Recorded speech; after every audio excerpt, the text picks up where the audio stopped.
nepavyksta šiaip, tiesiog kad video tegul užgrūdina ir kad pertrauka vyksta.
Everyone.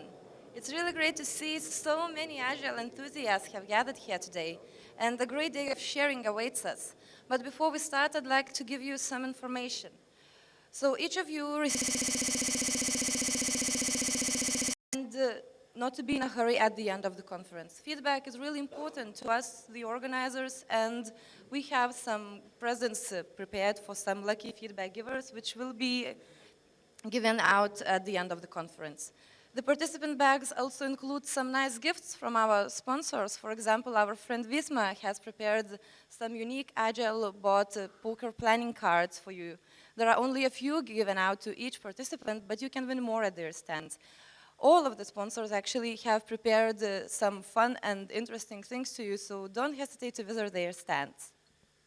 And lastly, please make sure you don't lose your lunch coupons attached to your participant tags, because you will need them during lunch, which is going to take place downstairs. Have a great day, everyone. Find some new ideas and meet some new people. And now I would like to invite Vaidas Adamauskas, the president of Agile Lithuania Association, to say some opening words. Thank you.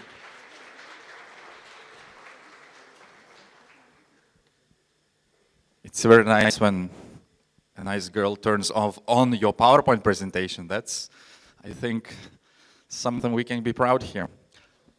Hello, everyone. How are you? Welcome to Agile Tour Conference. Is everyone here for Agile Tour? Are you sure? Good. Yeah, it was an interesting accident when we heard that the other conference is going next door, so please make sure you are on the right one.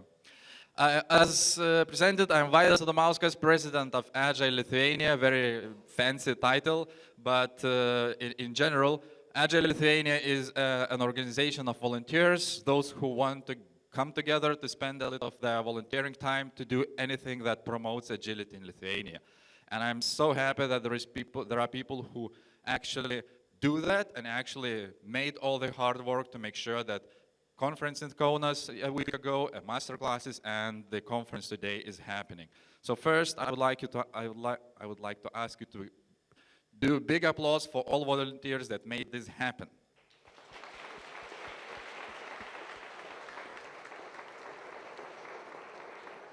It's a pleasure because all the time I was involved, and this year I did nothing, and they even didn't give me a speaker badge. It's the first time I don't have one. I have an ND badge, so you see, that's what you do. Anyway, let's get back about Agile Lithuania. Sorry, slides are in Lithuanian, but how many non-Lithuanian speakers are in the audience?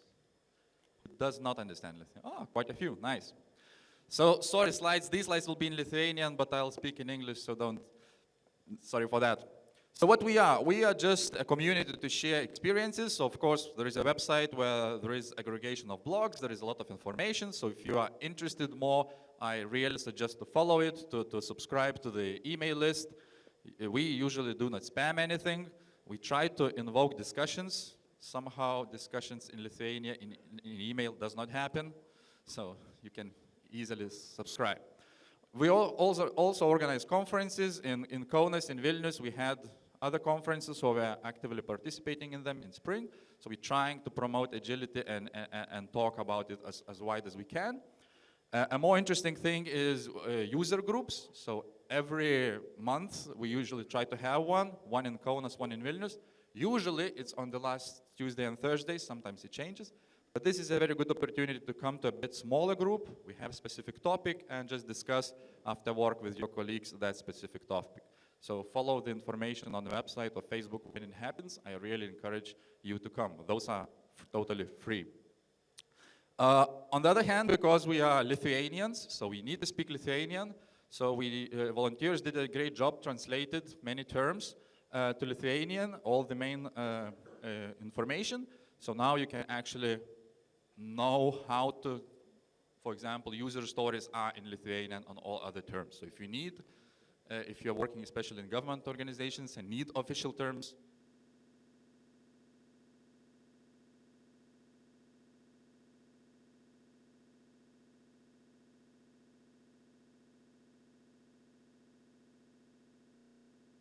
an organization does is working closely with government, because yes, we talk here a lot about Agile in private sector, but of course many IT projects are run in public sector. And we are so happy that we managed to push it quite strongly because the main document, which is, describes how to create IT systems, information systems in Lithuania, government ones, already includes that you can do it in incremental, iterative way.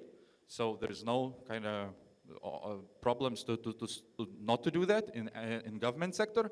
And moreover, now this year we are focusing and have discussions how to prepare procurement documents, requirement documents. So these would be actually applicable and easy to use for iterative methods, even in the big government projects. So if you are in that area, it's actually possible to use Agile as well. So very great that there are a couple of people that's really working on this and helping to push this through. Of course, we're having fun. We're having summer festivals and everything. For example, during one, we had a wedding next to us, so we got lots of candies. So we are trying to keep our organization interesting for volunteers and have fun activities as well. So last but not least, these are the teams that actually did all the work, and I really encourage you, if you really like Agile, if you're doing it, join our organization, become volunteer. It's free. You can just come and volunteer your time and do what you want, what you like, to spread the agility and create such nice events like this one. So really encourage to join us on these two great teams and more people that are behind. So thanks, and I wish you a very nice conference, and see you around.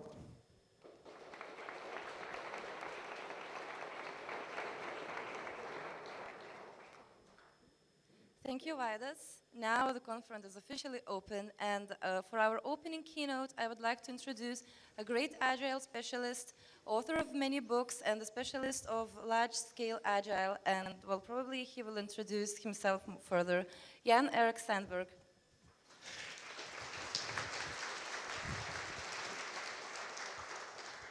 Hello guys, how are you doing? Are you guys there? Anyone here? Excellent. That's really good. I'm so pleased to be here. I heard from the organizers that there are 550 people here today. That's just awesome. So, I come from a company called Visma. It's a major player in the Norwegian and Scandinavian market.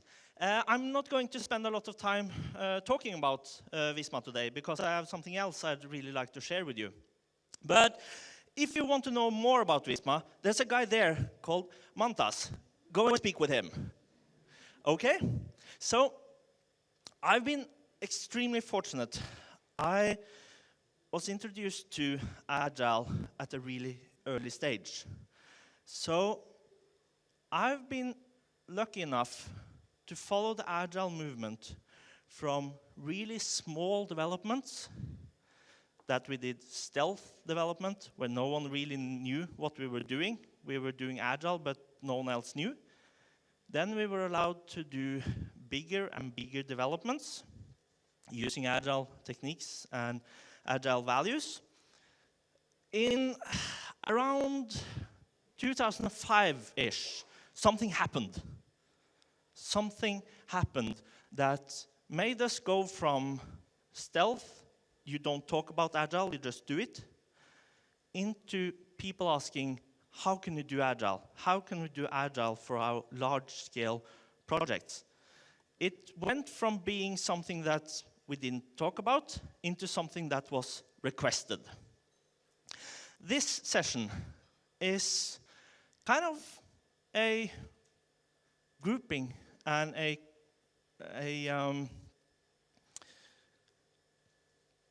it's kind of what I've learned during those years, especially since 2005.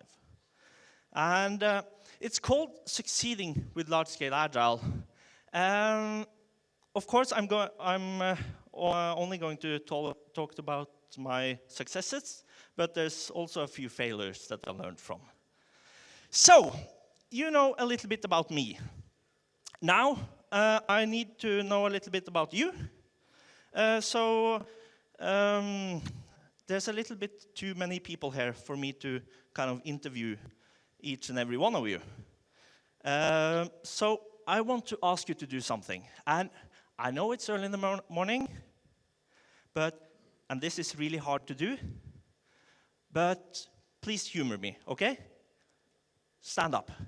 Come on, come on. You can do this. Excellent. Okay, already I know a little bit about you. Because when I ask people to stand up, there's usually two different types of responses. There's the, oh, I need to stand up. And there's the, well, and I saw a lot of people doing the last one, which is good. I saw a couple of you guys doing the first one as well. Okay, project managers, only project managers. Would you please sit down?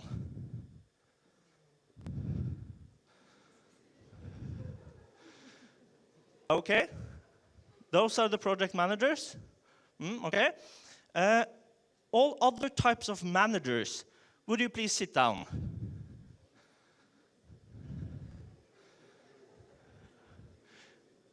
Okay, yeah.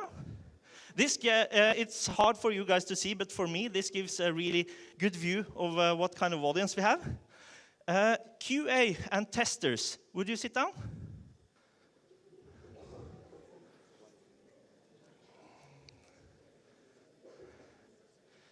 Excellent. The rest of you guys, you are awesome. Sit down.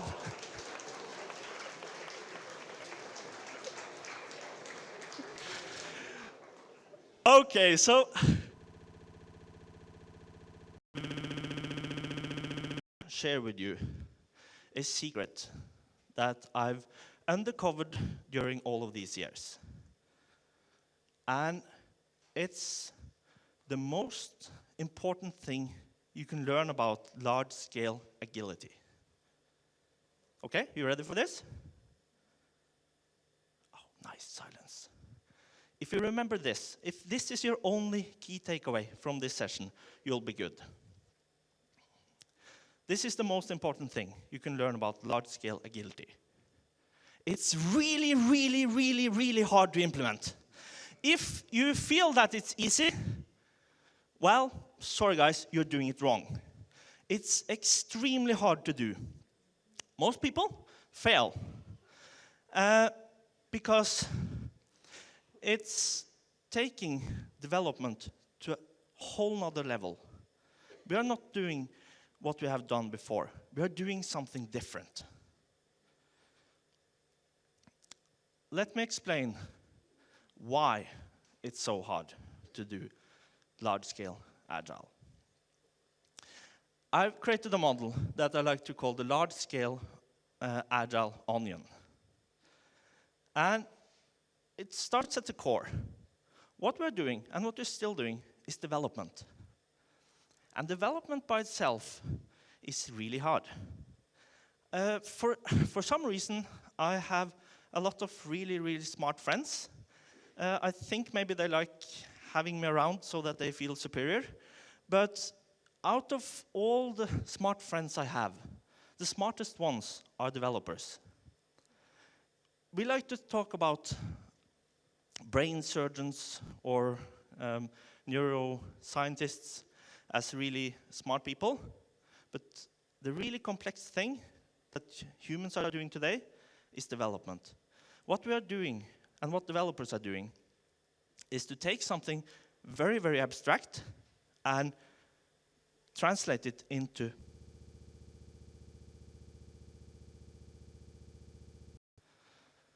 then you add collaborations to the mix. You have two people doing something that is really hard, and they have to communicate. They have to collaborate with each other. That makes it even harder. Then, let's add different locations into the mix. You know how people collaborating over different office spaces, maybe different countries, different time zones, and then you add culture. People have very different culture, both work-wise and social culture. I have been working a lot with India and China, and the culture is very, very different from the Norwegian culture. Then project dependencies. You have projects that are set up this way that are dependent on each other. So you have the developer that has to speak with other developers in different locations, in different cultures, in different projects. If that wasn't enough, let me introduce you to a little friend called portfolio dependency. This is when you bring the upper management into the mix. All of this makes it basically almost impossible to do. But I've found some key things that will make it easier. You will probably not go home after this session and only do the things I say, and you'll be 100% successful. So kind of the title is a little bit of a lie, but all titles are. So if you implement the advice I'm going to go through during this session, it will raise the possibility of you being successful. I'm not covering everything. I'm only going to cover the things that are, from my viewpoint, the most important ones. So, let's go ahead and start at the core, the developers. With Agile, there's lots of methods that you'll be implementing. There's lots of ways of working that you'll be implementing. But there's some things that you need to focus especially on when doing large-scale projects. First thing you need to know about is build efficiency. If you're a manager and you think, why should I care about build? Why should I care about how fast my build is going through? Well, the reason is, if your teams doesn't have a really fast, efficient build system that you can check your code into and have it build within 10 to 15 minutes, it's going to cost you a lot of money. You really, really have to care about this. You don't need to know about C# or Java or whatever, but what you need to know is that there's someone in my team making sure that our builds are really effective. The next, you need to ensure, even as a manager, is that you have automatic deployment. So, when a coder checks in their code, it should automatically build an installer after being built. The reason for this is that it will make it so much easier in all the other steps you're doing. It will also make it extremely much easier to introduce new people to your team. I've been to teams where you get hired and they say, well, let's spend the next 3 weeks setting up your computer. That's not very efficient. And it is also a sign that things are more complex than what they need to do. And the good thing is that even though you are failing in all the other things I'm going to talk about today, if you do this, you will have a lot of efficiency benefits anyway. You also, as a developer, you need to focus on performance. Because in a small project, you basically know how your code is going to be run. But in a large-scale project, you have no idea how your code is going to be run. The only thing you know is that it's a high possibility that it's going to be hit lots and lots of times. So, as a developer in a large-scale environment, you really need to focus on performance for every single piece of code you're checking in.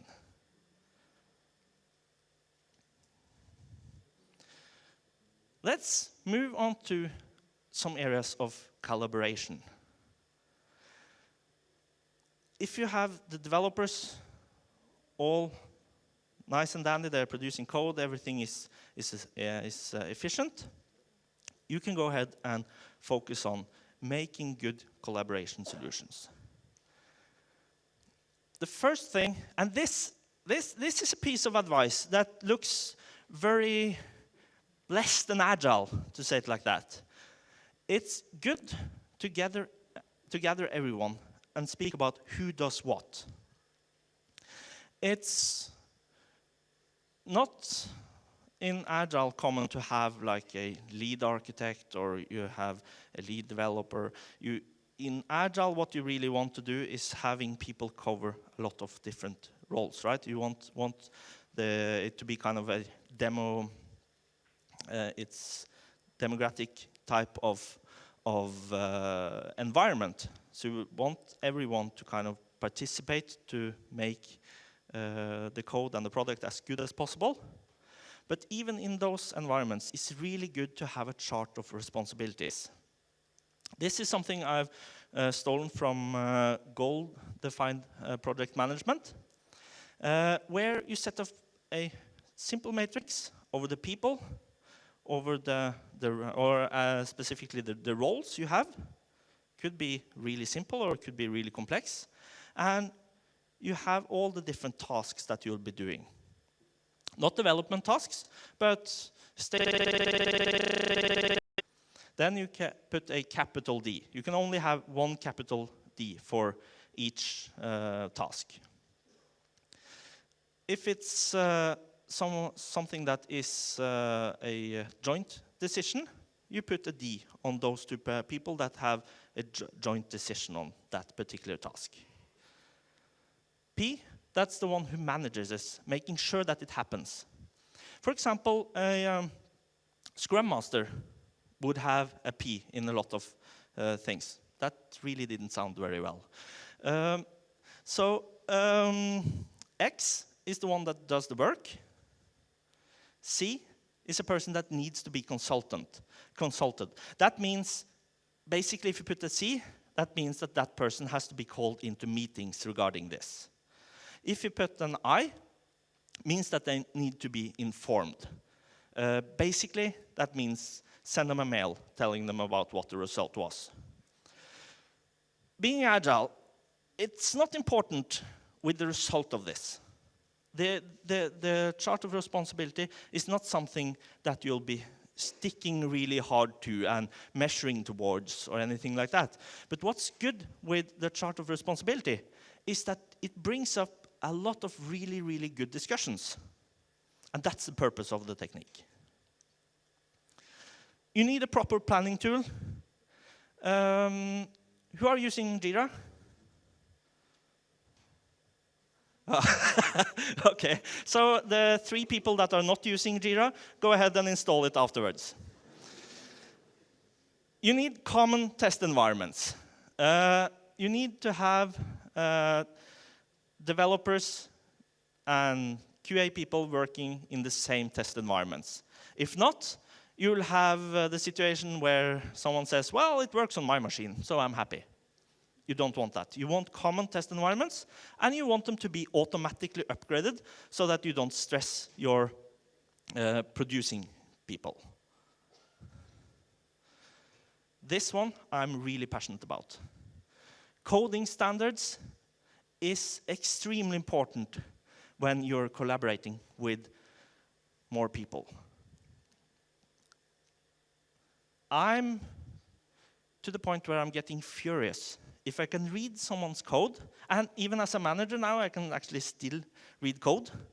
I'm a little bit proud of that. If I can read someone's code, and I can say, well, this code was made by you, and this part of the code was made by you, that makes me furious.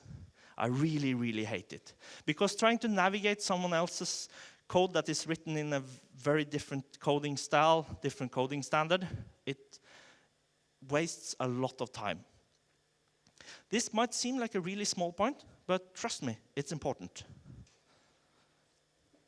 Multiple locations.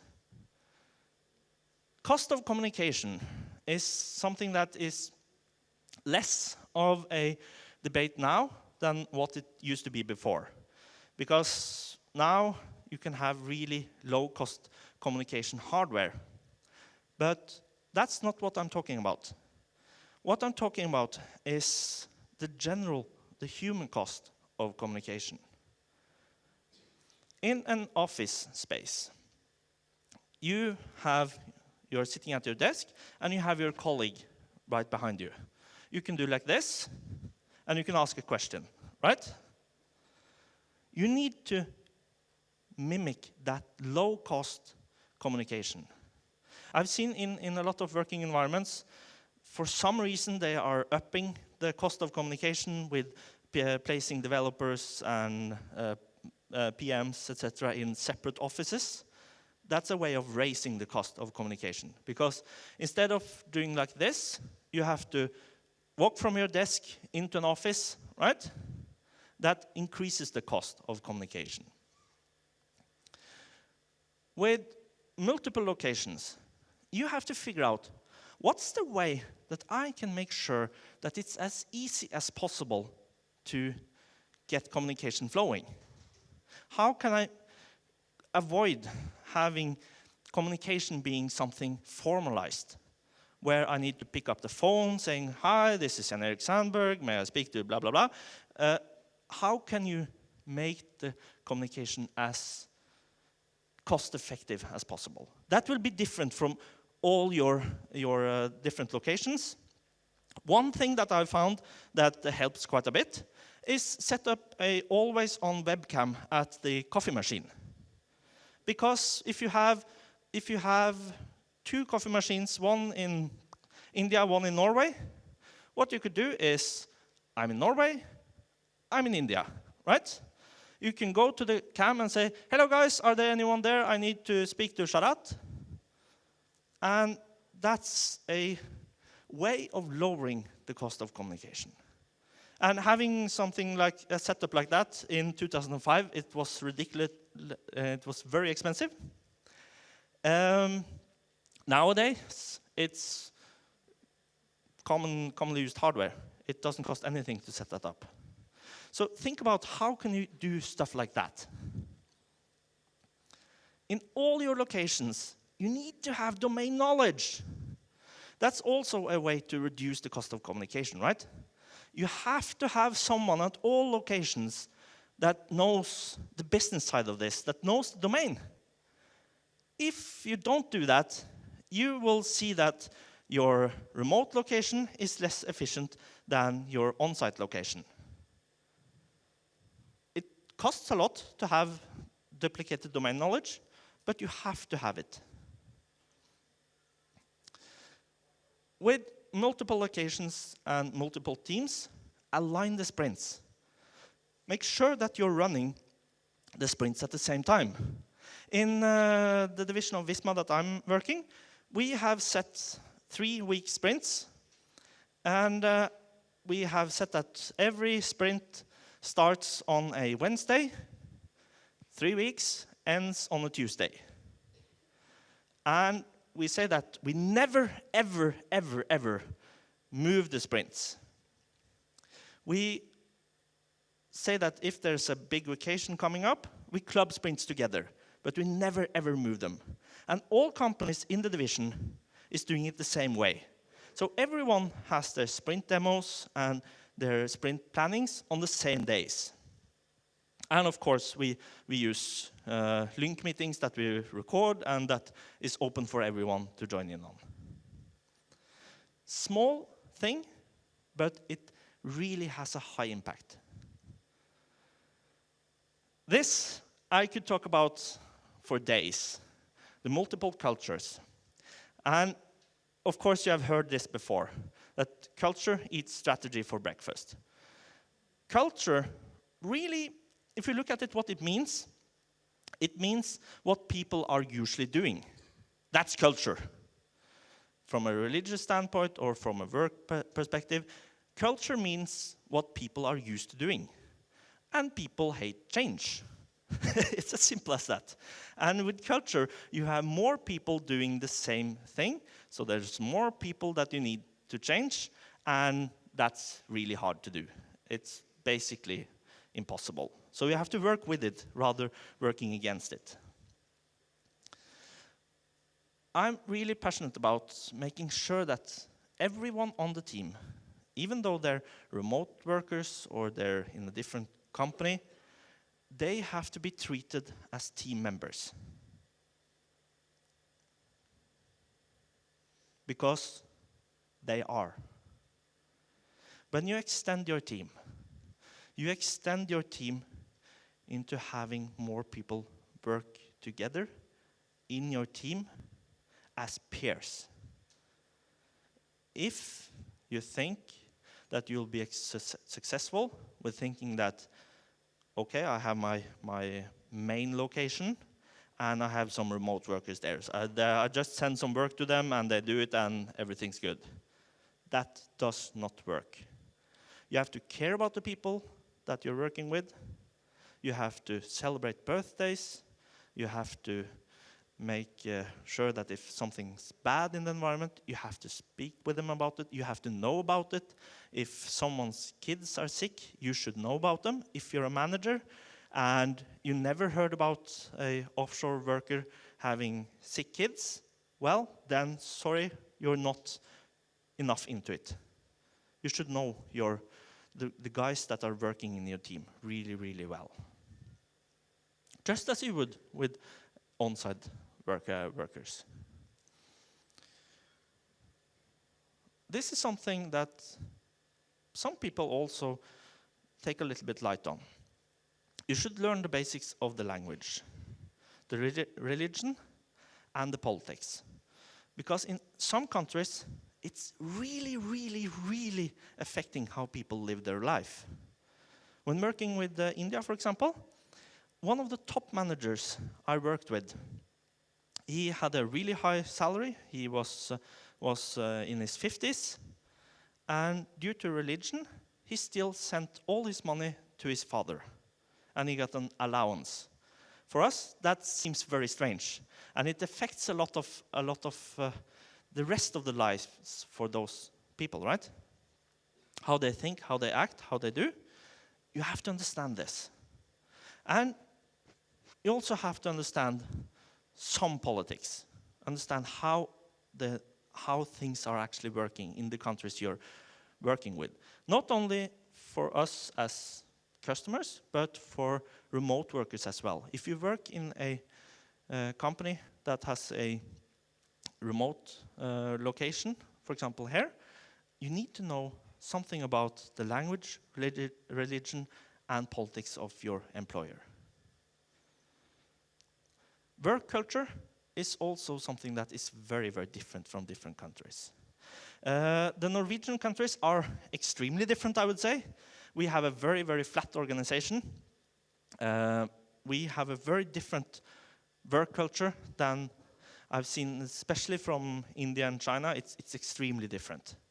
Everyone could come into my office, standing in front of me saying, Jan Erik, you know something? You're wrong. Try to do that in India. I would probably say, well, that's interesting. Why am I wrong? In India, I would probably say, well, pack your stuff. Actually, I would kind of explain to you why you are wrong, but that's something different. Project dependencies. SOS meetings, Scrum of Scrums. You guys are all doing them, of course. It's that kind of silence I don't want to hear. You are all doing SOS meetings, right? Mantas, are you the only guy doing that? Excellent, top notch. You have to have public planning and demo sessions. Make them on Link or Skype or whatever and make sure that everyone can attend them. Make them really easy to attend. So send out an agenda in front of the meetings so that stakeholders, etc., can attend your planning and your demo sessions. It's so easy to make it easy. So just go ahead and do it. Make them public, invite people into your planning and demos. Epics. This is a game changer when it comes to project dependencies. What epics is a way of expanding to higher levels. And why would you want to do that? Because user stories do not communicate beyond the development team. They don't. because understanding user stories also means that you have to understand a lot of the domain. So with epics, you kind of set the direction. Before we had Agile, we had all sort of sub-projects. The epic, you can kind of think of it as a group of related stories. It uses the same format as your user story. So if you use, for example, the BDD language, the as a role I want to be able to action in order to reason, you use the same format for the epic as well. It has a short description. Does anyone want to answer that? Short description, acceptance criteria, and an estimate. In user stories, I usually ask people to estimate them in thousands so that people don't confuse the estimates for hours. With epics, I usually ask people to estimate using story points of tens so that you don't confuse that either for hours or money. You should never work on an epic directly. You should still work on the user stories. So the epic is just a collaboration, a grouping together of related stories. And since all of you will be running Jira after this session, epic is of course supported by Jira as well. I think there's another session today on setting up Jira really quickly. So those 3 people that are not using Jira, you should really attend that session. The epic, when I explain it to people that are not agile, I say that you can consider it kind of a project. With portfolio dependencies, you need to have a governing council, a product council as we call it in Visma, where you gather the upper management. It's a discussion about what direction are we going to take as a company, as a division. You need to have the upper management in there. And this is where lots of agile initiatives really fail, because it's really easy to sell to developers. I think all developers really love agile, at least most. But it usually stops when it comes to middle management and upper management. You need to get them into this. You need to have a forum where you discuss what's the way, what's the direction we are taking. Because you need to translate that down through the entire organization. In Visma, we have Product Council, which is upper management that meets every second month. So it's really easy to know when the next Product Council will be, and it's a really good idea because you always know that you'll be able to meet with the management, and they also know that they're going to meet you. Another thing we have is called the Board of Innovation. This is I'm hoping not too many of the upper management in Visma is looking at this session right now, because Board of Innovation is a really great way to kind of make a business case out of all the brilliant ideas that management gets in the morning when they're in the shower. What you don't want is a manager coming in saying, well, I thought about this now. We should do this. With a Board of Innovation, what you do is that you have a platform to gather all those great ideas and make them into proper business cases, instead of having them as ad hoc initiatives. Now, we are going into the same type of level as we did with epics, but above. I like to call this adventures. Some call it themes. It's basically the same. This is just one level up. It's the same, but it's a group of related epics. It uses the same format as the epic, again uses the same format as the story. Short description, acceptance criteria, and estimate. So the acceptance criteria tells us a little bit about when are we done. What's the measurements saying, when are we done? When have we completed this? So acceptance criteria at this level usually is translated into type of SMART goals. Probably heard about the SMART goals, right? Use the same language here as you use for epics and for user stories. It's mainly a tool for tracking direction. It's a tool to make management be able to steer in directions. In normal project terms, you can consider the adventure or theme to be a portfolio.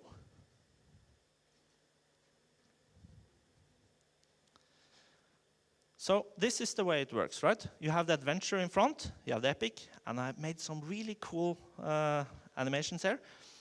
So the idea here is that when upper management really wants us to move in one direction, having this linked together, you are changing the epics, you're changing the stories, and you're changing the features.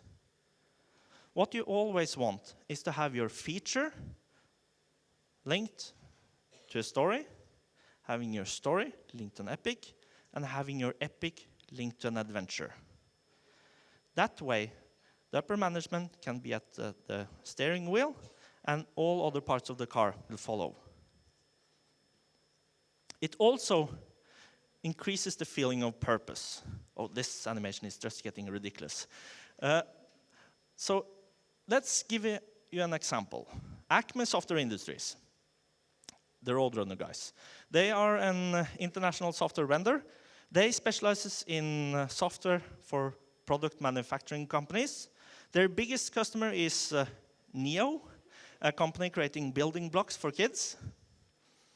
Their most popular software package is called Prod.org. It's an award-winning system since 1999, and it's built on legacy COBOL system. Here's one adventure that they came up with. As a worldwide product manufacturing company, we want our customers of all ages to have the ability to get their inquiries answered in less than 2 hours, in order for us to have the best response time in the market. That's one adventure that they came up with.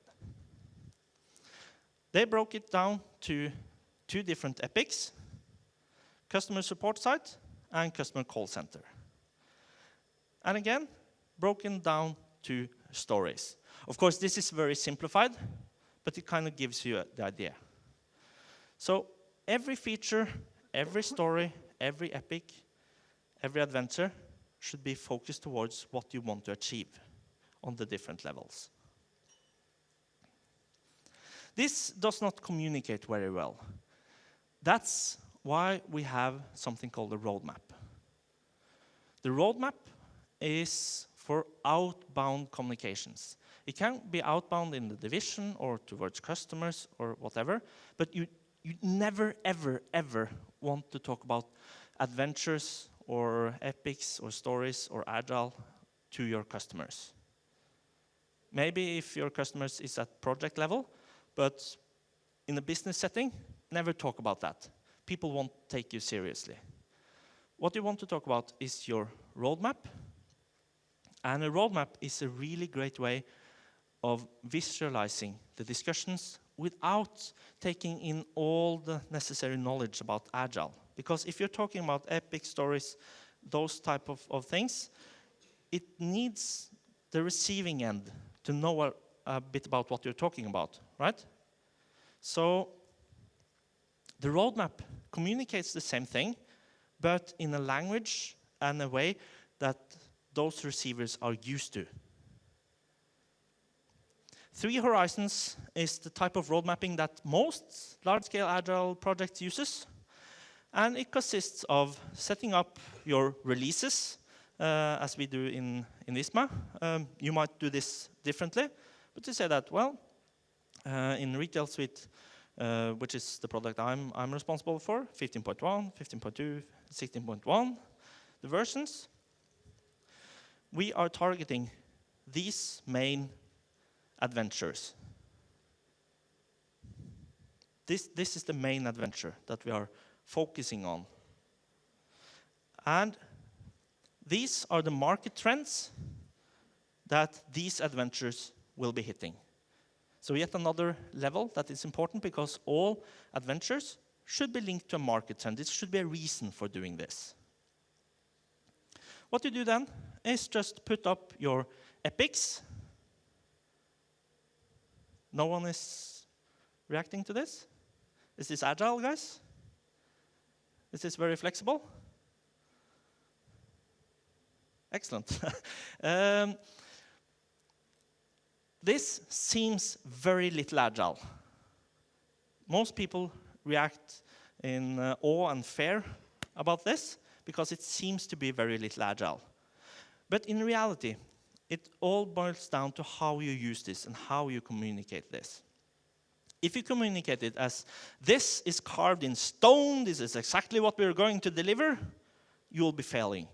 But if you communicate, this is what you are thinking of doing in the next couple of releases, then you'll get early feedback, you'll be able to think about, reprioritize, rewrite, move epics in and out of the releases, etc., way in front of time, without locking down too much. Because you don't want to do that in Agile. The name kind of is a giveaway. You want to be able to navigate, but you also want to be able to communicate what you're doing. What Three Horizons also is doing is color coding the different epics, so that you can see, well, this epic is targeting this market trend. This is really simple. If you're doing the whole setup from features to adventures, you can make this Three Horizons presentation in 10 minutes. You can actually export it from Jira as well. And it communicates really easily. Reporting. This is something I feel very little passion about. I hate reports. I hate writing them, I hate reading them. So ask yourself, who is really reading my reports? I had a manager once that asked me to create a really narrative, big report every third week. I was rather annoyed by that, so what I did is, in the executive summary of the report, which was pretty easy to see, I wrote in bold letters, if you are reading this, please send me a mail. I got one response. So after that, I stopped doing it. Ask yourself, who reads my reports? Don't spend a lot of time, even in a large-scale project. For some reason, with the larger scale, someone has come up with a brilliant idea that, okay, we are doing something really complex, really hard. Let's spend our time doing reports. Doesn't make really sense, especially when no people are reading it. So keep it simple. Keep it accurate. It must be true. It must be accurate. It must give a really good view of how things are really going. Because that's what reports are all about. How are you guys doing? That's it. I like this one much better than writing really thorough reports. What I do is that I request all projects to send out epic statuses with color coding. Quite simple. List your epics. Mark them green is everything. If everything is okay, I don't need to care about it. I don't need to hear about it. If you say it's okay, it's okay. Mark it yellow if you want me to do something, if you need more resources, if you have some problems. Mark it yellow. If you want the upper management to call me and yell at me, you go ahead and mark it red. Simple, efficient, everyone understands it. Takes, I think our reporting time now is about 10 minutes every sprint. After every sprint demo, I ask people, color code this epics for me. It gives a really good transparency into a large portfolio. The portfolio that we have now produces about 100,000 man-hours per year. So it's a lot of things that to keep in mind and to look into. For me, having simpler reports is much better. I think there's also a generic report generator out on the net if someone requests you to have the really big reports. Now, I'm talking about procedures, about reporting, about using Jira. But there's one thing that we all have in common, or at least most of us. It's the human factor. I've learned this the hard way. If you want to implement large-scale Agile, you have to know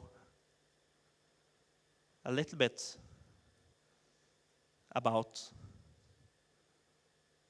psychology. That's why I've invested quite a lot of time looking into behavioral psychology. And what I've seen is that, first of all, get your mandate. Make sure that you speak to the upper management. Make sure that you have the mandate from them. If you don't go stealth, you will fail. You can do that for your simple little project, but if you want to go large scale, you have to have everyone in the organization into this. It's hard, I know. It feels sometimes like you're talking to a wall, but you have to get your mandate. It's hard, I know, but get your mandate. Make sure that you have the entire organization, from the upper management to the developer, to everyone in on this. You have to consider, how am I implementing this? Am I implementing this bottom up? Am I getting almost a religion built up around the developers? Or am I trying to build something on top and push it down to people? You have to consider different approaches for the different way you are implementing this. Do not underestimate this. A very common behavioral psychology model is called the trans-theoretical model of change. This is not a psychology lecture, but I'm going to share with you two really simple models that if you use them, it will help you a lot. Trans-theoretical model of change is, I think it started back in 1980, where some researchers figured out that there are 5 stages of change. The trans-theoretical model of change, it really focuses on people wanting to become more healthy, but what we've seen is that it works quite well for all types of changes. It has 5 stages. First, the pre-contemplation phase. This is when people don't know that they're going to change. They either don't care or they don't know about it. They haven't started thinking about changing, and they're oblivious to what's happening. The next stage is the contemplation. Contemplation. It's when you think about making a change. Then it's the preparation. It's a phase where people thinking, well, okay, I want to make this change. I want to see if I can align my sprints in the entire organization. So I start to plan for, well, what I'm going to speak to that person, saying, how am I going to do this? Then we go into action. We're saying, well, now we've thought about it, We're going to do it. After that, there's a state that, unfortunately, people miss. It's the maintenance state. It's really easy to get people to buy into Agile for the first time. It's really easy to kind of get things started. But maintaining it is something that requires a lot of effort. You have to make sure, for example, with the sprints I mentioned, we have all sprints aligned for the entire division. All the companies in the division have sprints aligned. If I see someone that is saying, well, I think next sprint we need to move it a little bit. Do you think I go, yeah, that's okay, no problem? Or do you think I call them and say, stick to what we agreed? That's the maintenance. That's me thinking, how am I going to maintain this? I've built something up, how am I going to make sure that this sticks? All humans are going through these processes when they are making a change, when they're doing a change.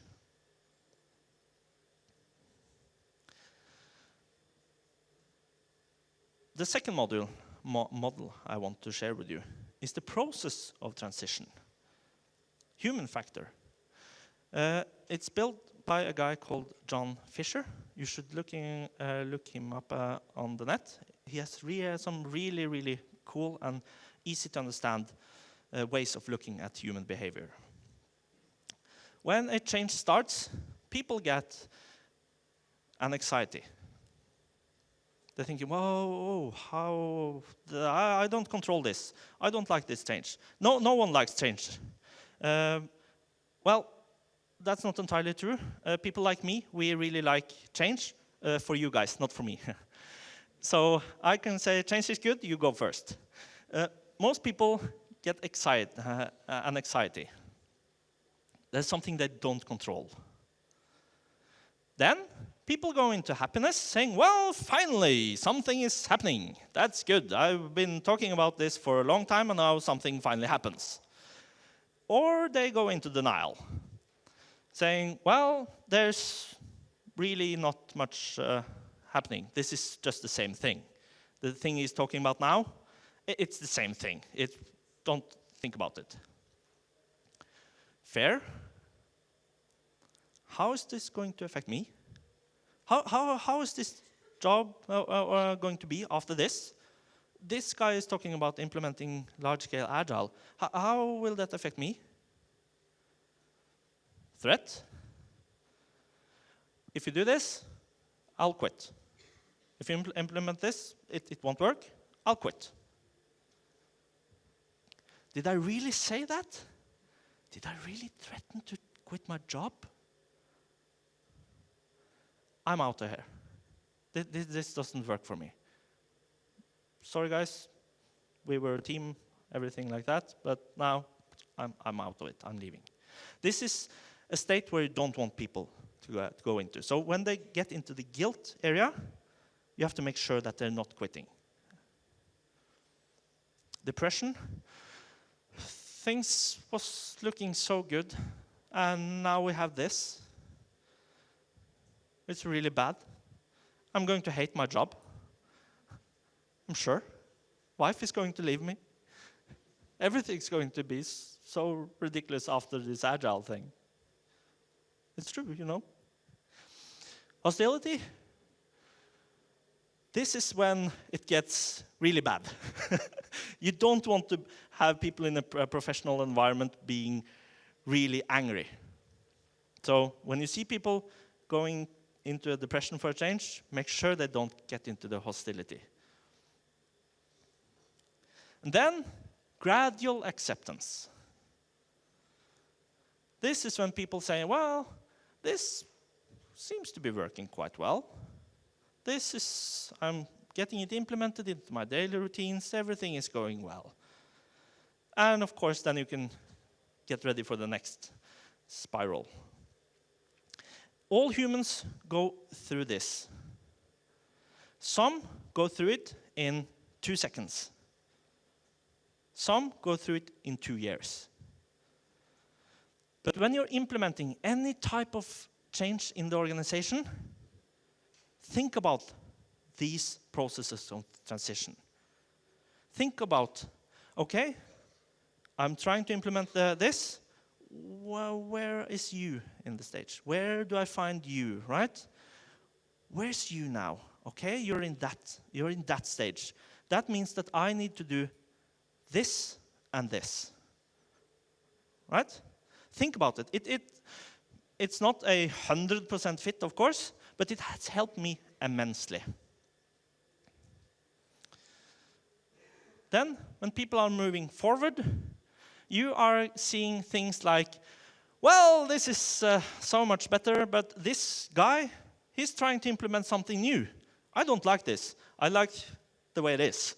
Because then you have come to the stage where what you have introduced is what people are used to. You guys still awake? No? You guys still awake? Sure? Really sure? Okay. I'm going to ask you a question now. You should consider this a test. Large-scale agility is what? Large-scale agility is what? Thank you. If it's not hard, you're doing it wrong. The second key takeaway from this session is work your way through the onion, even if it makes you cry. And it will. And remember, we are all humans. My name is Jan-Erik Sandberg. I come from Visma. You have been a great audience. Thanks a lot.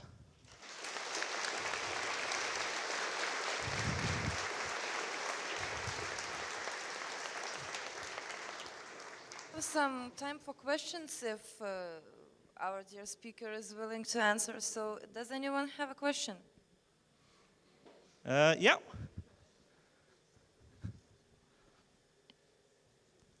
Hello. Just wanted to ask, have you considered or maybe used and tried to adapt the already established large-scale agile frameworks like scaled agile framework, LESS or DAD and something like that? I didn't get the name. Lucas.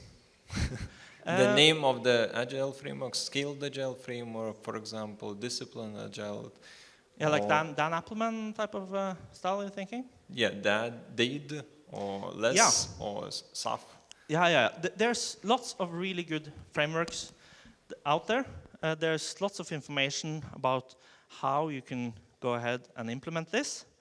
This session has been less about trying to figure out a framework for you guys. It's more about the parts that you need to look into. So this session will work very well with all the big names, frameworks that you can implement. Other questions? Yeah, my name is Jan. Did you also combine it with DevOps? You can. I haven't done so, but you can. And also large-scale DevOps? Yeah, I think so. Okay. I think so. That was even harder? Hmm?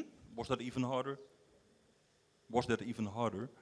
Well, I've never done it myself, but I think it's absolutely possible. But that's DevOps are not my key competence. Okay. Okay, 2 more questions. One over there and one here. There's a session about DevOps today, I think. Oh, cool! Hello, my name is Rinvidas. Thank you very much for great presentation. I would like to ask, there is some kind of tie-ins to change management theories. Yes, you talked in the last part about change management. Which person, in your opinion, in the Agile team have to be responsible for that change management component and bridging it to the higher management, top management? Where is that part of those two theorems, practices coming together? In which role? Thank you. Yeah, I think that's a really good question, by the way.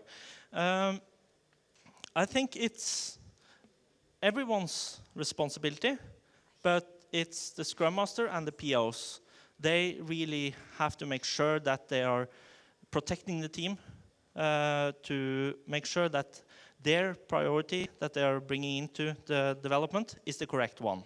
So you can't have all developers being in all the meetings all the times, because then they won't be able to do programming. So you do want your Scrum Master or your PO to kind of have the most control of it. So if you look at the core of the chart of responsibility, you would probably set a C on the developers, C or I on the developers, and you would have a smaller D on Scrum Master and the PO. Hope that answered your question. Was there one more? Yeah, there is one more. Yeah. I have like a very short question. Yeah. When the last time you cried?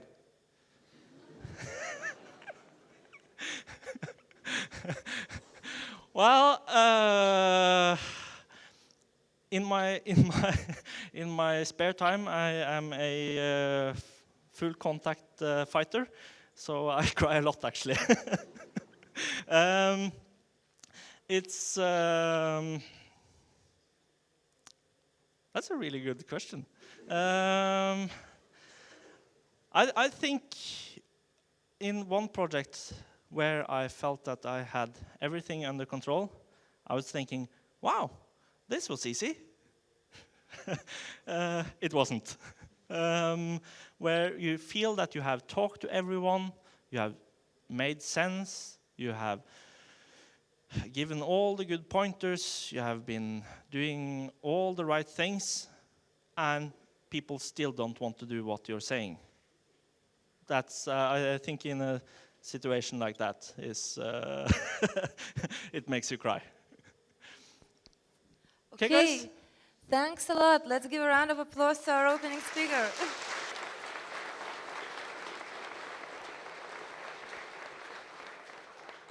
Okay, and now I would like all the speakers to come up here, because we will have a talk show session, and it will help probably all of you to decide where to go if you haven't yet. So I would like Laimonas to come here, and then Eduard. So everyone who speaks at 11, then everyone who speaks at 12, and just make a line, and we'll be passing this one.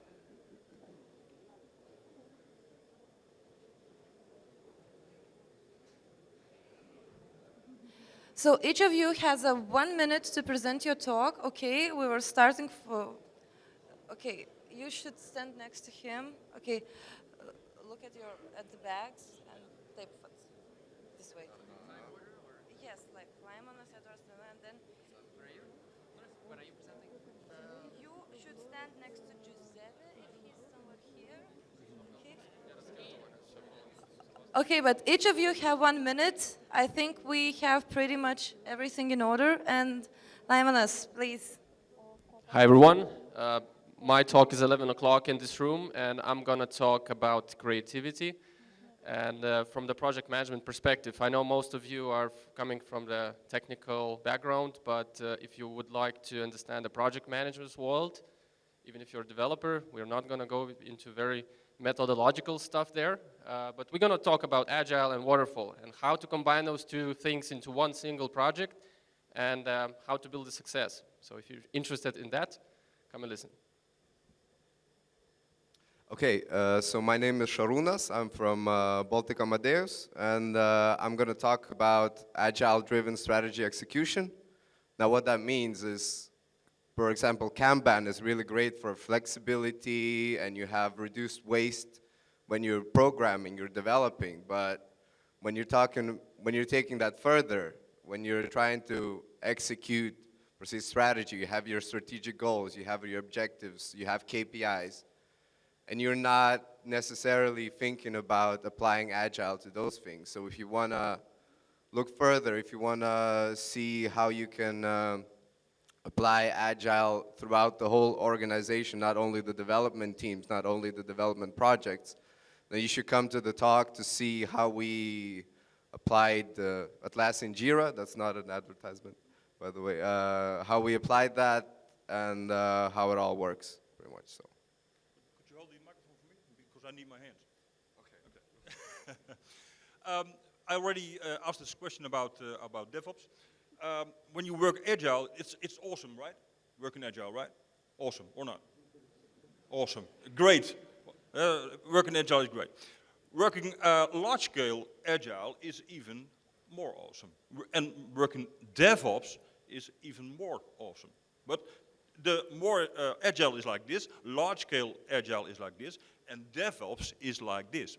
And my workshop is about how do you convince your boss that he should you allow to do Agile and or DevOps. And I hardly dare to promote my workshop because there are only 30 seats, 24, 25 seats in the workshop room. So, okay, be the first come, first serve. Thanks. Woohoo! My turn, right? It's frozen. You have to start. So, hi everybody, I'm Edward, I came from Latvia. So I have only 1 minute to pitch my presentation, right? So what do you normally do when you have 1 minute for a pitch? What should you say? You have to say that this is gonna be the best presentation you have ever seen in your life, ever, right? So there will be girls, boys, beer, jackpot, everything, all inclusive, right? So, yeah, besides that, we'll have to talk about software architecture, some technical stuff, not that technical, so if you are not a developer, you can benefit from this presentation as well. So come to my session, we'll have some fun. And by the way, it's totally Jira-free zone, so there will be no Jira, okay?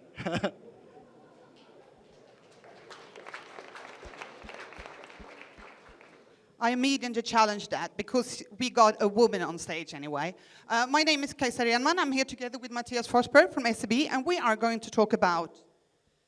Well, large-scale Agile, of course, and you know, the difficulties, it's easy with Agile in, you know, companies who are really just starting or companies who do Agile from the beginning. But, you know, SEB, 150 years old, quite a big company. We're going to talk about what are the difficulties when we're trying to implement Agile in a large company with lots of culture, lots of heritage, lots of other difficulties that makes it difficult to actually move forward with an Agile approach.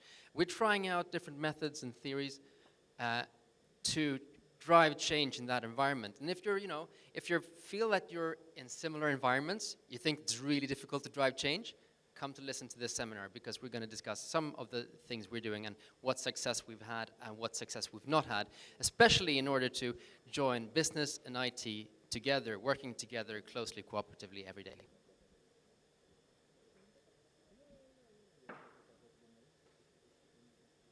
Hi, my name is Lindsay. I've got 2 sessions for you today, both on continuous delivery. The first session is at 12, and that's an experience report on how 2 teams both practice continuous delivery really well. So if you come to this, you'll learn about the best practices and also the pain points of one team that's delivering a .NET monolith into production every week, and another team that's using Scala microservices, delivering into production several times a day. The second session that I have for you is a workshop this afternoon after lunch. So if you come along to that, you'll learn about how to apply value stream mapping to improve your continuous delivery. In that, we'll be working in small groups to map one of your processes using a value stream map and analyze it for improvements. I hope to see some of you later. Thank you. Hi, I also come from Latvia, so there will be not girls and beer, but minions that will represent a personas of people that I met during my 20 years of being in management. And I would like to share with you this possibility to spot who are other people and how to combine them into complementary team. Quite easy. How to create a perfect team that would complement each other. We all are different, and all different people come join for some minion fun. Hello, my name is Rokas, and today I will be talking about Scrum enhancements using Lean. If you are working with the same product for multiple years, you kind of start getting this feeling that it's a great conveyor which produces something, and it's really up to a product owner how this conveyor is set. does it produce waste or does it produce value? So if you want to learn more about how to set your conveyor into value production mode and learn more about pre and post development phases of your features, come to my presentation. And one thing I can promise you, that it's going to be full of practical experience. We will leave theory for the books, and that you will get at least one actionable insight which you can implement right away. And you won't see a single bullet point or laser pointer being like wiggled around. So that's everything from me. Hello, my name is Ivo. I am from Latvia as well. I invite you to my session to talk about what is a Scrum Master. I'm proposing you to come because it will be an interesting one. We will be looking into the role, the essentials, some research I've done around the world, as well as my own journey to that role and real life experience. There will be some fun elements as well, I hope. Those will succeed, and at the end, I would like to give you all a very challenging question. So, please, stand by and come to my session. Thank you. Hi, my name is Victor. I'm from Stormgia, and today I will talk much about value. My talk is mostly addressed to business analysts. When you build a product, you want to make it or to run it in a value-driven way.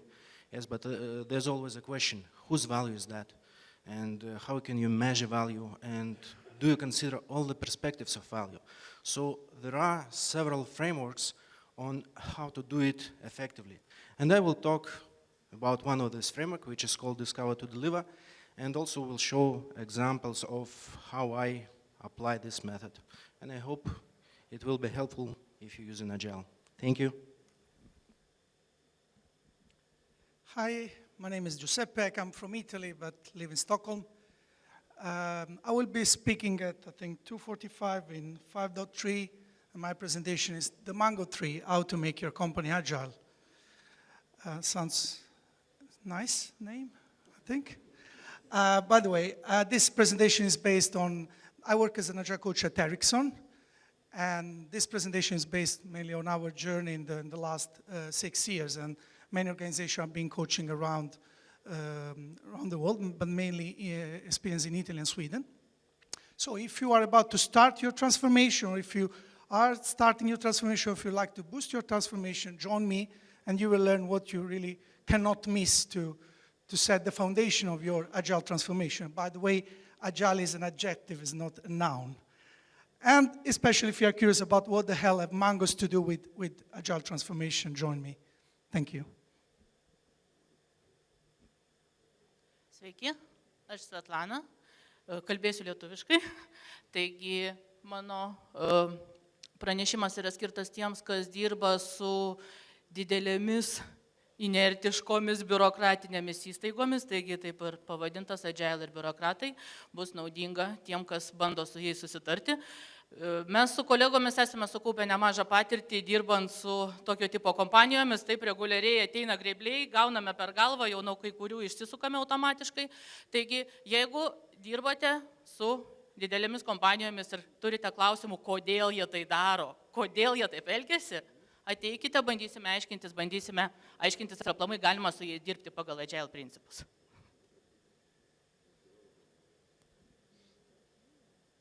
Hi, my name is Aiste. I come from Vesma, just as person you just saw, and I have quite some experience in testing, and I'm being modest here. And today I will speak specifically about testing in continuous delivery, because testing in Agile is already hard, and testing in continuous delivery is one or more steps harder. So come join me in late afternoon. I have to warn you, this presentation is not designed for entertainment, but I promise that it's rich in content, so see you later, I hope.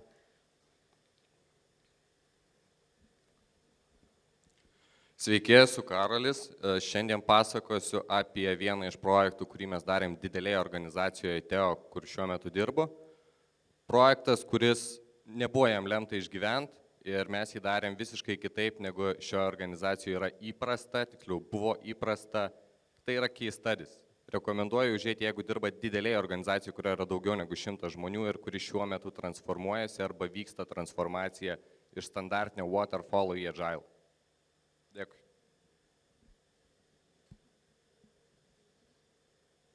Hello, my name is Mariusz, and I will be talking about refactoring. So if you like refactoring or you don't like refactoring, please come. Because we will think about refactoring as a process, not as a set of techniques. So if you look for the way how to do refactorings, big refactorings, in small steps, in a fashion of a process, I think that you may find something interesting in my talk.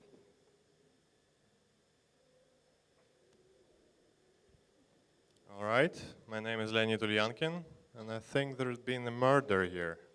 Someone been murdered, right? And the guy who did that may be still in that room. Can that be the case? So I want to talk about how not to use the tools so the creativity and energy of people is not murdered every day. So join me in, what was it? 3.1 or Visma Hall, sorry. All right, see you there.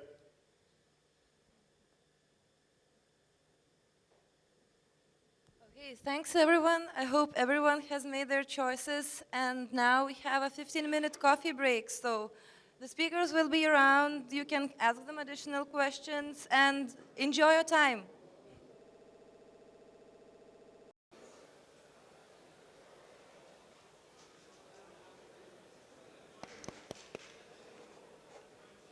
Gal galima būtų, kad jisai neišlystų?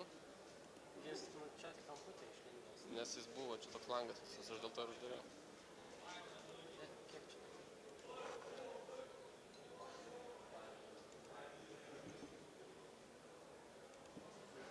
Jūs ką mane darbė neprisiklausė?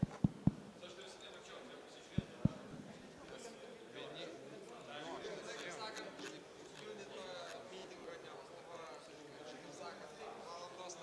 dažnai ten vos pačiai. Tiesiog paleisk ir viskas. Bet man neleidžia. Tai gal atidaręs laikų mačiau? Pardon, kad uždariau. Ne, viskas gerai. Svarbu per pertrauką.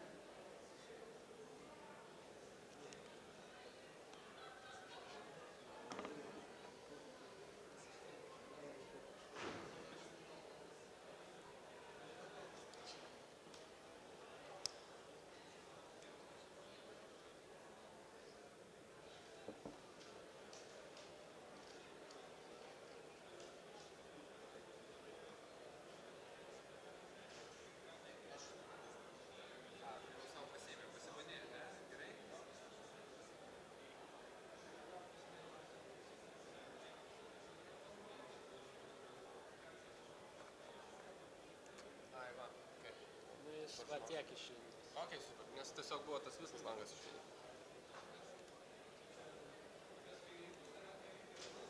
Ne. Vienintelis live aš.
Hello, everyone.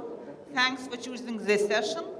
And I would like to present our next presenter, is Laimonas Lileika. He has 8 years experience in IT, and his experience lies also in traditional project management and in Agile. And as he likes to say that for him, main focus is to deliver value. Laimonas, floor is yours. Thank you. We start a little bit late, so we're going to skip some introduction and we're going to go straight to the point. But before that, good morning, everyone. I'm Laimonas, and welcome to the session called Hybrid Project Management. Excellence behind a buzzword. This is a little bit catchy slogan I came up with half a year ago when we started with my colleagues. We started to talk about project management and the methodologies, and then maybe sometimes they work together. And this, in a way, became a buzzword.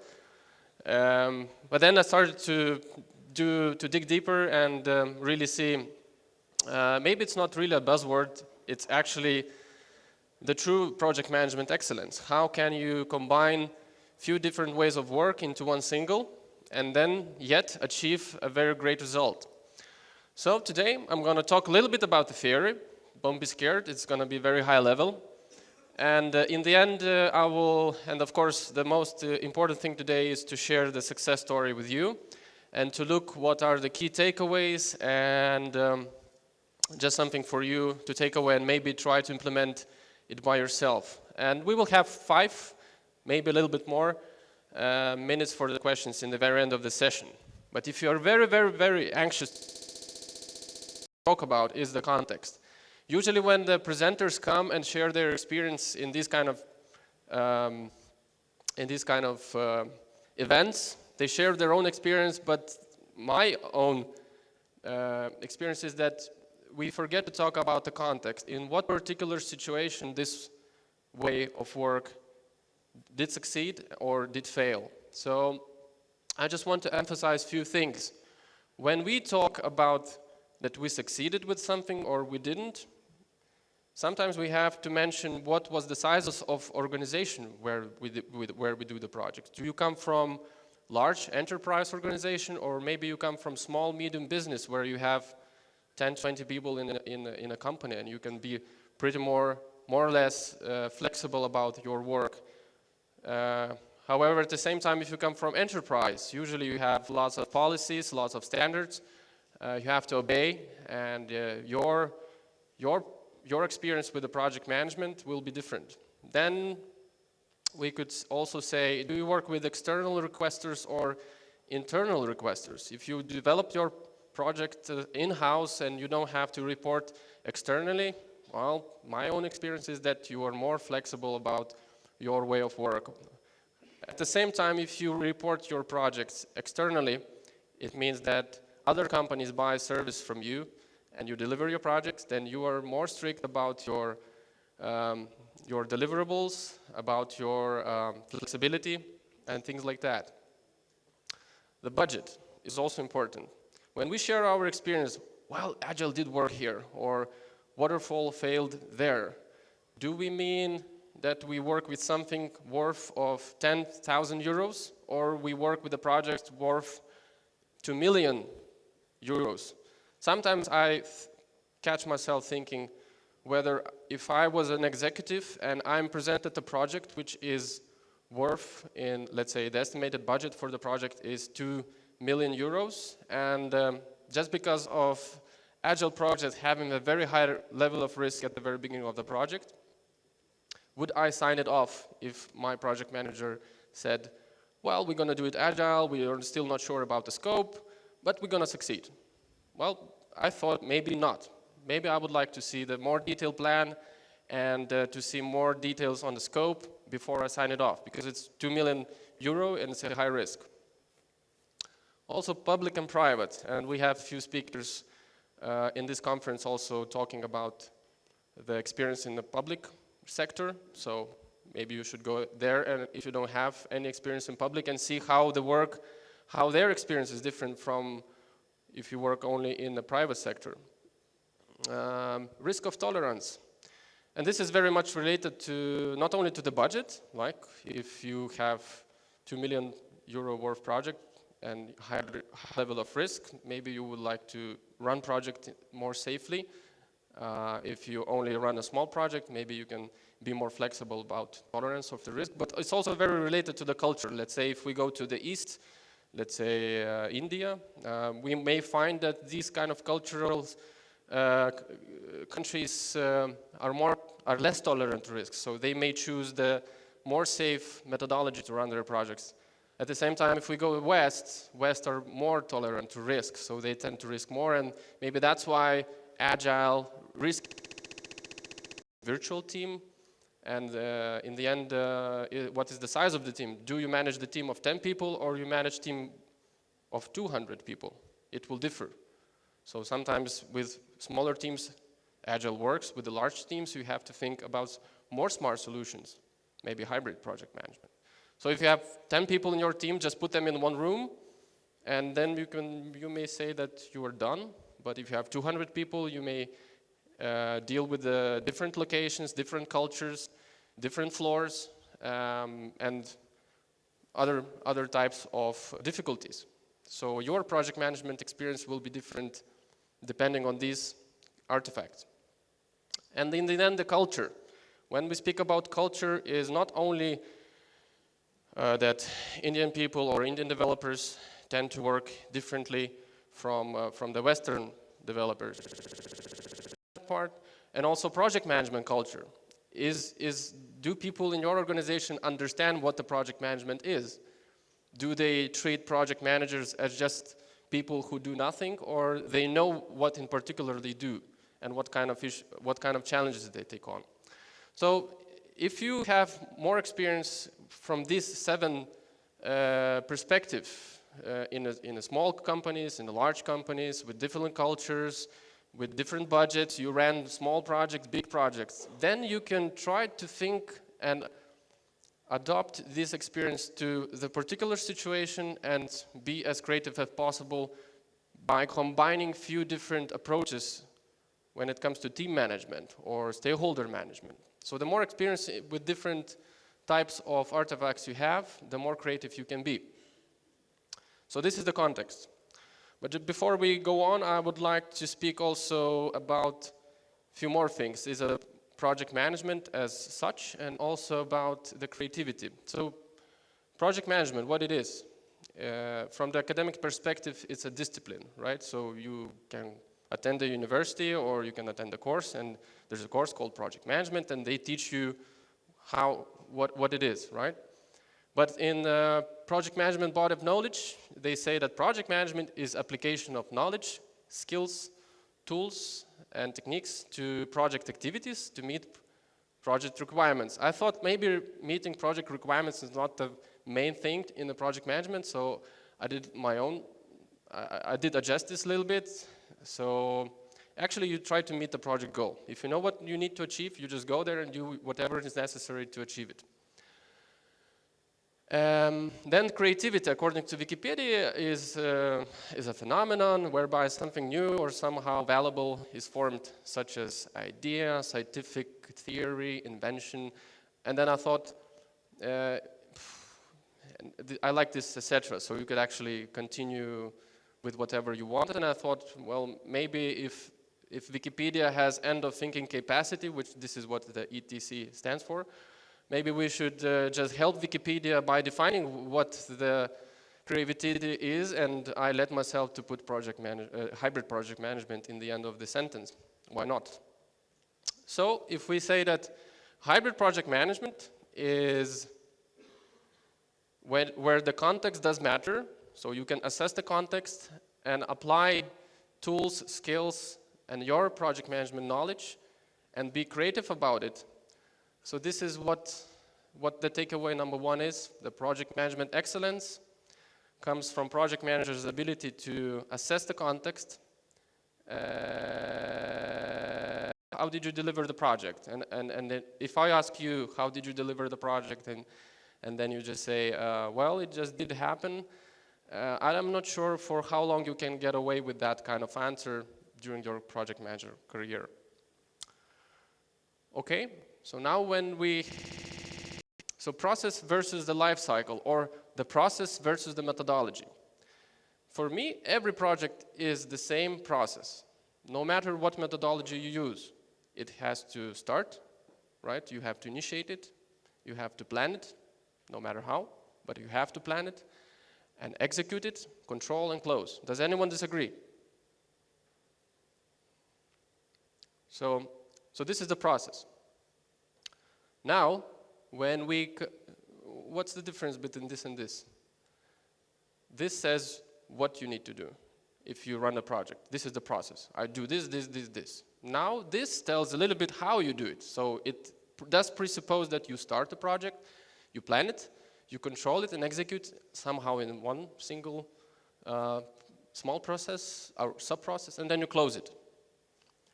So it does say that a little bit how, but if you go like this, it still says that you have to initiate it, you have to plan it, you have to execute, monitor, and close it, but it does also say how you do it. So the difference between the process and the methodology is that the process describes the start and the end, and what kind of artifacts you have to have during this process, and then how you run this, how you execute the project, how you plan the project. What do you need to do in the initiation? What do you need to do in the closing? This is the methodology. So I hope you got this clear view now, what is the difference between the process and the methodology. So let's say we initiate the project by completing the project charter. This is the document which says the goal is like this, the objectives of the project are like that, the estimated budget for the project is this. And then we plan it, we execute it in iterations. This is the agile way of doing the project, one of the agile ways. So the second takeaway I would like to stress for you today during this presentation is that there is only one project management process, regardless of the life cycle used, or regardless of the methodology used. Every project starts, every project ends. And then how you do it inside of it, it's your own creativity. All right, so this is the hot topic, Agile or Waterfall. Usually when we attend the event, Agile Tour, we speak more about Agile and how Waterfall is bad. I was asked to stress Waterfall is bad by Vaidas, the president. Is he here? No? So, but what I want to talk is not, there is no good or bad. It's just what something works or doesn't. And then it's your experience as a project manager experience should drive you through the way where you could say, okay, in this particular situation, assessing the context, I'm going to do Agile. Or in this particular context, with a big team, with a risky project, maybe the waterfall is better. So let's just look. Oh, right, I forgot I have the slide, but I gave this pretty similar presentation in May in another event called Project Management Spring. And one colleague of mine, he took a picture of me and put it on Facebook. And he says, can't decide between Agile or Waterfall, Laimonas explains hybrid project management. And then I really like this comment. See, here? Programming, motherfucker. I'm not sure if I can say that loud, but still you read it. And I was very curious what this link is. And then of course, I clicked the link and I see, programming, motherfucker, do you speak it? You probably saw Pulp Fiction, everyone. We're a community of programmers who have been humiliated by software development methodologies for years. We are tired of XP, Kanban, you name it. So they just want to sit down and program and do the stuff by themselves. But my answer to this guy was, enterprise, motherfucker, do you speak it? Seriously, I mean, if you do the enterprise level project, you just cannot get away without understanding how you deliver, what artifacts you need to achieve. You just cannot sit. It's very unlikely that 5 people can deliver enterprise level project. If you have different experience, I will be very happy to listen for you during the coffee break. Please share it with me. But I've been doing small projects. I've been doing also enterprise level projects. So I just say, there's simply not possible to do the project without the project manager in the enterprise environment. I also had an interesting discussion this week with my colleague from Minsk, and he said, why do we need managers at all? I mean, if we have hired very clever and smart developers, they will deliver. Why do we need project managers? And my answer was, because the project managers does the ugly stuff for the developers, so the developers can focus on what they really can do the best. I'm not sure if I did convince him, but it's up to him. Anyway, so let's get back to the agile part, right? And what is similar and different between waterfall or traditional way of doing the projects and the agile? The few things are similar actually. The process is similar, yeah. No matter how we do the project, we start it and we end it. And the medium, people. In both ways of working, we manage people. We manage communication, we manage stakeholders, right? What's different is the language. And this is what a lot of people drive nuts, especially those who are very old-fashioned traditional project managers. I mean, they say, why did you have this Scrum Master and Product Owner instead of just calling them Project Manager? Why do we have two roles instead of one role? And things like that. But it does differ because it's different philosophy and the life cycle. So the methodology.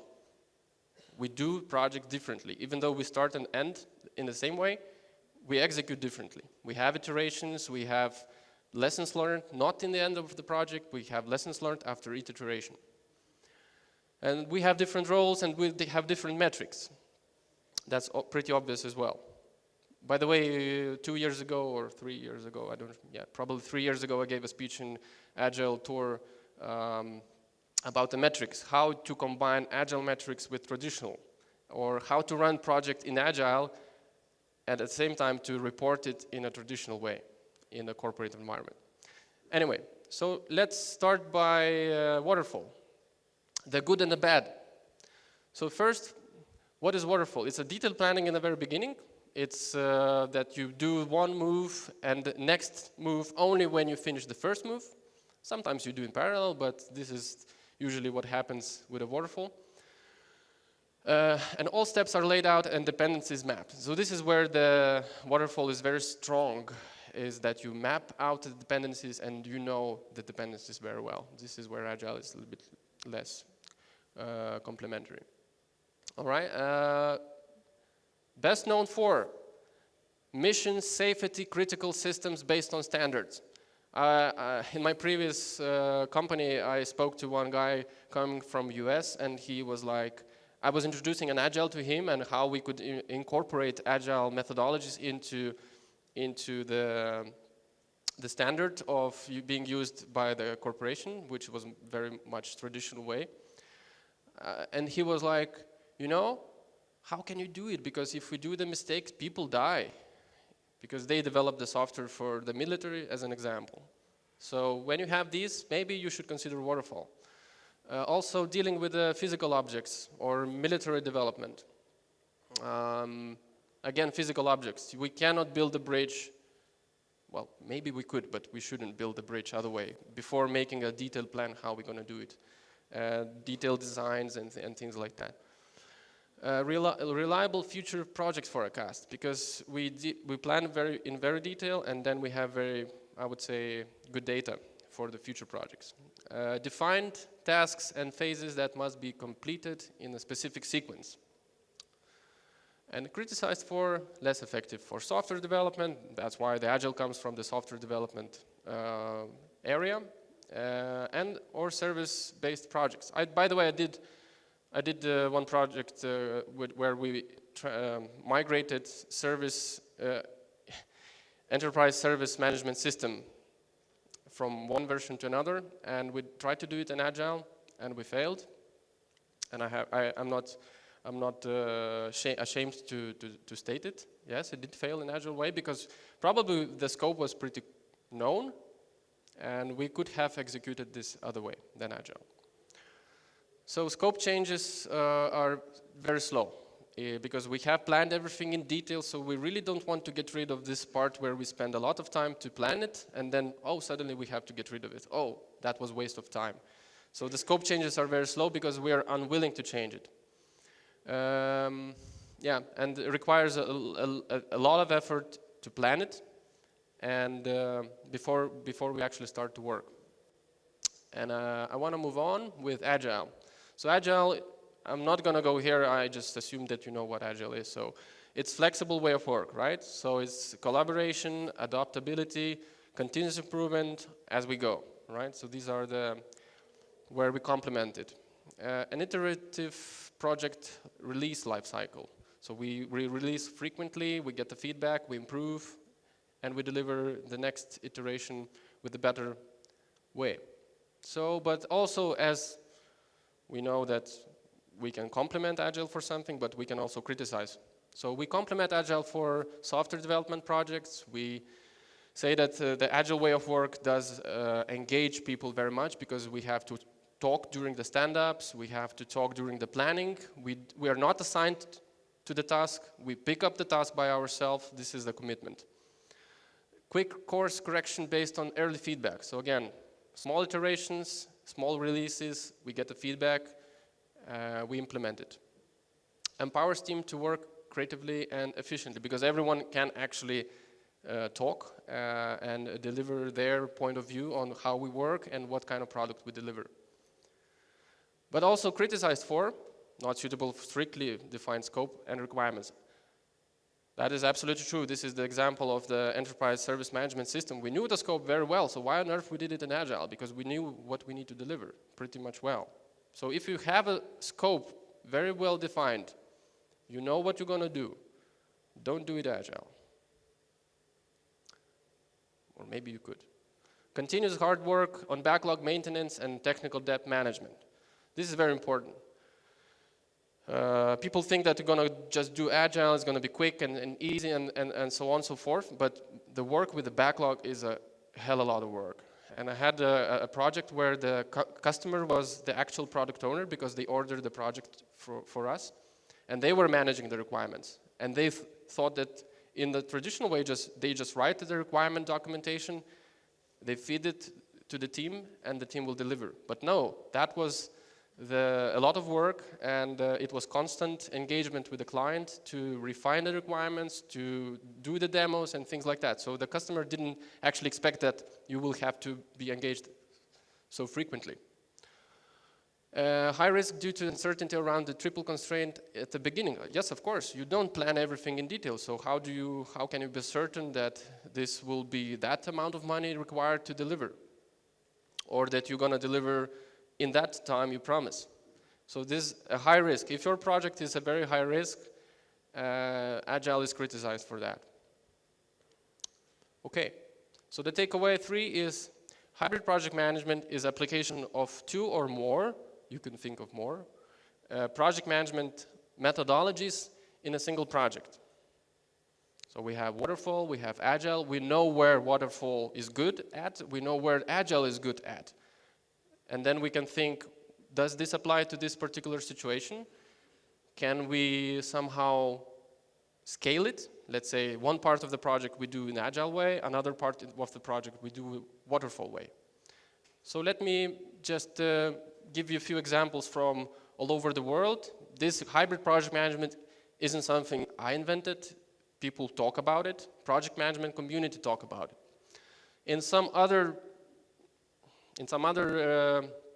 source of information, you could find these kind of titles like Water Scrumfall, Collaborative Model, Our Process, or as I sometimes say it, whatever works. So if you put this Water Scrumfall or even hybrid project management into the search engine, you may get these kind of pictures like requirement is collecting the stories, design wireframes, and then you just do it in Agile way, in iterations, and things like that.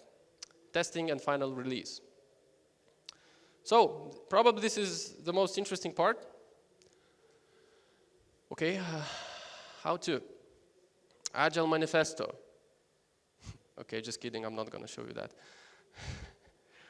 Sometimes what happens in organizations, managers, they come and they say, whoa, let's do Agile. That means no more planning, no more documentation, just start writing the code and complaining. I'm glad it has a name, and then this was your training, and then people go and they try it, and actually what happens, then they come to these kind of events and they share their knowledge without understanding what they did. Well, maybe sometimes it works, but it works in a better way if you know why you did this way, how you did this way, and then you can explain it logically.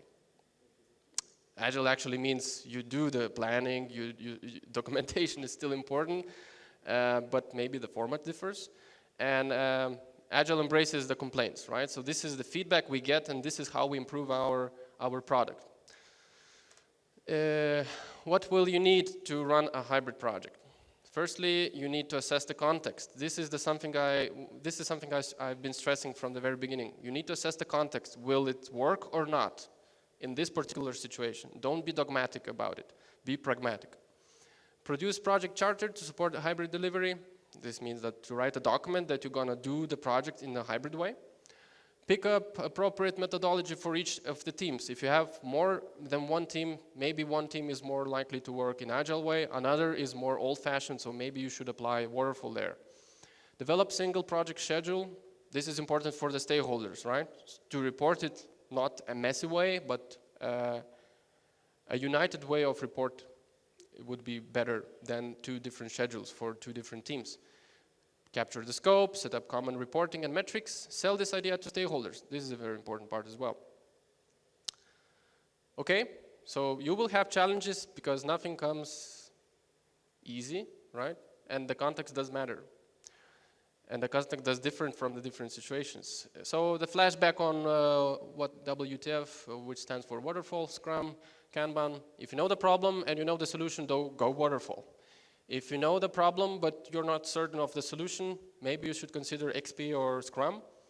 But if you know the problem and the solution, if you don't know both of them, do the lean startup or something similar to that. Agile product lifecycle. I was really willing to skip this because it's pretty obvious. When do we adopt Agile, Scrum, or when we do the Kanban part? So basically for the product development, if you have a new product, you should use the Scrum because probably you will have also a new team building that product.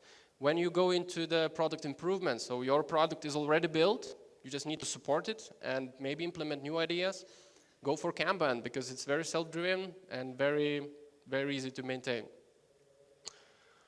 Now, if you need another version of the same product, maybe you should consider going back to the Scrum or hiring another team to do it in a Scrum way. Now, if you want just to test your ideas, maybe you should do the lean startup. Why this is important in this presentation? Because the teams also differ.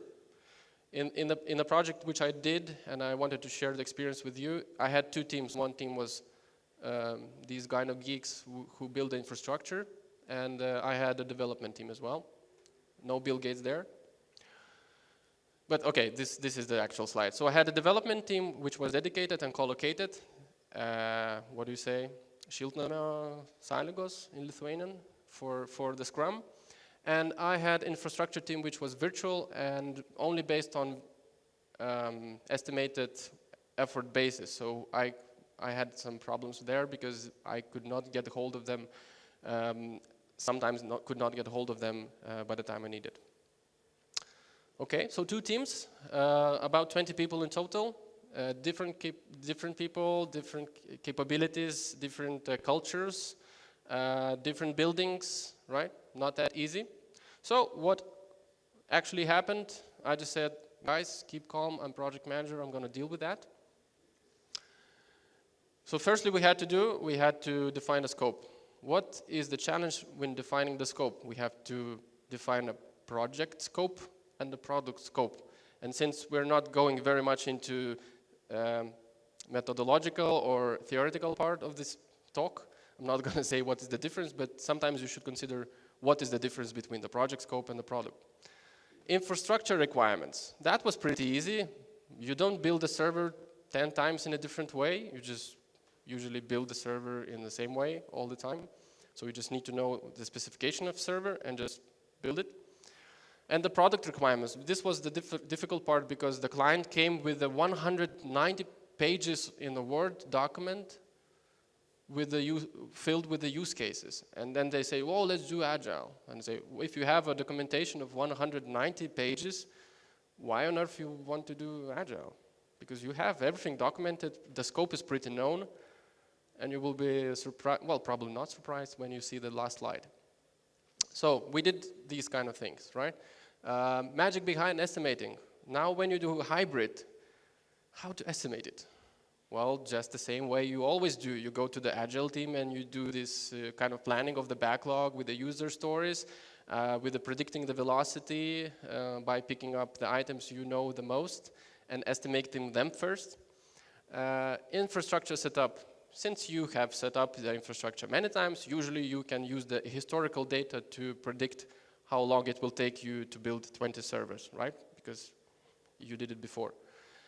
The release plan estimating, also this is something big. When the release plan estimating tells you when you're gonna finish the project, when is your final release into production plus early life support and closing.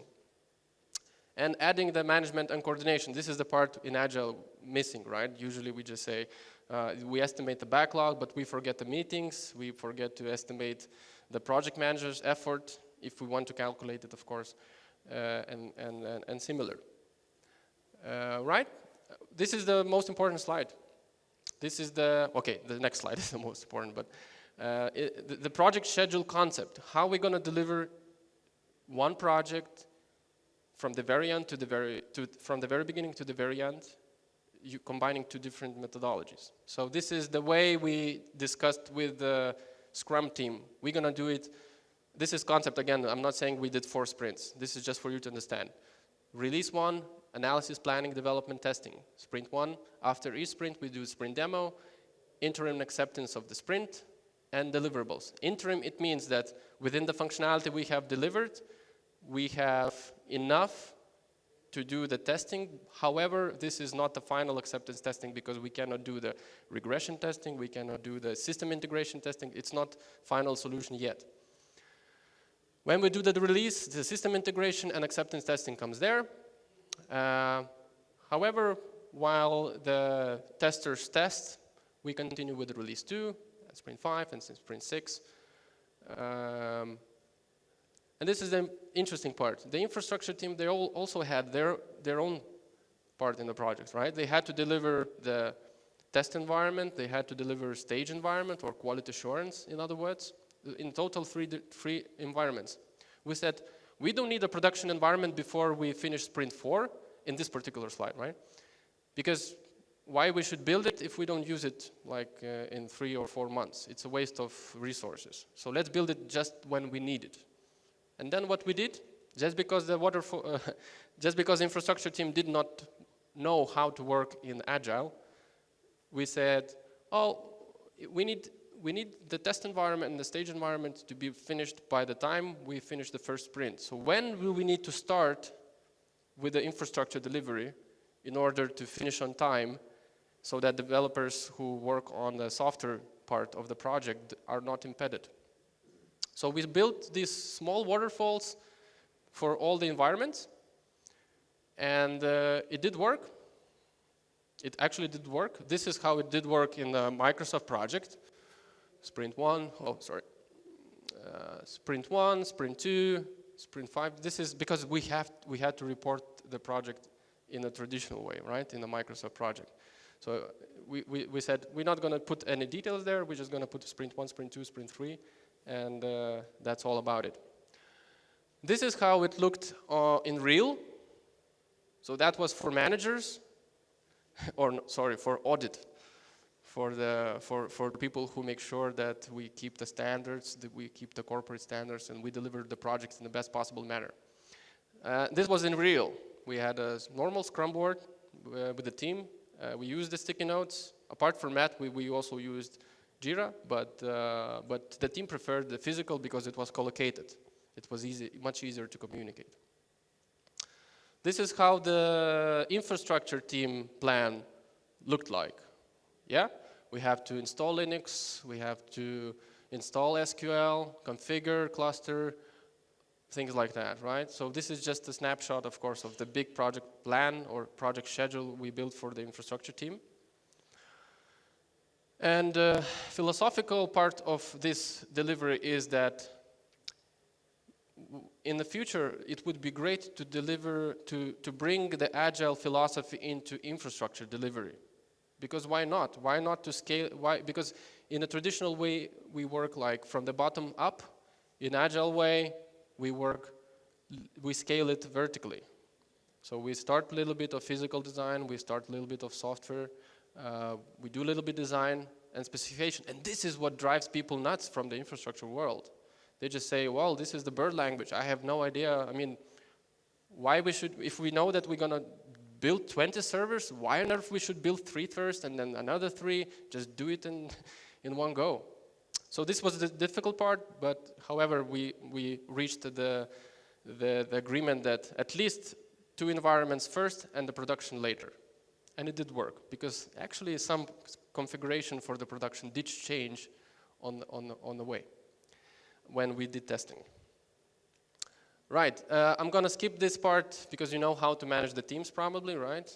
In Agile, this is the 5 dysfunctions of the team and how to deal with those. I took a little bit more time from other parts. Important thing to do with the team is to set the ground rules. This is just one example how to do it, that you have a clear message to the team how you work and what is acceptable and what is not acceptable. This is just to keep the team efficient and to avoid the discussions, was it good or bad what we did? If someone is late, this is not acceptable to the meeting because we agreed. Or we agreed that Fridays we work from home, and that is absolutely fine. Everyone knows that Fridays we work from home, and that's okay. Another thing you would like to in a previous discussion, I see the time. In the previous discussion, the presenter said about the acceptance criteria. In Agile world, we use most of the time definition of done, right? So we have to agree with the team, what is your definition of done to keep the quality high level? And again, to limit the possibility of useless talks between the developers or between the project manager and the delivery team. If we agree that this is definition of done, so that let's say 90% of our code is covered by the unit tests, this is the agreement and we have to live up with it. This is a lot of text, but you will have the slides, so you will be able to read it. This is, and again, this is just an example how to do that. Okay, one of the last slides today is the hybrid effect. What effect you can expect if you try this out? So, and this is my experience, you may have other. First thing is a cultural shock for the delivery teams, especially for the infrastructure. Usually you don't say, I mean, when I said to the infrastructure team, oh, with the developers we work agile, and they go, what is that? Dependency mapping challenge. This is difficult when you have to map dependencies between agile team and the infrastructure team. This is one of the biggest difficulties I have approached. Also, little waste on planning, first iteration only. This was very difficult with the client because the project was pretty big in a budget. So we only estimated the first iteration. We say, okay, we do this agile, so come on, let's not spend our time to estimate everything. Let's estimate the first iteration, and based on that estimate, let's assume that the whole project will take that amount of time and that amount of money. That was difficult, but look at that. 40% of initial requirements were replaced based on looped feedback cycle. So remember those 190 pages of use cases we received in the very beginning? 40% of that was removed. Whenever we did the demo, we get the feedback, we remove requirements for the next iteration, we add new requirements, we replace the requirements. So this is the fundamental part, or the very big value of you doing the project for the software development in a small team, in a collocated team, in Agile way. Another 2 things, high quality and robust solution. Again, definition of done and focus on the quality and making sure the quality is not compromised. will let you build a robust and a high quality solution. Initial scope delivered 3 weeks early. Again, building efficient team who knows what we're gonna deliver, having the release plan, good communication, conflict solving, will let you do the better job. And we finished earlier, 3 weeks. Maybe that's not too much. However, 3 weeks, if you translate those 3 weeks into money, it's quite a lot. Happy client, happy team, next offer. And we did receive to do the next project right away from the same client because they saw that this team is efficient and we need to take the most of it. This team can deliver and deliver efficiently. And we still, by doing this hybrid project in a hybrid way, we still met the corporate audit and regulation requirements because we did have a Microsoft project in place. We did have project charter. We did have all the artifacts we had to have. Takeaway 4, don't look for one process or one methodology to fit every situation. Again, assess the context and be creative about it. But still you have to choose one dominant methodology because in that particular schedule concept, we had agile driven way, right? So we had agile schedule and then based on agile, when do we need infrastructure to deliver? That we build the infrastructure part. Bring agile values to hardware development. This is I believe this is what we as agile ambassadors should do. If something doesn't work, don't stick with it. Don't be dogmatic, be pragmatic, as I said. Be creative about delivery and focus on value. Very much corresponds to the upper one. Don't stick with something doesn't work. Or don't stick to, yes, I know. And call it enterprise. It sounds good. All right? So creativity comes from everything you can assess and apply your best skills to it. There is only one process, start, end, despite how you do it. So the methodology is a different thing. Hybrid project management is a combination of few methodologies in one single project. And the future challenge I want to leave you with is how we deal with the best practice. Because currently the hybrid project management is not yet a best practice. But as I said, what is the best practice is like wine. There is no good or bad wine. It's the wine you like or you don't like, right? But in order to use this hybrid, you have to try out a lot of wines before you can say that this wine is good or bad. You cannot just try one wine and say, okay, this one is good. I will continue drinking this wine for the rest of my life. Try a lot of wines, then you can decide. And this is the end of my thinking capacity today. I'm sorry to take a little bit longer than expected. If you have questions, I'm not sure if we have time for questions. Thanks, Lyman. We have time for one question. Let's make it 2. Yeah, one. You can ask Lyman during the break. Yeah. Has anyone question?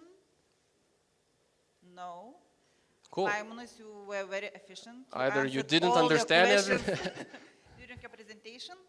So thanks a lot. Now we have a small break and we'll be here at 12 o'clock. Just one request. Please don't forget to fill participants' feedback forms. Thanks.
Hello, everyone.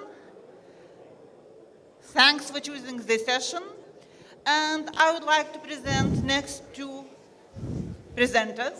They are from SEB Sweden, and they are leading Agile change journey. Thank you. Thank you very much.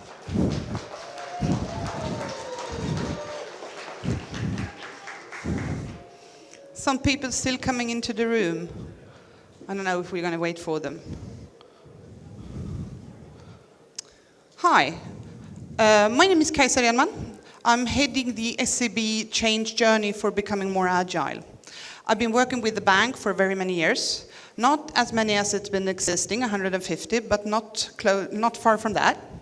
I've been doing quite a lot of things in the bank, like product management, process management, but also stock analysis. And for the last 10 years, I've been working a lot with communications as head of communications for the retail segments. 2 years from now, I took up this position. And together with me is... My name is Matthias Forsberg. I am the... Is it my microphone? It's me. It's oh, okay. So I'm Matthias Forsberg. I work as the manager for Center of Excellence for Agile within SEB, and that means basically that I'm managing a team of 10 Agile coaches, helping the bank to find better ways of developing and maintaining great software.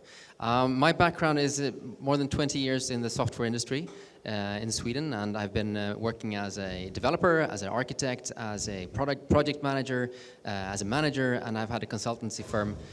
I've been in SEB and in banking for 1.5 years, so I'm really a beginner in banking. And before I started in banking, I was working with cable operator, Sweden's largest cable operator, as a development manager, and built an agile development department over there. So Kajsa, tell us a bit about SEB. Yeah. Probably most of you knows the SEB brand, but maybe you don't know the magnitude of the business and the size of it. We are having a universal offering, meaning that we have all of the kinds, the full range of products for all segments, meaning that we have branch offices and stuff like that in Sweden, in Lithuania, Latvia, and Estonia. But we are also a geographically widespread company because we have people working in like Singapore, New York, London, Hong Kong. Although focus is on Northern Europe, where we have our main businesses. So for example, in Germany, we have a lot of people working, but they are mainly towards the corporate segment, not the private segment, the corporate segments. And the corporate segments is basically where we come from. That is our heritage. We have been working with almost all of the large Swedish companies from they were very small until where they are now. We also have, since like 10 years back, large focus on mid-sized and small corporates as well. But we have this focus also on the private side, on these 4 markets, as I said. We also have the asset management side. That is something that has been in our DNA for ages as well. So we have quite a strong focus on the entrepreneurs when it comes to the private side. Yeah, basically that. So Matthias. So let me just ask you guys, how many people in here are working in banking in some way? Oh wow, that's almost half. Great. Okay, so the rest of you, you're probably working in other industries. I understand that. You know, the thing is, many years ago, the walls you see behind me, you know, they were in banking. That was our business proposition. That was our unique business proposition. Those walls were safeguarding your money. You came to us as a bank with your money. We put it behind those walls in our really nice vault inside, and they were safe and guarded by our really strong guards that you wouldn't want to rob. And that was really, you know, working very well for quite some time. But after a while, you know, things change. Today, we don't use cash anymore in Sweden. I don't know when I had cash in my wallet the last time, and I'm feeling quite comfortable with that. So everything is very much more digitalized right now, and we're so dependent, the entire society is so dependent on having this digitalization of the banks and having this infrastructure working all the time.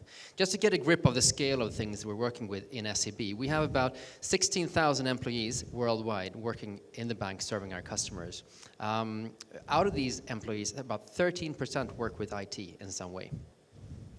We have about 4 million customers, private customers. We have 400,000 corporations and about 3,000 large corporations and financial institutions that we help every day with their banking business. And in order to do that, we have about 1,200 or 1,200 plus systems that need to be up and running and working to support these customers.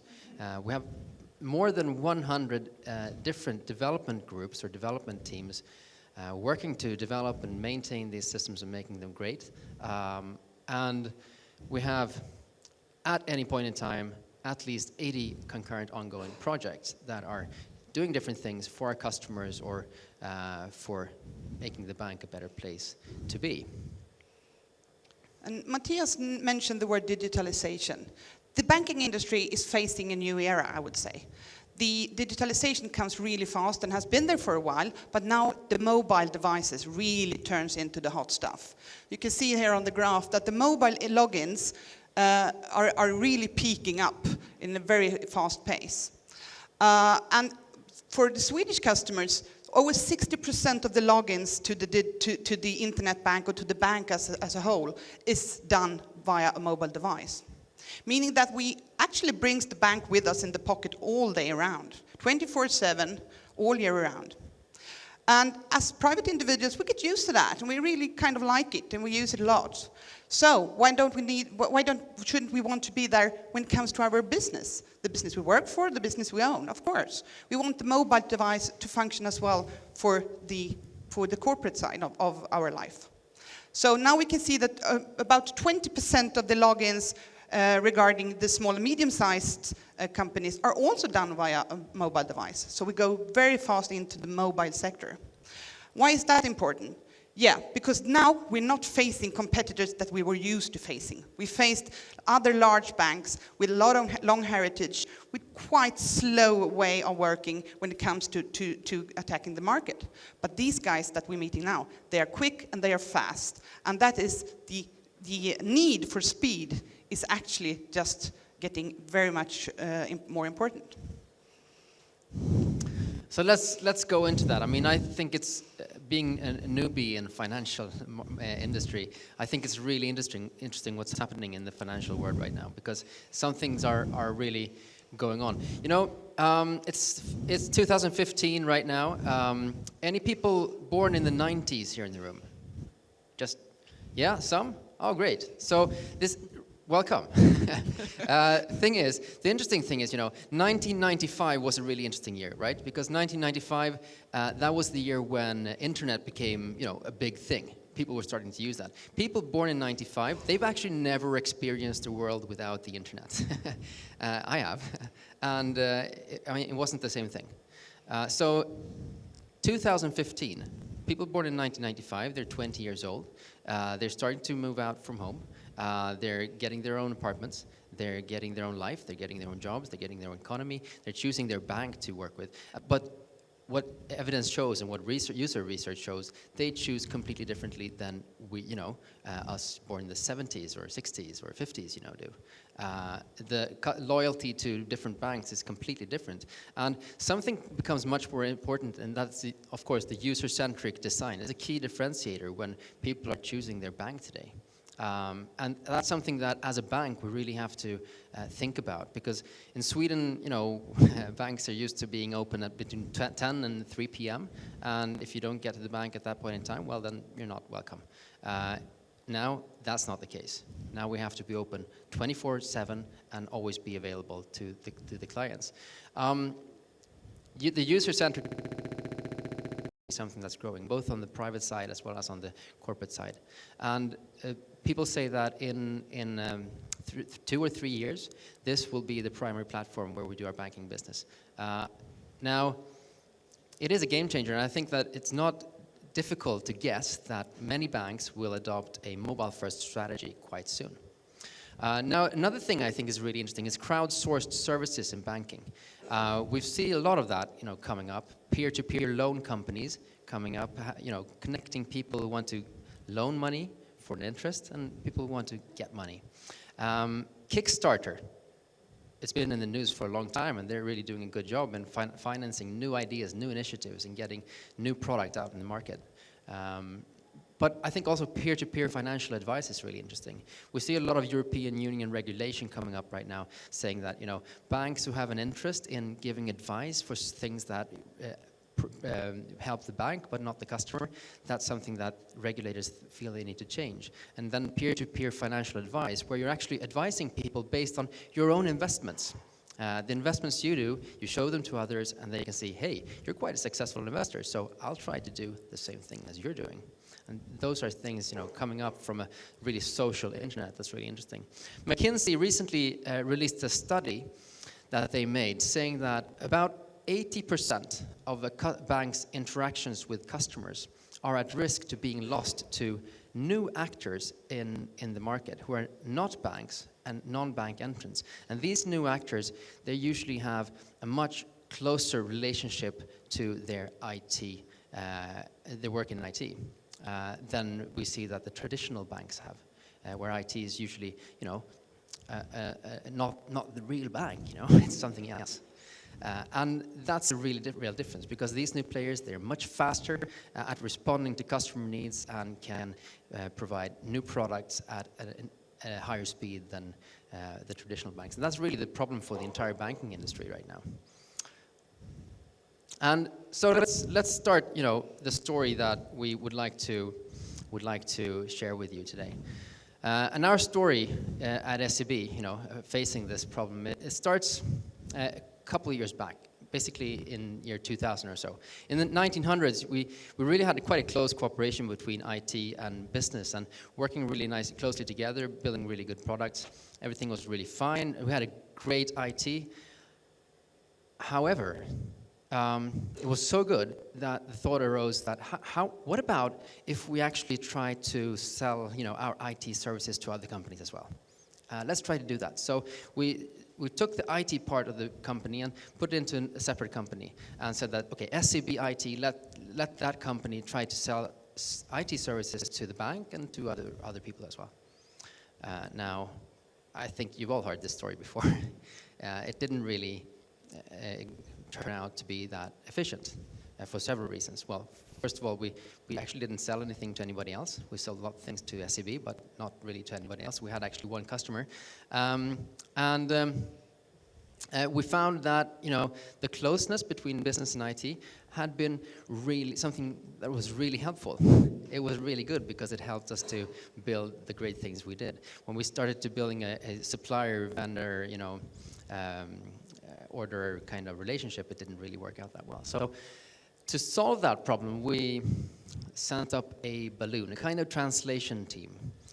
People who were able to talk to the business, and business making sense to the business, and also being able to talk to the IT guys and, making sense over there as well, and translating everything.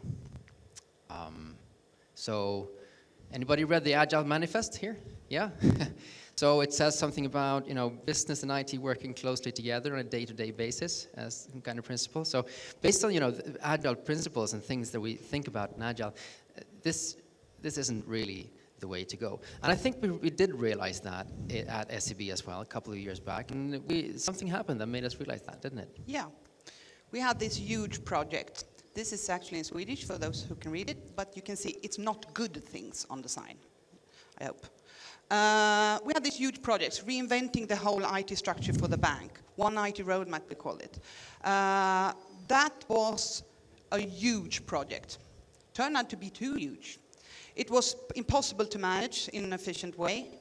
And as a consequence, we needed to close it with some substantial write-offs, actually, some substantial costs. But that was also a wake-up call. What are we doing? How are we working? What do we need to do to address these kind of monsters being created in the bank, so to say? So what we started to do was reorganizing the IT, taking off the people in the balloon. Fortunately, we took them down a little bit slower than this would have happened if we did like this. And many of them are still working within the bank on the IT side or the business side. But we took off the balloon and we each other thinking, okay, so how do we do this? Let's start talking, but who should talk to who? So that was a tricky thing to address. We saw the need of building relationships, building trust between each other, but we needed a way to do that. So we tried to address that, didn't we? Yes. we did an arena, a governance arena, but also a relationship arena between IT and business. We call it compartment. And this is still the way we run very much of the IT today. This is an arena where business and IT meets and really talk to each other, trying to find out what is the goals. Have we got common goals? No, maybe we don't have that. Then we need to have that. This is a structure that goes from the top management and all the way down in the bank. And it is not an organizational perspective on the compartment structure. It's actually a value flow perspective on it, or a product flow perspective, or a customer flow perspective. So this is really challenging for many of us, because the business side has been quite, we have 5 divisions, and those divisions has been quite solitary in deciding on their own IT, and now they have to meet in this arena to decide on what gives most bang for the buck. And that hasn't been done before. Together with the IT side coming in with their perspective, with their competences on what is doable and how should we do it. So it's challenging, but it's really getting there as we speak. Together. But the culture and behavior and attitude and how we act together, and if we trust or mistrust each other, that is the key to become a true partner. So we've done quite a lot of things, and these are 4 examples of things that we have done to address the culture and the behaviors and attitudes, and knowing why you're in the bank and what is your purpose with the things that you do on the grand total. We've been working with what we call value dialogue. We started out within the whole organization with all of the people working in the organization, facilitated by the management group on these value games sessions. And it's actually a game where you have this quite tricky situations that you're supposed to solve together. And the goal is actually discussions in the meetings. Then we have used it when it comes to leadership, challenges, but also the possibilities and the things they see that they really want to act on. Really rewarding. Another way of doing that is what we call roundtables, which we conduct a couple of times a month with 2 people from the management group, where we meet people from all of the organization. But these ones are not group specific, so here comes people from all of the organization. And that gives another perspective in the discussion compared to the Bumblebee visits. And then we have, for the last 3 years, we had what we call Agile Day, where we have 700 to 1,200 people we have gathered during these days, full day, where we focus on things that is top of mind and things that we need to know. First year, we talked about Agile. What is Agile and what does it mean for us? Next year, we talked about the compartment Agile together. How can we accelerate on that? And this year, it was on leadership and leadership behavior in a way, in a world where we work more agile and flexible.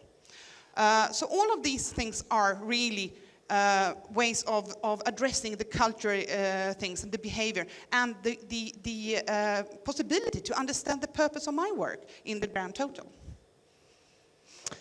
So culture and behavior and attitudes is something that's really crucial for us in order to get an agile approach to work. But we also see the structure that compartments provide to us help us to understand the product and value flows that actually make up the bank. In SEB, we have about 15 different compartments, as we call them. Some are vertical, we call them, with a product focus, such as payments or loans or trading. And some are horizontal with a more customer-oriented focus, such as front, in which compartment we have all the different ways we have with interacting with customers. The purpose of the compartment structure was actually to tear down the organizational silo thinking that we had within the bank and making sure to get people to meet across the organization. Thank you. And also getting business and IT to prioritize much better together. And that was really some of the things that we saw with the compartments that could help. This, I have to just get my notes, thank you. This is really, to one sense, if we go back to what Jan-Erik was speaking about this morning, what the compartments are doing from that perspective is portfolio and project dependency planning and working with the dependencies on a project and portfolio level. And that's really great. But it still leaves us in this situation. We have more people involved. We have 3, 4, 5, maybe even 8 different compartments making roadmaps and planning, what is this development team going to do? What are these resources going to do over the next couple of time, without taking into account the capacity and the work actually going on? And that obviously led to some difficulties.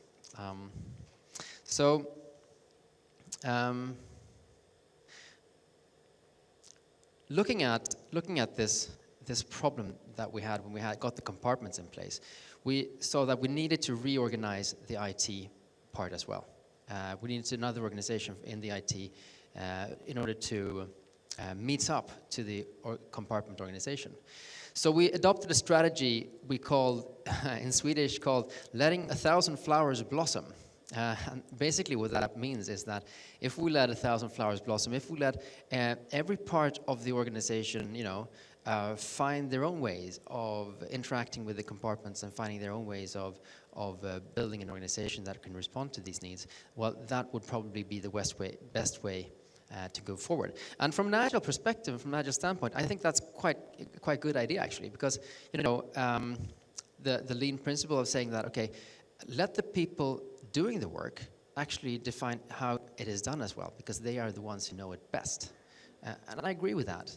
The problem was that when we want to focus on, for instance, development for the loans product, it was really difficult to find the people working with the loans product, because they were all over the place. We hadn't organized the people working with the loans product so they can actually, talk together and find out in what way they were supposed to work.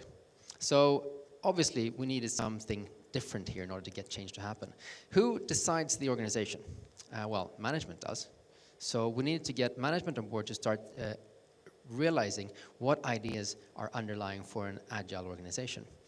What we did was, together with management, we defined something we called an agile framework. A framework of ideas and principles saying what defines an agile organization. Very much based on the issues and problems we had in the organization at that point in time.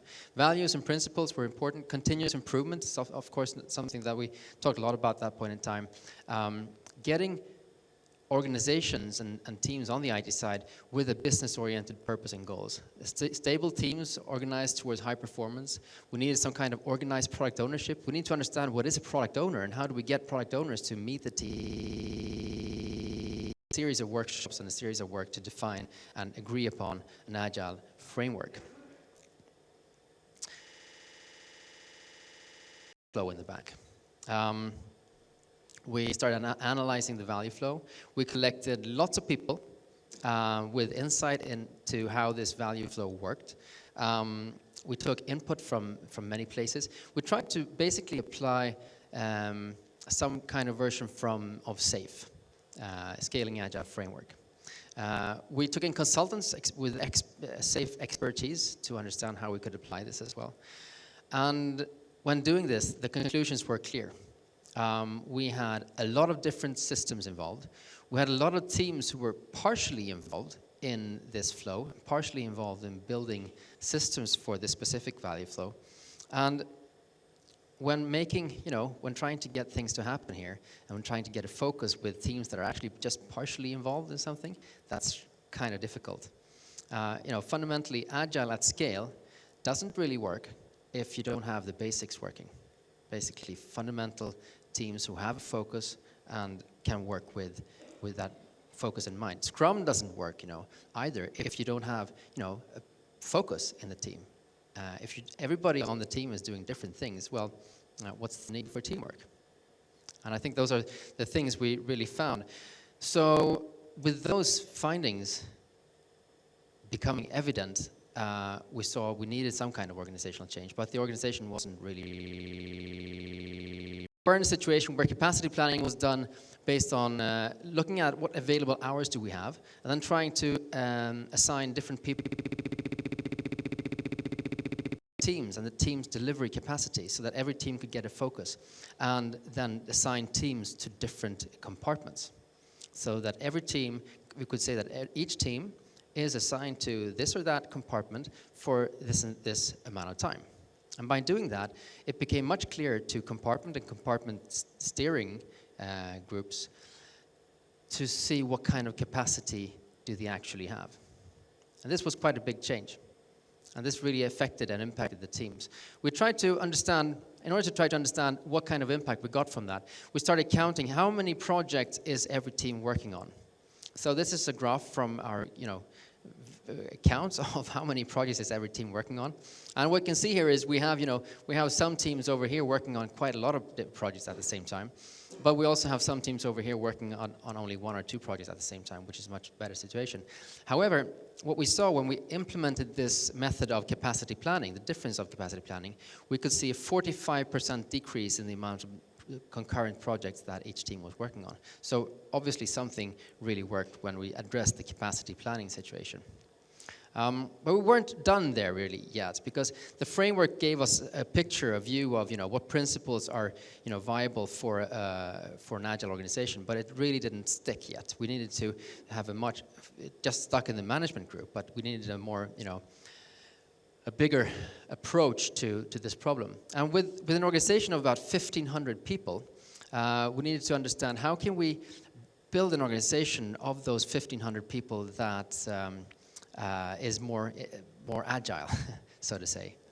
To do that, we collected a small group of people, cross-organizational group, that started to analyze, okay, so what would a new organization look like? What would the blueprint for a new organization look like?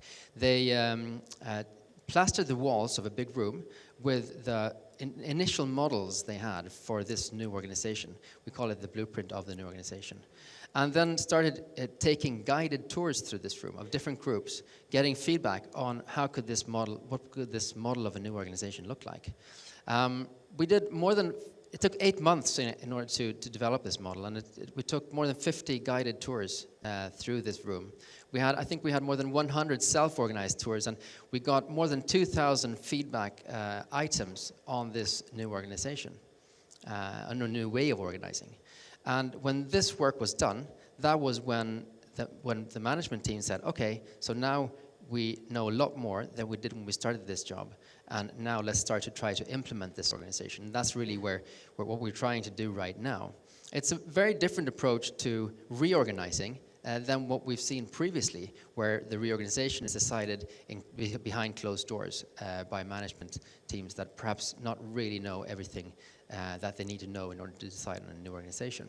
Now the question is, has this solved our problems? Has the blueprint solved everything? Is everything great now? No, of course not. But it really has done something very, very important for us. It has advanced our thinking, and it has helped people to understand and realize what are these agile principles about, and how do we actually apply them in the SCB context. And that is quite a big help for us. Now, with this insight, we actually took on the same value flow again, and tried to apply it to the same value flow. And we saw some different things happening this time around.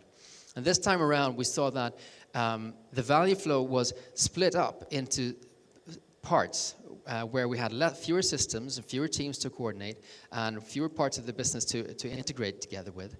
And we start seeing that when we're doing that and we're applying the rules of a blueprint when we're organizing ourselves, we get much more progress towards the direction we want to go.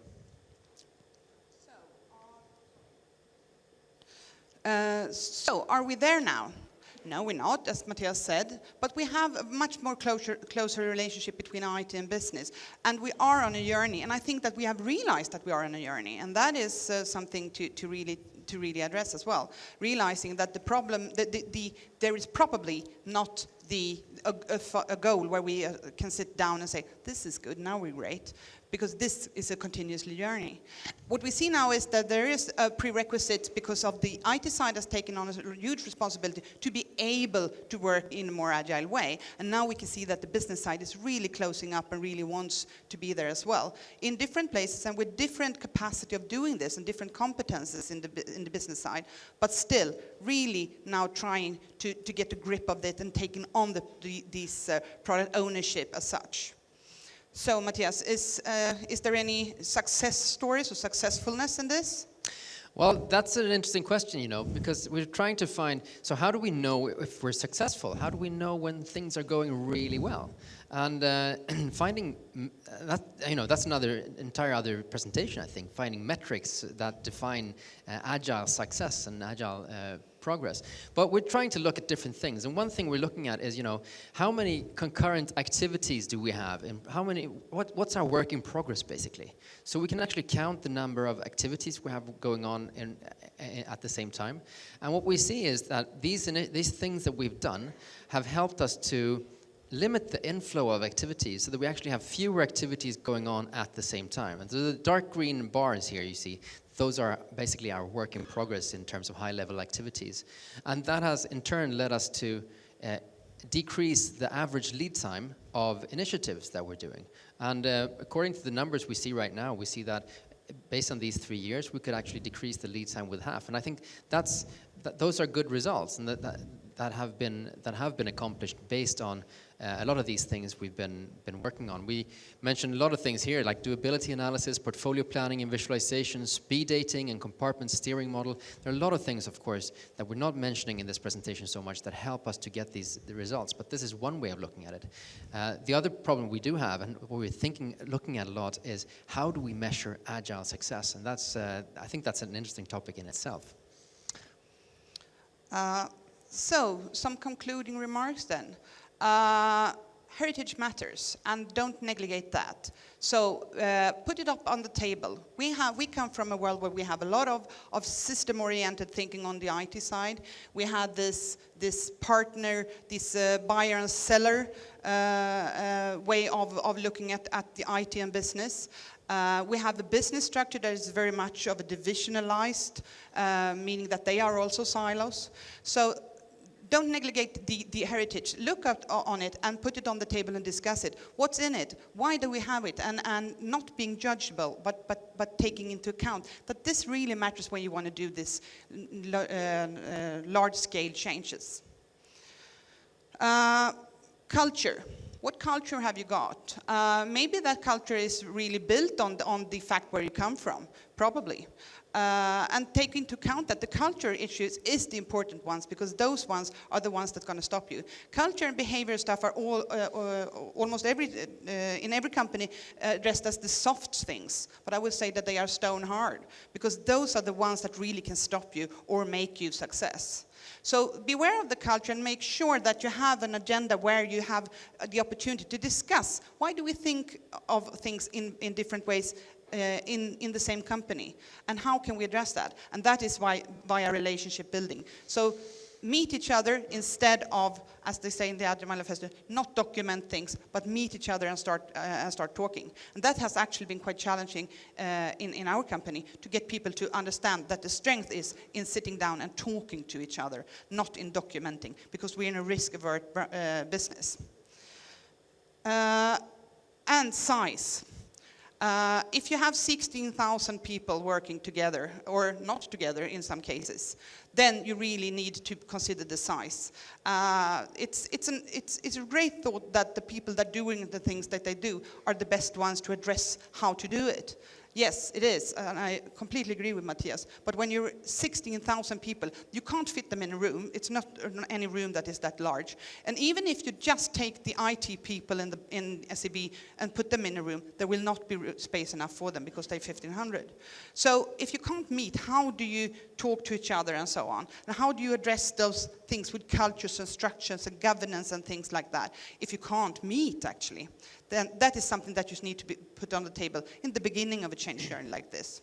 Because we aim for using our size as a strength, but still be able to be flexible and small and speedy when it comes to inside that shell of the big dog. So yesterday morning, at 9 o'clock, we went to a specific project that we have in SEB. One of the initiatives we have where we're trying to reinvent and digitize one of our value flows. At 9 o'clock, this group, consisting of basically 3 different teams, had their check-in, their morning check-in. And during this check-in, they collected representatives and people from these different teams sitting around the table.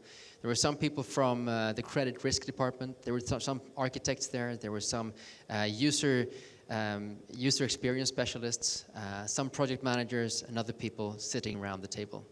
Now, during the check-in, they were actually saying, okay, what did we do yesterday? What did we work on? And what things came up? And what do we need to address? And the discussion was going back and forth over this table. They solved things that otherwise, without the people that were there at that table, that would have taken weeks to resolve. And they solved it with a simple conversation.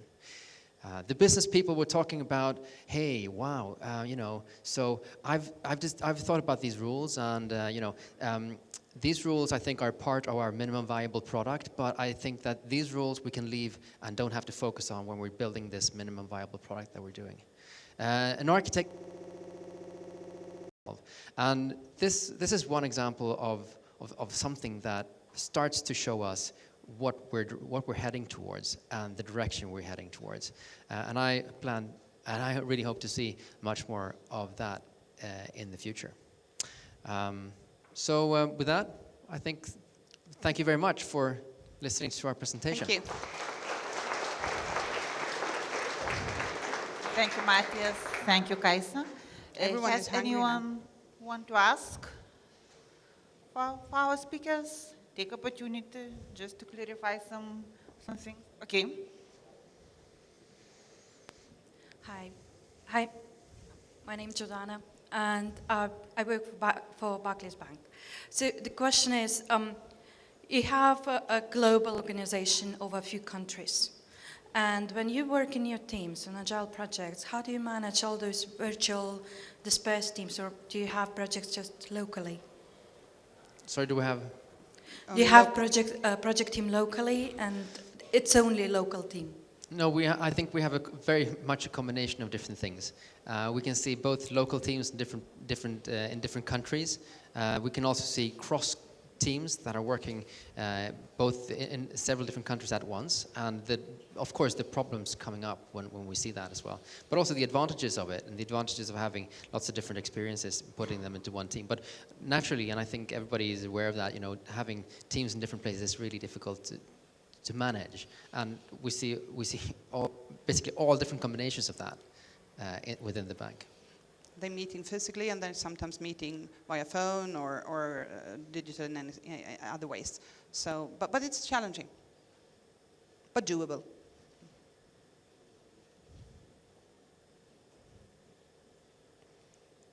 My question is about culture and cultural transformation, which is extremely important.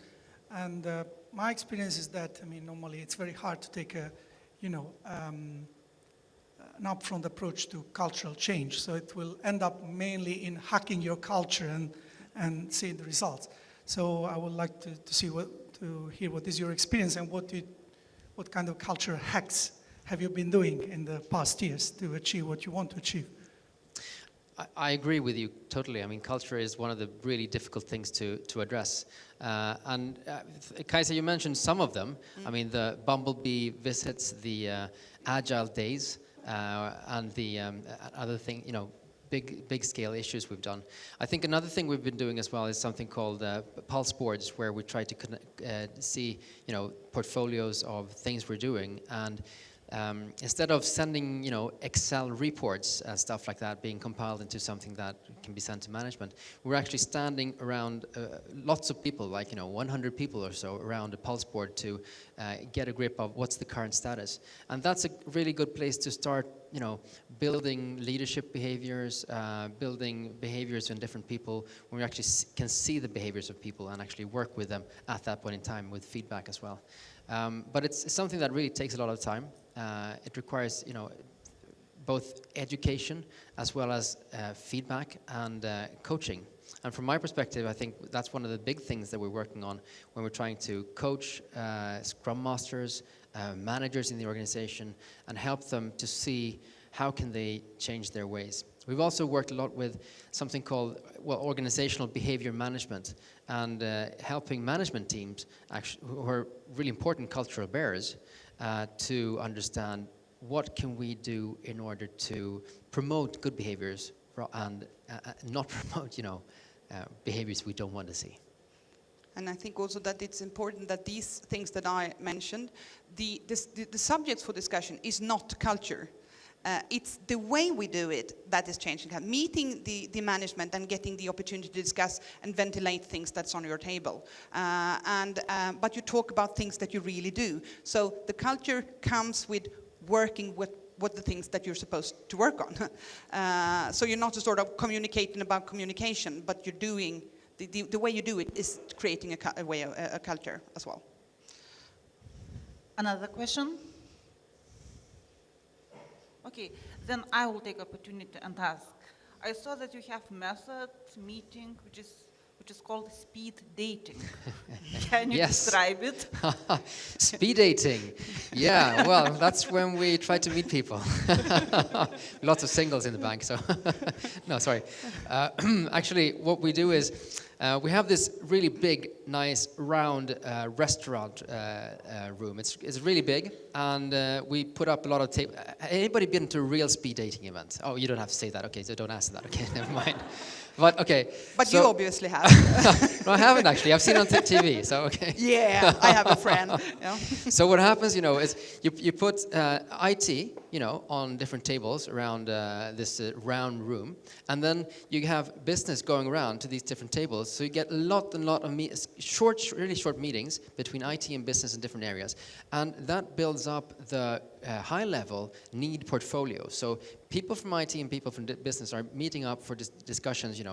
Just 5-10 minutes each, just discussion, to understand. Okay, what is the high-level need, and that really helps us to define capacity planning for the next period of time. And we're doing those speed dating events. I think we're doing them quite regularly, and we've been doing them for quite a while back. And it's something that is working out really good for us. Thanks. So thanks again. It was a very interesting presentation and some logistic details. Now we have lunch break. It will be for 1 hour. So please meet 1:45. I would like to see you in this section, but nevertheless, choose the one presentation that you like most. And again, request, do not forget to fill feedback forms. Thanks.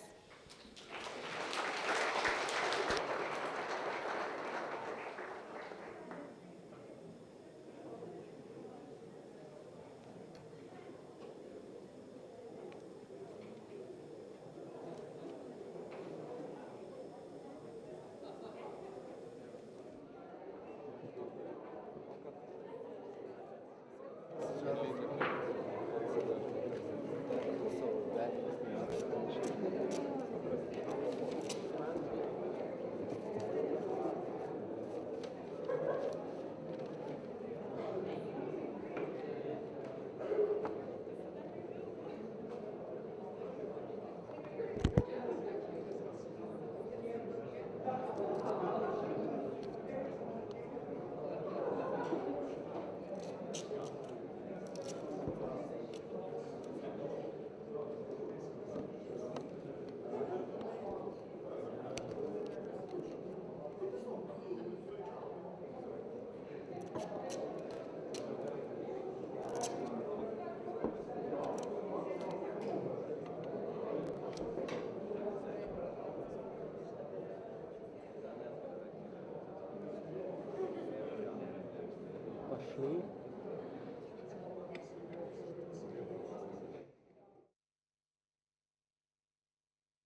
Good day.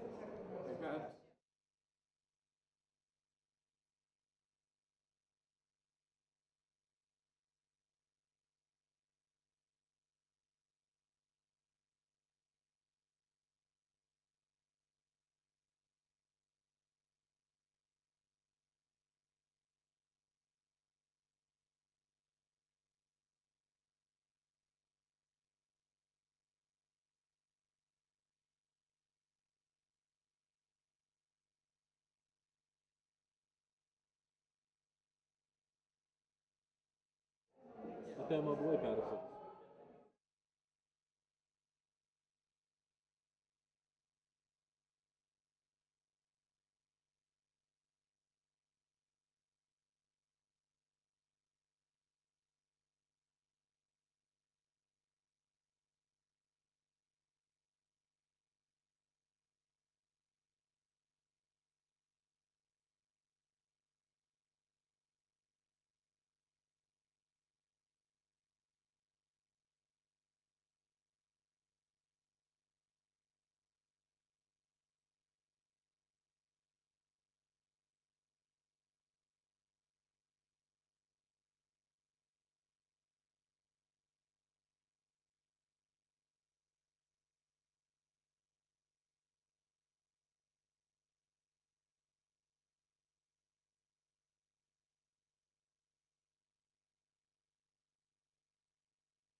Pasičekime, žinai, persakyti. O, strings eina. Ir gerai, ir nelūž. Can I hear something? Dabar ką žinau, nežinau, gal reikia va taip palikti ir atėjus pažiūrėti, kas bus. Jo, šiaip žinau, gali būti ir intelektas. Koks nors, žinai, žulikas ir pyks. Nes, sakau, paskui nugalvoju, blin, čia prieš tai, tipo, žinai, atėjo nešuos, atsisėdo čia paliekį ir ten užmatė, o, sakyti. aš tai nei, bet, aš jį piktai... Va čia nuo gal gatve ir... Aš labai piktai jį žiopsojau, skleidžiau daug neigiamos energijos ten. Pasiimsiu savo kuprinę.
Čia vieną turėsim pranešėją, kuris su savo kompu.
Tiesiog taip. Man low. Tiesiog tikėjau. By the way, sekmadienį tu važiuoji didelį transliaciją? Yes. Yes, o gal aš tada galiu tavo komplektą į Aš tą didelę transliaciją į internetą parduodu su tuo. God. Yes, I'm getting money for that. Bet mažai čia. Okay.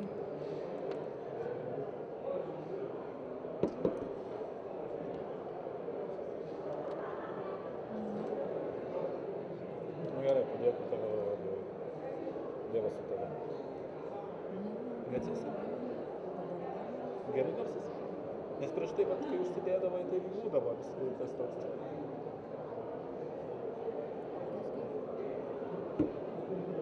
Nedaryk staigių judesių, neprepuok. Nepadeda.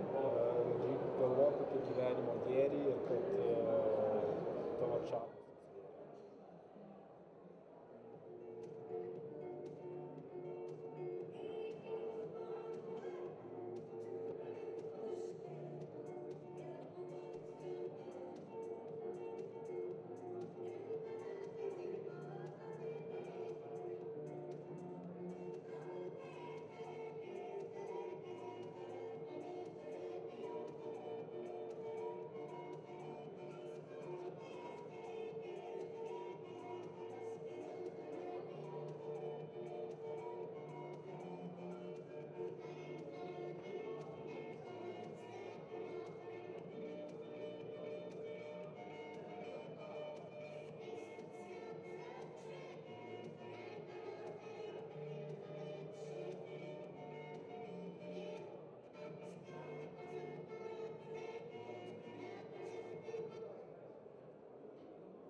Hello, everyone, again. Now I would like to present you the dear friend of Agile Tour Vilnius. He's coming here fourth time, and we do not know why he's coming, but we keep listening to him. Because every time when he presents something, we're very eager to listen, to understand, and question how he works. Vladimir Ivanovs. Now he's serial entrepreneurship, and he will talk about how to create team, as he said in the talk show about minions. Vladimir, floor is yours. Thank you. Hello, Vilnius. Nice to see you. And I would like to again try to now bring different perspective than I was bringing before. I started to do companies. Why? I will try to share with you. And I think it's important to understand how we set up companies or teams. If you leave this room with some knowledge how to find people with who you could set up a company or do a project, work on an idea, I would be happy. So, quickly about myself. I was even in the late 80s, quite okay in programming in assembler for PDP-11, but somehow was distracted from this nice job to project management in telecoms, in different telecoms, and was also CIO for retail chain, health and beauty. That's where Drogos, that's where women like to go, right? And since then, I started to work as consultant and trainer. And then something have happened. I got a mask. I have it here now. And that's a company, agiletransformer.com. That's a new venture that we set in Latvia and helping companies to become more agile. I came this night because yesterday we were in a workshop with big bank and software producer kicking off a project that they will for first time work in an agile way. And this is a company that has actually no leaders, no project manager. But what do you think? The project manager, shall he be a leader or not? Yes? Can we do an exercise? Please stand up.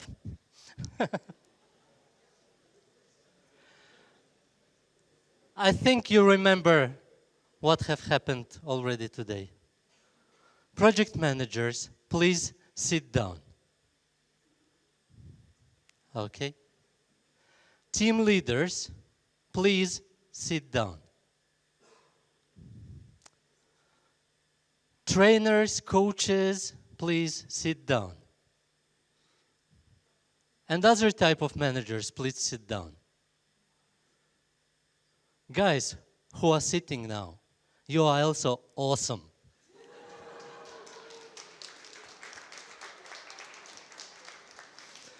Please sit down, everybody. So, another question that usually is asked on project management conferences.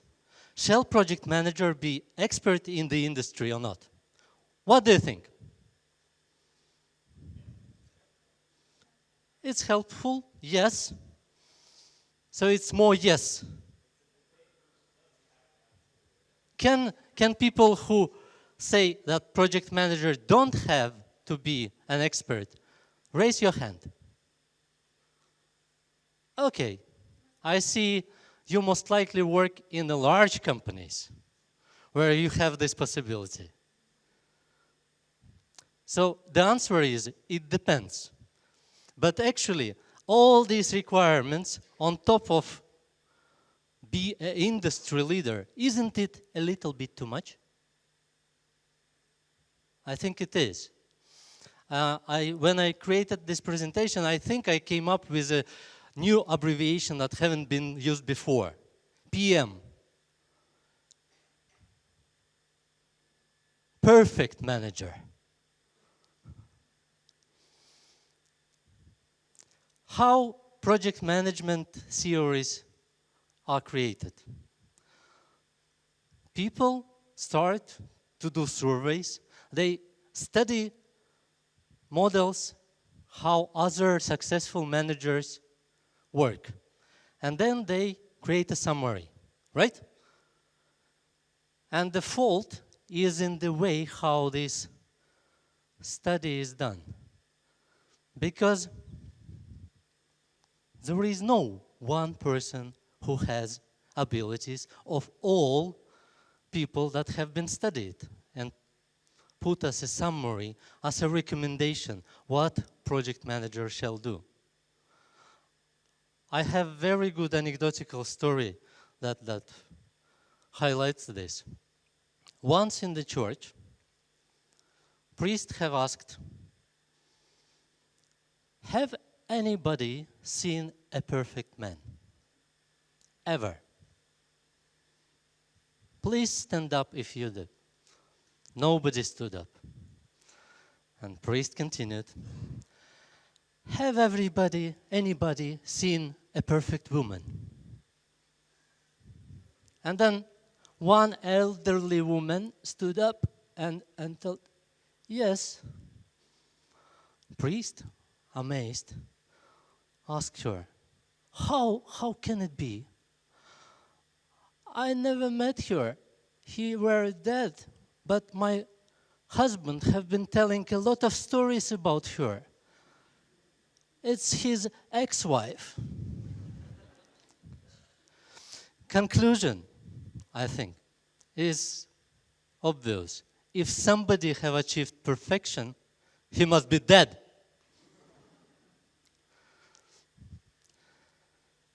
And now I promised the minions. I also did the study. And the personalities are actually all characters appearing in this work are fictitious. Any resemblance to real person living or dead is purely coincidental. So, dear friends, nothing personal, just business. But this type of personalities, personas, that I have often met in companies and in business. 4 types. Met OP. He is named in this category producer. So he's usually bachelor in computer science, and he knows at least 3 programming languages, and he got promoted to management role because of success in previous superior roles. He was a good technician and became a project manager. What he does as a project manager, he continues to create tools and automate the process, because then the people in his team can be more efficient, right? Extreme side of this personality is called the Lone Ranger. Why? Because he works very hard. And this abbreviation, FISH, first in, still here, is about him. You see often these people when you forgot something in your office and you return from the party in the evening and you see somebody sitting and working. That's OP. He is very straight. Yes means yes, no means no. And the pity about him is that he doesn't train his team and doesn't delegate. Why?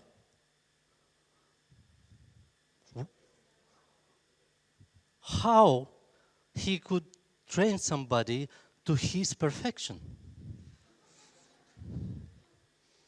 Why do not delegate? Nobody can do the work better than him. And when you bring an idea, he is what-oriented. So what shall we do? Don't ask other questions. What will we do? And you find him busy solving everyday's problem. Have you heard about Peter's principle? Raise your hand. Now you can, everybody can raise your hand. Please do, because Peter's principle is this. We promote people to the level of their incompetence. That's about the role of technician who got promoted to project manager.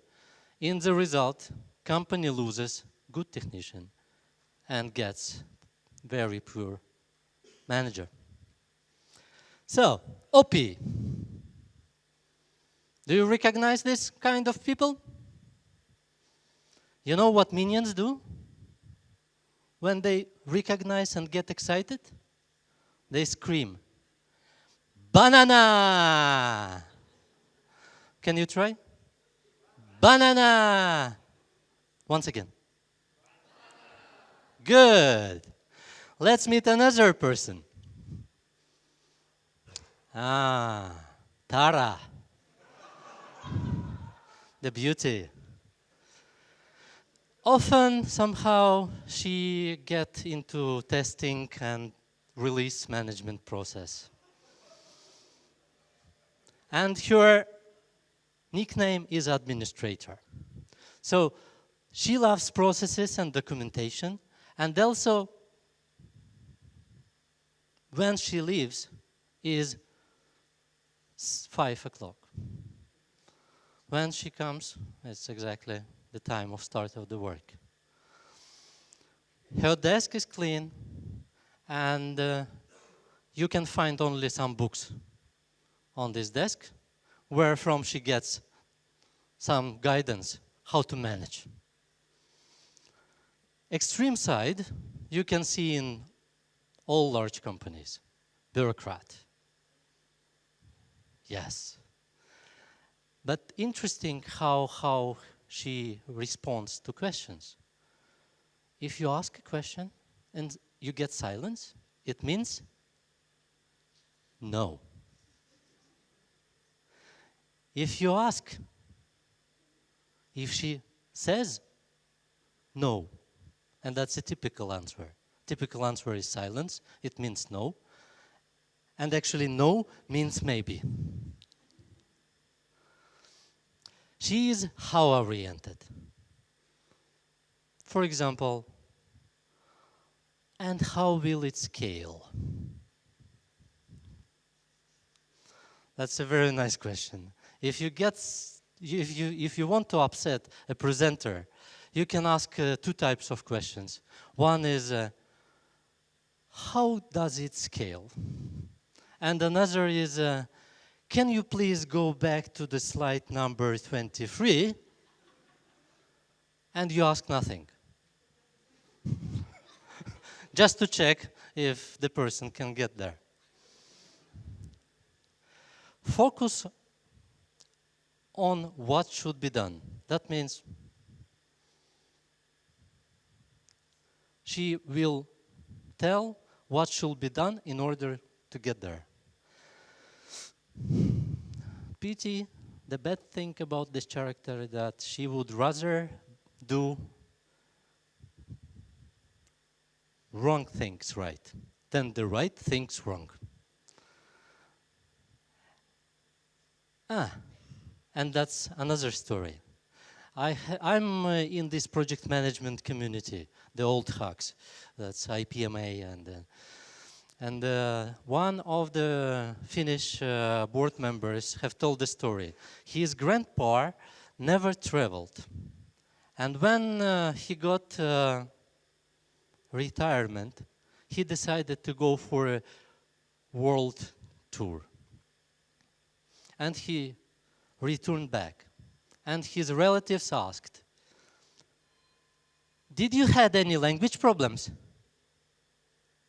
"No, they did," was the reply.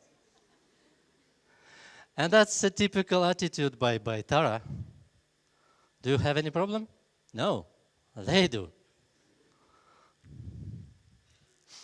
And ladies and gentlemen, next person is Jax.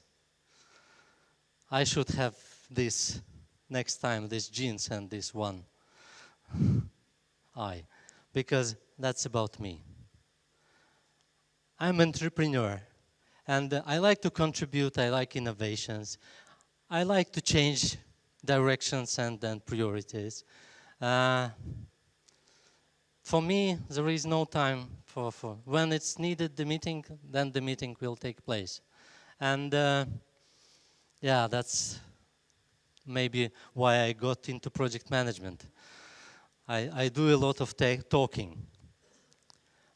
Likes much activity, rushing crisis, and unfortunately overload subordinates. Extreme side, arsonist. I have idea. Let's do this. I have a company in Latvia, a big company, where middle management have been confessing to me, the boss is changing strategy on a weekly basis. Can you talk to him? That's a typical arsonist. Silence means yes, and typical answer yes means maybe. Why not oriented? Little appreciation for time, scope, and budget. That's why I love Agile. No. That's a person who would first propose Agile, DevOps, or Lean in the company. What's good about the person? good teacher. But alone, if you put this person alone without anybody helping him, there will be a lot of fire. And the fourth person, TIG, integrator. So, integrity, a must for good leader to have. That's illogical. Integrity is about listening to other opinions, about collecting different opinions, tolerance to that, to finding compromise. You can see sometimes the cultural patterns. Like if you go to Sweden, I think majority are TIGs, like the compromise. Listens well, sensitive to power play, and spends his life in meetings where everyone talks because nobody manages him. Sensitive to power play means, an example, in a meeting with management, he waits until everybody tells the opinion, and then he waits which side is going to win. He senses that and tells this as his invention. So it's his invention where the majority are. And everybody likes him.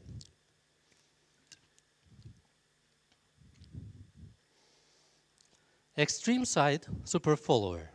So follows everybody and then tries to be connected. Typical answer, yes, no. Whatever he tells means maybe. And that's a person who you need in the team, because he will research who can do what, and he will tell what kind of people are needed. He is good in finding people doing the work instead of him. Potential good right hand or shepherd. That's governance, government level. There is a saying by Bill Crosby: I don't know the way to success, but the key to failure is trying to please everybody. And that's the negative side about this persona. Do you recognize this? The right answer is not The right answer is banana. Try again. Banana. Okay. Let me present one a little bit complex, but you will actually resolve it. This is called management styles: producer, administrator, entrepreneur, and integrator. And you can see that on the scale of pace, producer and entrepreneur are much faster than administrator and integrator. On the perspective, entrepreneur and integrator give more global perspective than producer and administrator. So that's how this matrix shall be read. And I'd like you to actually now stand up and go into this, around this, and stand in the circles around this integrator, administrator, producer, and entrepreneur. Let's create mess, because I'm entrepreneur. So let's move, and you have to decide for yourself which role is yours, and move to that corner. Can you do that? And you cannot stay, because you have to make decision. Move, move.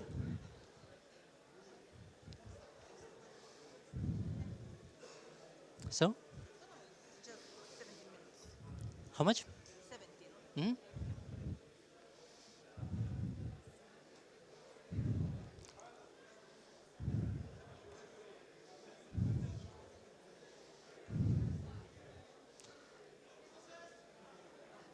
Okay, please, please. Who came already to the poster? You can find pen there. And please, you can draw or write a keyword. You can draw something or you can write a keyword that represents your personality. You can draw or write a keyword that represents your personality. Please do it.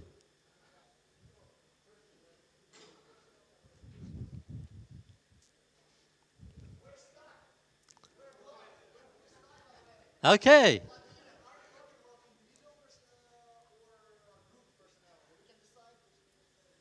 You are individuals, and you... No, you are individuals. Okay, I see. You need a consensus here. That's the integrator corner. So, write a keyword or draw something. Administrators, please, I give a direction. This is an order. The process looks like this. You take a pen and you draw something. And then you give the pen to other. End of the process. Okay?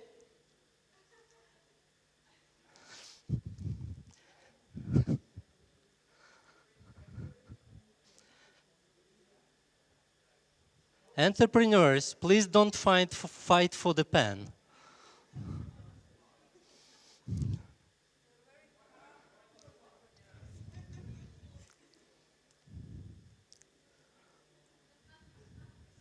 Producers, the outcome shall look like a poster full of keywords and drawings. This is the end result. This is what you have to produce.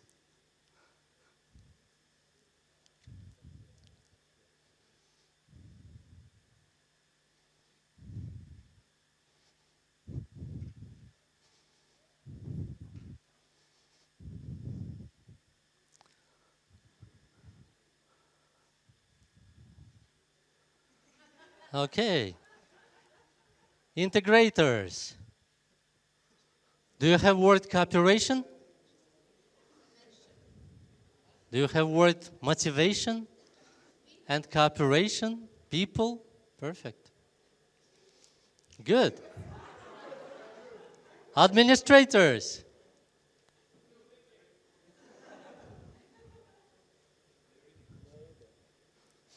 Don't study documentation, administrators. You don't have time.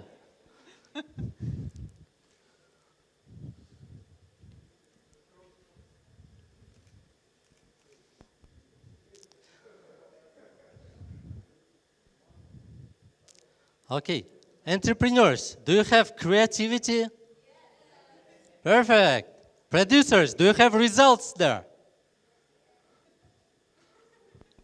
Administrators, do you have words like procedures and systems? Jira, Jira. Perfect. If we take another perspective, integrators, who-oriented. Entrepreneurs, why not? Producers, what? Administrator, how? It feels quite hard for you to do something, right? But if you mix, I think you would be better off. Because entrepreneur would come and give you ideas, right? It starts here. Creativity and starts from entrepreneurs. And then the integrator comes. And it will find the way how cooperation shall be run. And then administrator is needed in your team in order to give you a tool and make sure you follow it. And then you need somebody to do black job. Producers. Now, please sit down. Thank you very much. Let's continue.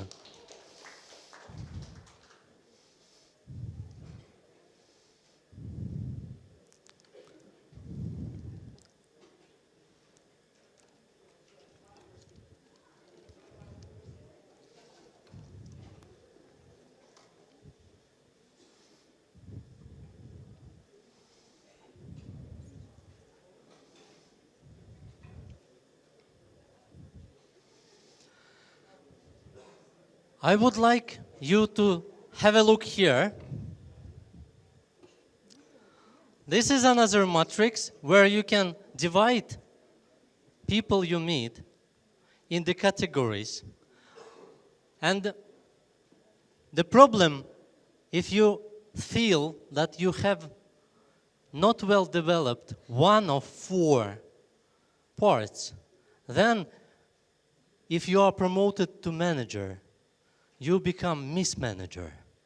Miss, I mean not a beauty queen, but lone rager, bureaucrat, arsonist, super follower, or it's the worst case, deadwood.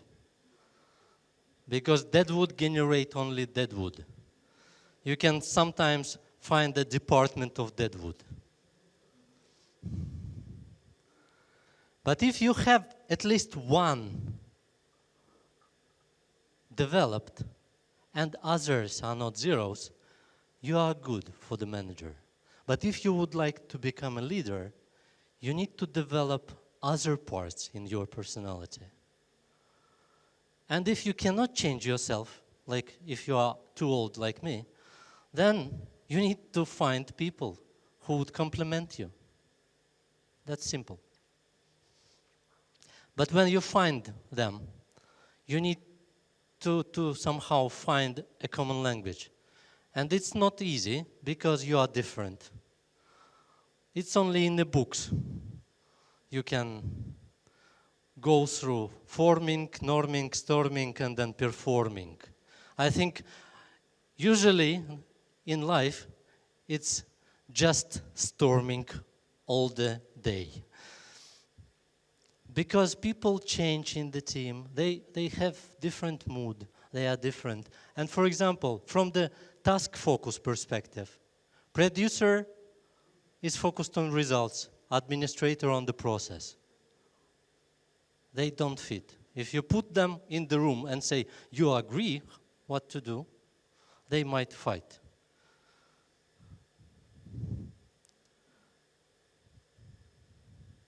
One of the ways to develop as a manager is to develop self-awareness and conscious. So you understand who you are and you become well-rounded in this code. And you know your weaknesses. For example, I know that I can become easily an arsonist. So I keep other people in the teams in order to calm me down, and administrator will put a process in front of me. And if I not go through the process, then I'm not producing the fire. If I go through the process, we produce together something better. What else? You have to accept strengths, weaknesses, and uniqueness. And you can identify what's excellent in weaknesses of others. For example, I know that in this conference, administrator group is not big. But if you go to another type of conference, you can see that group significantly bigger than others. Is it bad or good? It's fine. You just need to be able to identify how to put these people together. And you can accept and appreciate that they are different. What is important? Beer is important in IT. Will there be a beer after this conference? That's why I'm coming. And last thing, it's not the good leader, good manager is not the one who knows everything and knows all the answers. It's the one who can create an environment where others will feel good and will produce good results. That's, I think, important. So you need to create learning environment in which conflicts can be resolved. And this mutual trust and respect is a foundation. I promised that you would bring away something that will help you to find the bliss, no less than that.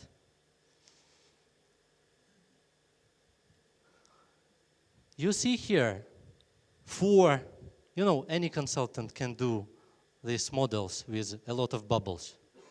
So I used to work as consultant, so that's another bubble form. But actually, if you see, for example, what you love to do, and what the world needs, and you see what the world will pay for, and what you do well, here in the middle is a sweet spot you shall be aiming for.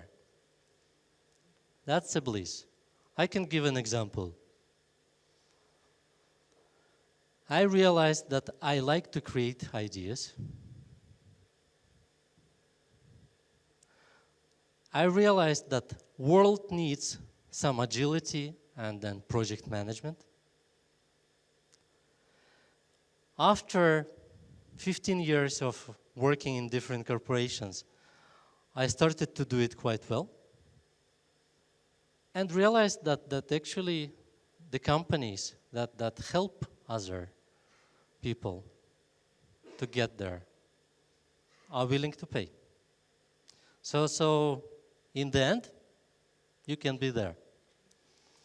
This guy has told very good thing, that job of the manager is far too complicated for the single individual to do.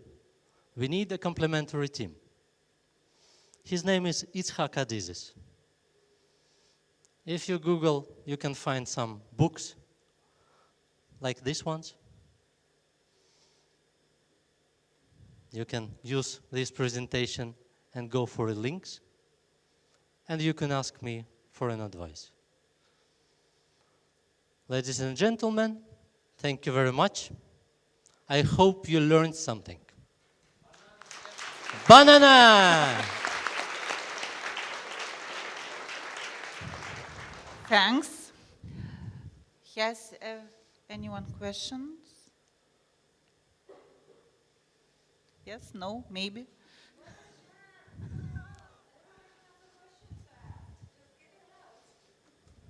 Yeah, wonderful. How Can many we- eyes does your favorite minion have? 1 or 2? Which one is my favorite minion? How many eyes does your favorite minion have? Only one. Only he one. is? And he is entrepreneur. Another question. Do we have to have Agnes to scream and jump? How many people should be in complementary team?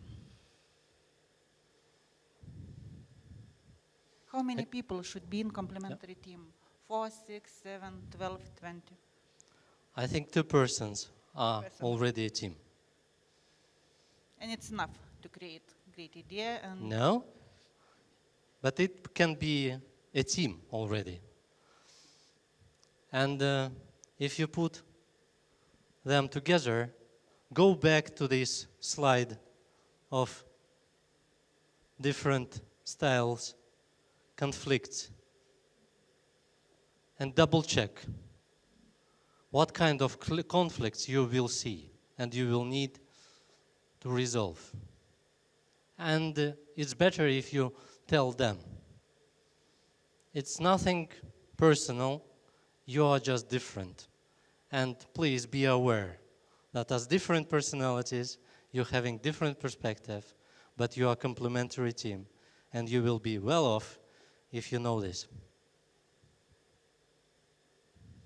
Oh, we have another question.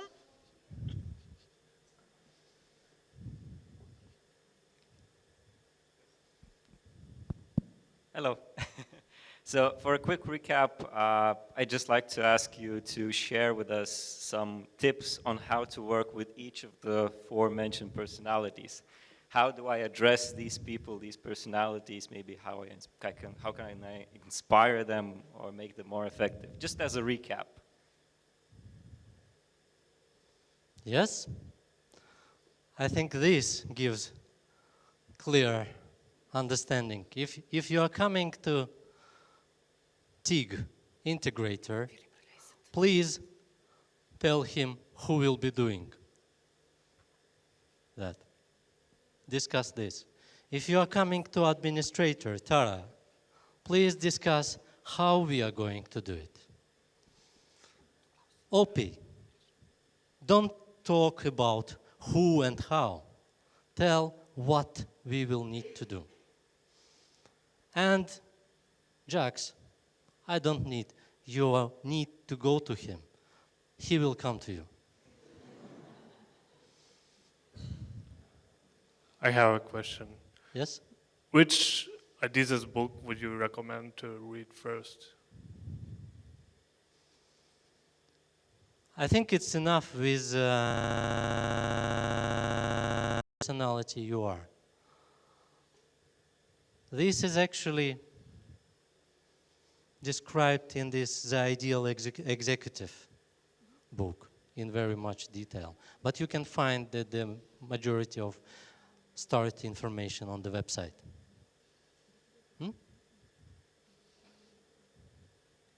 Has anyone another question? I think that we deserve coffee, no banana, just coffee. Thank you very much. Thank you, Vladimir. So thanks very much, and we will meet here 2:45.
Arba tau tai patinka, arba tau tai ne.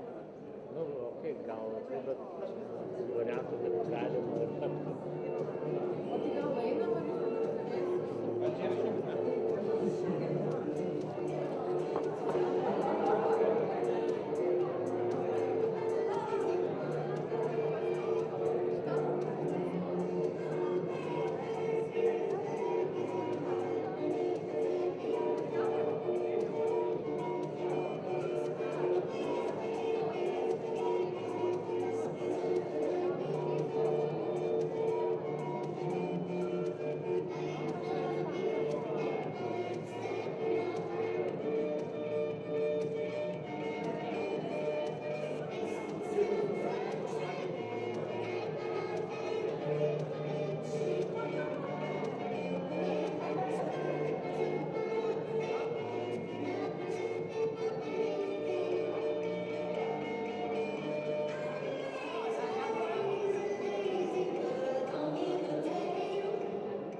tiesiog pastringa laikas, ne? Ai, o laikas ėjo?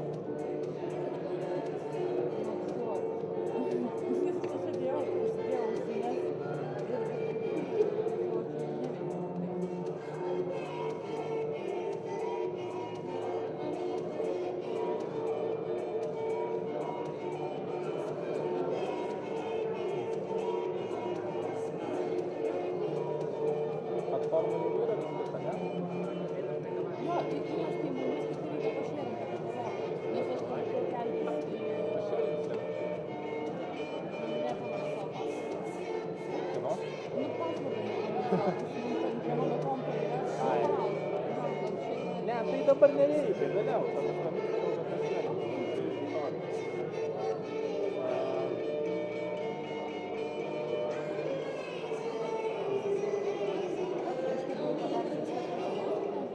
Ne, tiesiog pertrauk išjungimas visiškas kompo, kad jis visiškas šudaunas. Ai, aš pirmiausia visada įjungiu Media Expressą, po to... Ai, irgi.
2, 3, 4, 5, 6, 7, 8.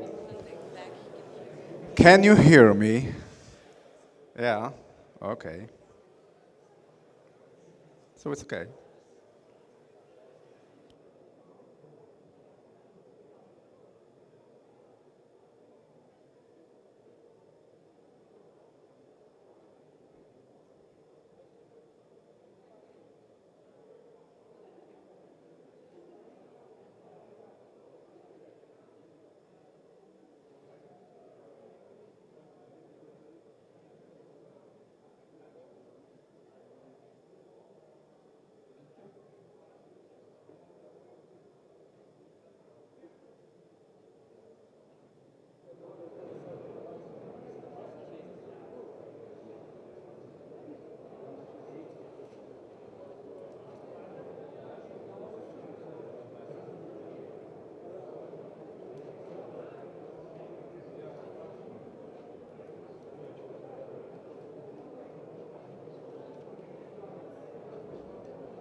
Okay, so hello everyone once again.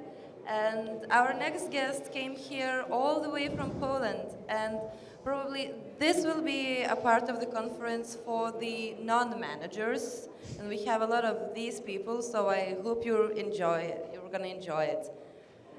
So let's give the floor to our guest, Mariusz. There will be even some code. So be ready for this. Okay, we're going to talk about refactoring, but 1, 1, 2, 1, okay. About refactoring, but more about the process done. There are some problems here. 1, 2, 3, 1, 2, 3.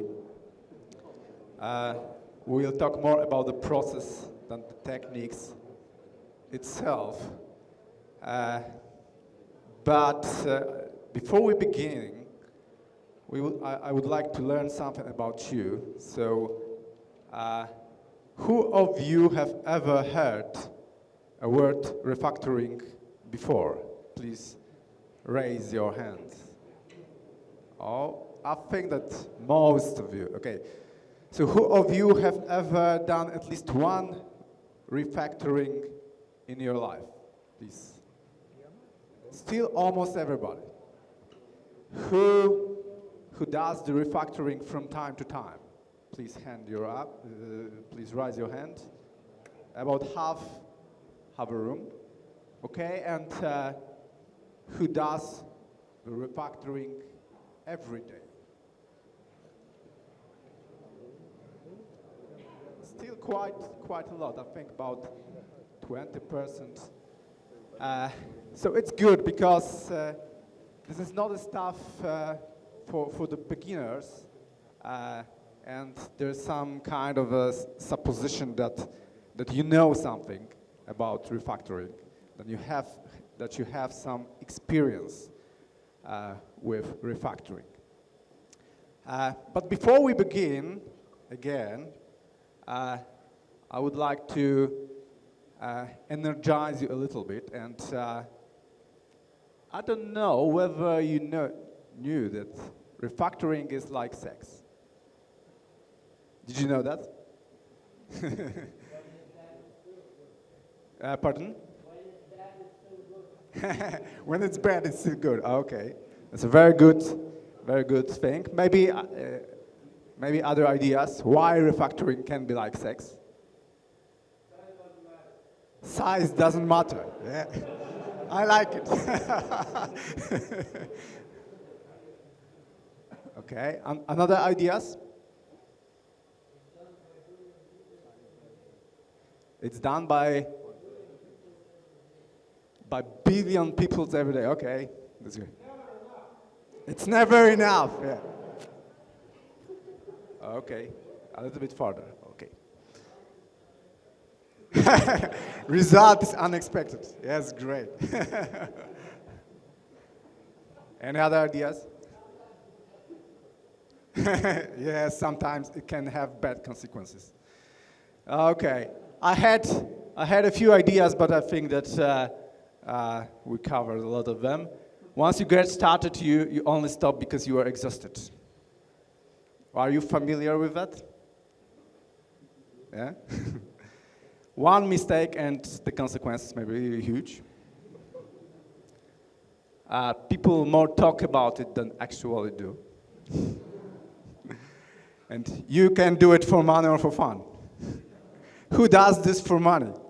Yeah, I used to.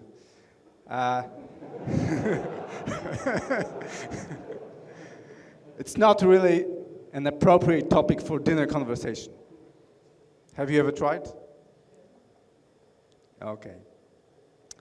It will be more technical talk, but there's also something about working with managers. I want to show you some kind of experiment that I do with business people in order to make them aware why refactoring can be important. I don't want to tell you that it always works, but sometimes it's helpful. Okay, you will see the text on the next slide. And your task, your goal will be to find an answer to the question in this text. And the answer will be written at the top.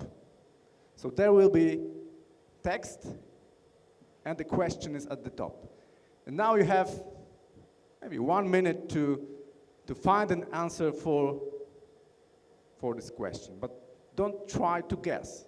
I would like to find this answer here.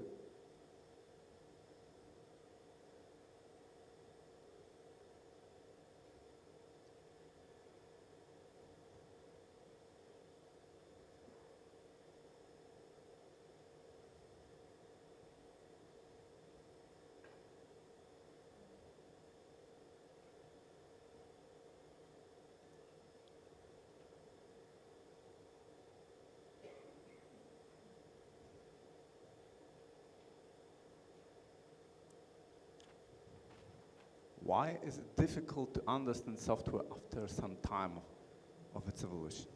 Okay. Any ideas? Mess. Have you found it here in the text? Okay. Maybe this version will be easier.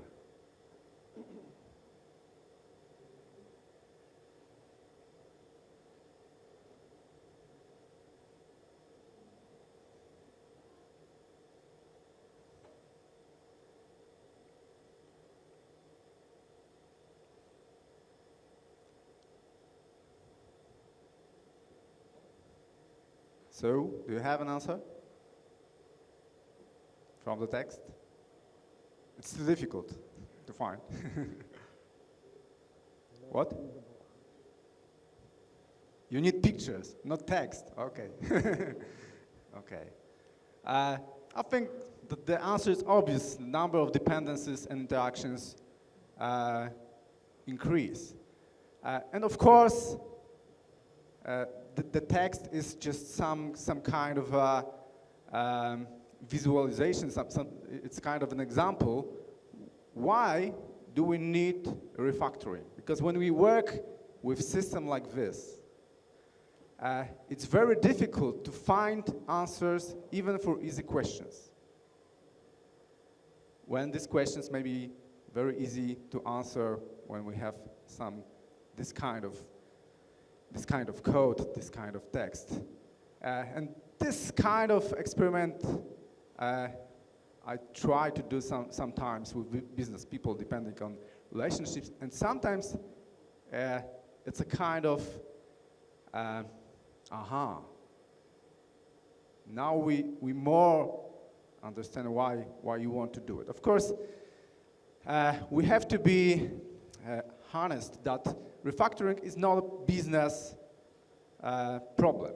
This is our problem, programmers' problem. And many times I can hear that teams don't have time for refactoring. And you know, we can argue, because I like to divide refactoring in two types of refactoring. One type of refactoring is everyday refactoring, and the other one is strategic refactoring. When I think about everyday refactoring, I think about some changes that are within the reach of a single programmer, that can be done in minutes, that are mostly safe, especially in languages like Java, C# or similar languages. The changes that are local. And this is something that should be really a part of our programming practice, that there is no excuse for not doing it. What's in here? Cleaning names, naming conditions, extraction methods, moving methods. So quite simple refactorings that do not change the structure of the system. And this is everyday refactoring. And strategic refactoring is something that it's more a team effort than a single person effort. That it requires something that requires planning, that especially in bigger systems cannot be done just ad hoc. It generates items in the backlog. Yes, this is a position in our planning. Many times it's a risky activity, so it involves additional testing, not only automated testing, but also user acceptance testing. It's difficult and time-consuming, so we should be very sure that we want to do that kind of refactoring. Not only we have to convince the business, but we have to convince ourselves that it's really worth, because we can spend a lot of time here and gain almost nothing. So what kind of practices are here? Higher level design patterns or architectural changes. So this kind of things are more strategic, that requires planning. So this should be done carefully. How to get more sure that it's really worth to do strategic refactoring? Of course, there is no golden rule, but it's a helpful tool that I want to show you that is based on cyclomatic complexity metric. That this tool was invented, described by Michael Feathers. Maybe you know his book, Working with Legacy Code. And his suggestion is as following. Let's take a look at the code in two dimensions. One dimension is how complex is your code? How complex are your methods in the particular classes? And another dimension is how often it changes. So we look in a repository, half a year back, maybe a year back, depending on the scale of the project and the age of the project. And we take a look at the information, how many times it changed. And having this 2 dimension, we can divide our code in 4 types of code. One type of code is high complexity and seldom changes. So we have mostly badly written code, but it's stable. Many times it's a core of a system. And because it's stable, doesn't change too much, in most cases, there's no need to do anything about it. Just leave it. We have to live with it, even if we don't like it, even if it's big ball of math or spaghetti code. Another part of code is where we have low complexity and seldom changes. So we have some quite simple classes, some quite simple methods like utils or similar things. And of course, this is something that we don't need to change, we don't need to refactoring. Another type of code is when we have a low complexity and frequent changes. And this is our heaven. Yes, something that we work very often with, and it's well written, it's not complex. And the most interesting part, especially in case of refactoring, is the last one, when we have a high complexity code and it changes very often. It means that we lose a lot of time as a team or many teams in this part of code. And this is something that is worth considering to refactor. Of course, still we don't have a clear answer what really to do with this code. But there are many architectural approaches that can help us. We'll not talk deeper about it here. Okay, this was a kind of a background, but what is the natural course of refactoring? As I said before, it's a kind of a process. I work with teams. I do not work in one company, but work with many teams. And I have done in my life many initiatives that were about doing big refactorings. And I also do trainings about refactoring design patterns. And combining these 2 things, after many experiences, I started to figure out that there are some repeatable steps, some repeatable things that we do very often. And I started to, how can we model this? Maybe it may be helpful to have it more clear, maybe visualized in some way. And this is what the natural course of refactoring is. It's a process of the steps that are usually done, single small steps, so that we can improve our code constantly. And there are many steps. So we start from the point where we have a code, legacy code, that is badly written. So we have maybe 200, 300, 400, or maybe more 100 lines of code, and we want to do something about it. And the first thing what we can do in this situation is try to figure out, to understand a little bit what's going on in this code. Many times it's the most difficult part of the process. When we do these things,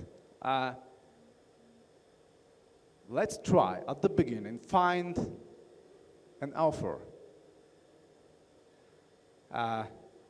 and try to get some information from him. Of course, many times author is not available. Doesn't work in the company.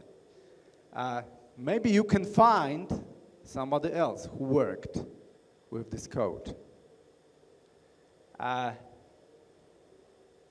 as a last thing, try to do it yourself, by yourself. it's always time consuming, and do it by yourself from the beginning is always very time consuming. So you should do it as a last thing. This is the last possibility. What can you do in this part? You can clean up the names. You can add some temporary comments. I will show you some kind of comments that can be helpful. Introduce lazy variables initialization. Make optical cleanup. Make something that is called scaffolding or scratch refactoring. What is scratch refactoring? You get the code, you copy it to the notepad or something like this, and try to do some refactorings just for a try. Most likely you will abandon these changes, but it's just to get more familiar with the code. Okay. What are those temporary comments? When you read the code and you have, for example, 200, 300, 400 lines, it's not possible that you will remember everything. So it's good to take some notes. And these comments are kind of notes. When you see something you don't like, write smell and what you don't like. When you have an idea what to do, write the comment refactor and express your idea. When you read some piece of code and you understood what is going on, just add the note. The prefix here is important because there may be some comments in the code. So when you write at the beginning of the note, you will know that this is your comment and not the original one. And the last one may be helpful from time to time. You have some idea, but that is not easy to implement. You can write this thing. Okay, I will show you an example. I have example before, prepared before. Okay, it's a kind of a code, long method. Here we have. This is something that created our experiment before. So this kind of code is taken a normal text and obfuscated in almost non-readable way. So of course, this is an example of a code that is very difficult to read. So first thing, we try to understand, we try to read it, and we add some comments. So we have an idea to introduce a compose method. So this is written in the comment. We have a smell manager class name. So we write this. We have a helper. Helper may be considered as an anti-pattern. So it's here, it's written here. There are some notes about names, about, for example, here we've got many invocations in one shot.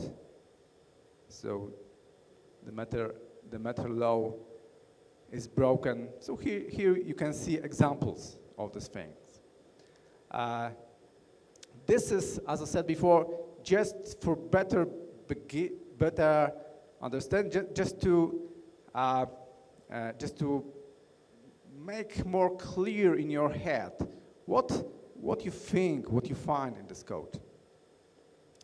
And you can also do some, if it's worth, you can do some cleanup, just maybe introduce better naming in this part when you are sure that that you understand it pretty well. Yes, so we have some constants introduced here, changed names. Oh, there's no shortcuts here. Oh, this is some kind of, the metal law that was broken is here, changed in some way. Okay, this is some kind of little cleanup. This is not a big refactoring. In Java, it can be done with automated refactorings. Okay.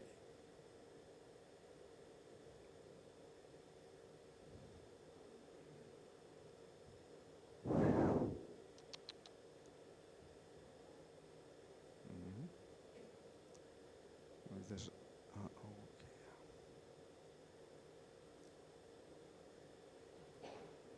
okay, so we are here. This is the next step. We try to express refactoring. Almost every method, no matter how bad it's written, it has some structure. There is some kind of algorithms that we can express in a better way. And this is a point when we try to put these steps of algorithms that are in these methods, in this method, into another methods. We try to express algorithm here. So we use mostly the extract method refactoring here. We want to have a code that speaks to you. Compose method, sometimes we can introduce method object refactoring, extract method. Okay, in our code,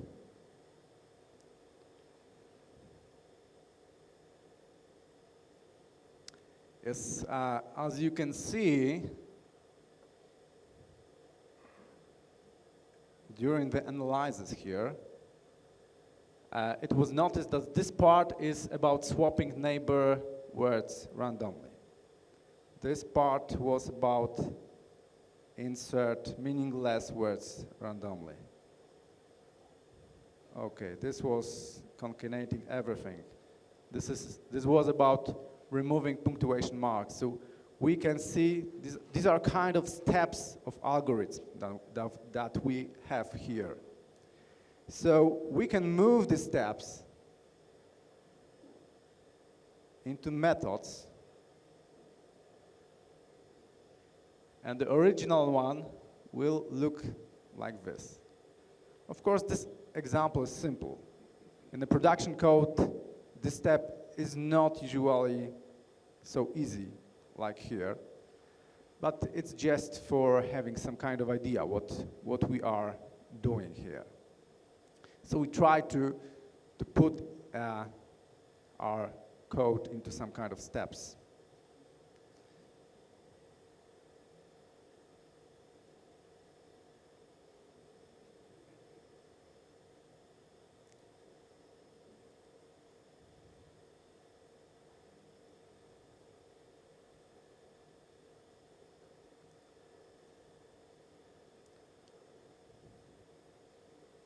Okay, another step forward is when we started to extract the methods, we start to have many private methods.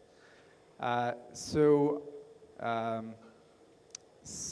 it also can be some kind of a smell. But when you have many private methods, the next step you can do is to move these methods to another classes. Just using the responsibility principle, single responsibility principle. So find better places for private methods. So move these methods around. And this is what we can do in the next step. Okay. Single responsibility principle, move method refactoring, extra class refactoring, and so on and so on. And the next step that can be done or not, depending on the situation. When we move around these methods, we can find some kind of repeatable patterns, or we can find out that, that we need some kind of flexibility. And when it is about flexibility, the design patterns are something that you can take into consideration. So the next step is to, maybe it's worth to introduce some kind of design pattern. But this is an optional step. You have to be sure that you want to do it. Because design patterns, architectural patterns, add some complexity. And we don't want to add complexity when it's not needed. So we have to be sure that we want to apply design pattern. In our code, we just moved this method, this private methods to another class.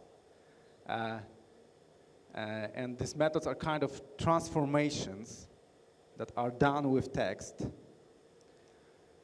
And when we look at this, maybe if you are very familiar with design patterns, maybe you can find that, okay, maybe it's a kind of a builder. Or you can treat this transformation as decorations, and maybe it can be decorator. Of course, the question is whether we really need it. But this is a question we can ask and maybe introduce the pattern.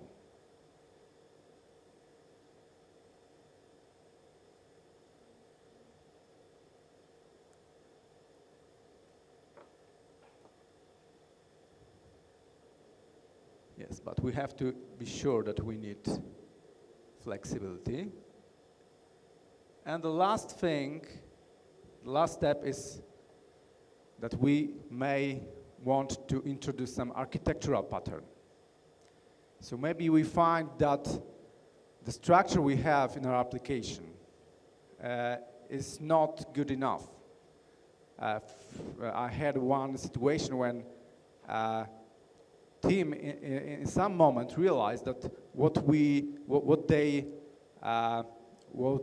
they program is more a state machine than some kind of algorithmic process.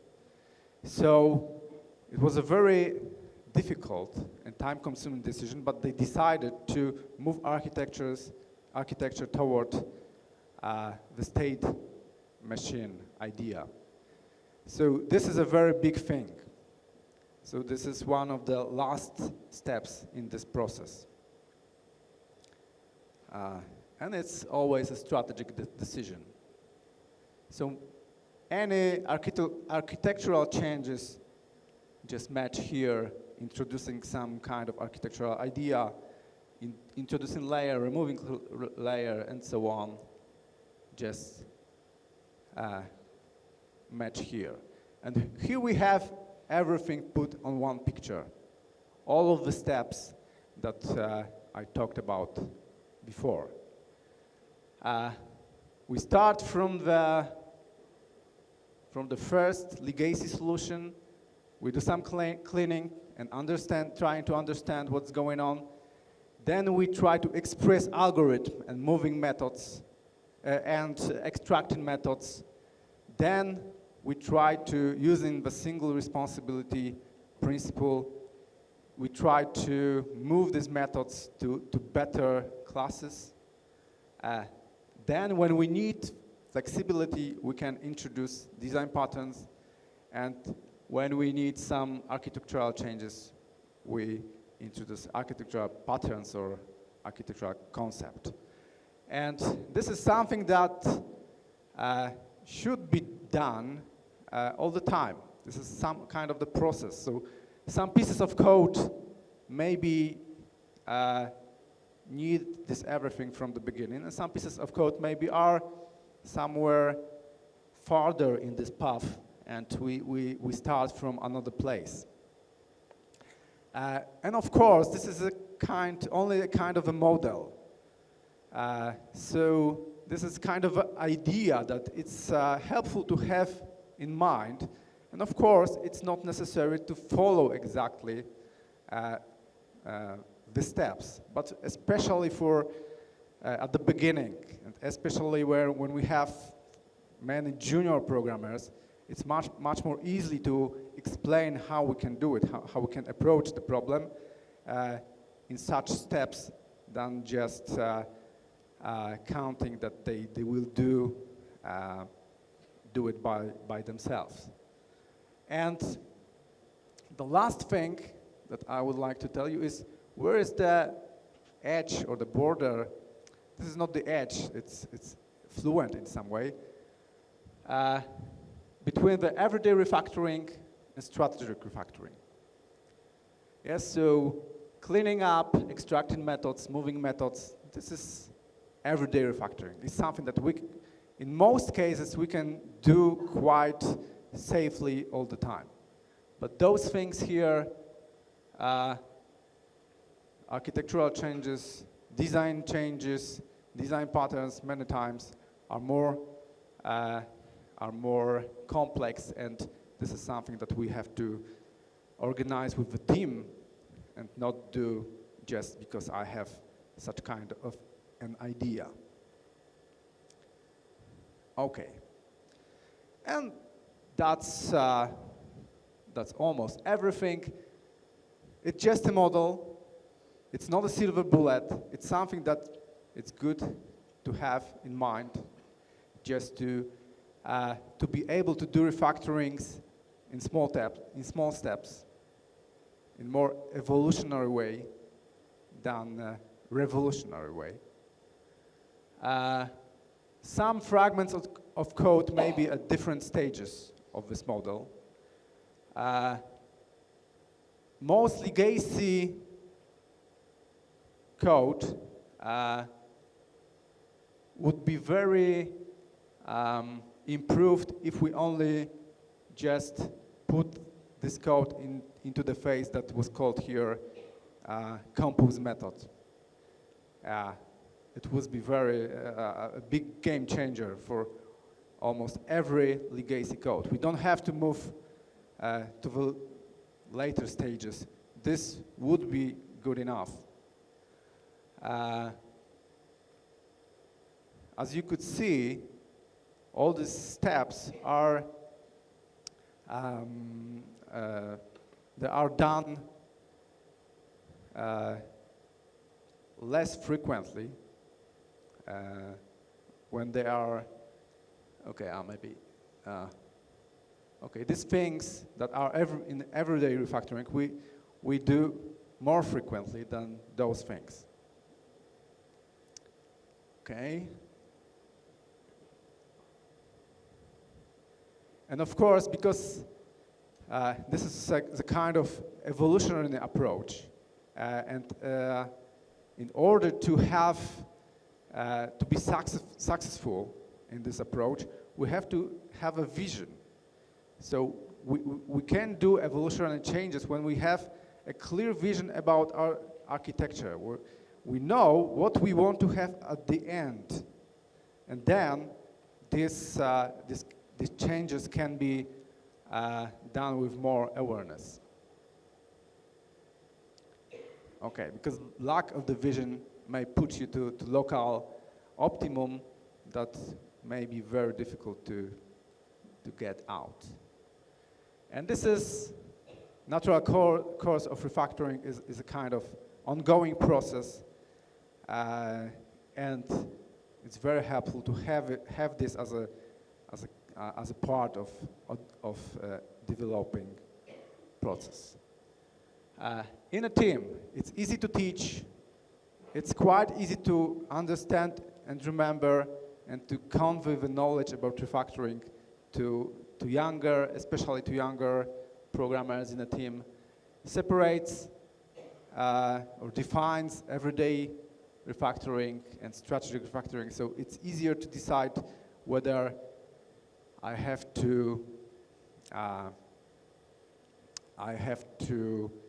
have an agreement of the T to do something, or maybe I can do it by myself.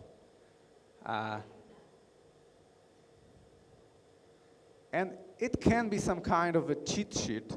What is the simplest step that I can do with my code at the moment? So not to do a very big change, but a single step that will improve a little bit the code we work with. And of course, it gives some hints what kind of refactorings we can do. Okay, that's all about the subject. I didn't talk here about testing because testing is a separate subject and it would be very difficult to combine it together. But there's assumption that there is some kind of testing process going with this. So, are there any questions? Nice talk, Mariusz. Question, have you ever measured the difference between the first version of the program, for example, you show us, and a program which should be written in the best quality code way? So is there a difference between, let's say, bad code writing style in a time difference, or is there a difference? Yes, talking about time. Because actually, usual people, when creating crappy code, very in a hurry or in a rush. Usually, it's okay. I am missing the point. They don't know how to write clean code, for example. But what about they know? If they know, what to do then? No. The question is the difference between writing crappy code in time and very clean code. Is there any or no? I see. I'm afraid that I still don't understand the question. Is there a difference in the time it takes to write crappy code and the really, really clean, nice code? Did I understand it correctly? I'm not sure whether I can tell whether I have any evidences. It's my just opinion that I think and I believe that it's better to write and change well-written code. And this experiment I showed you at the beginning it's a kind of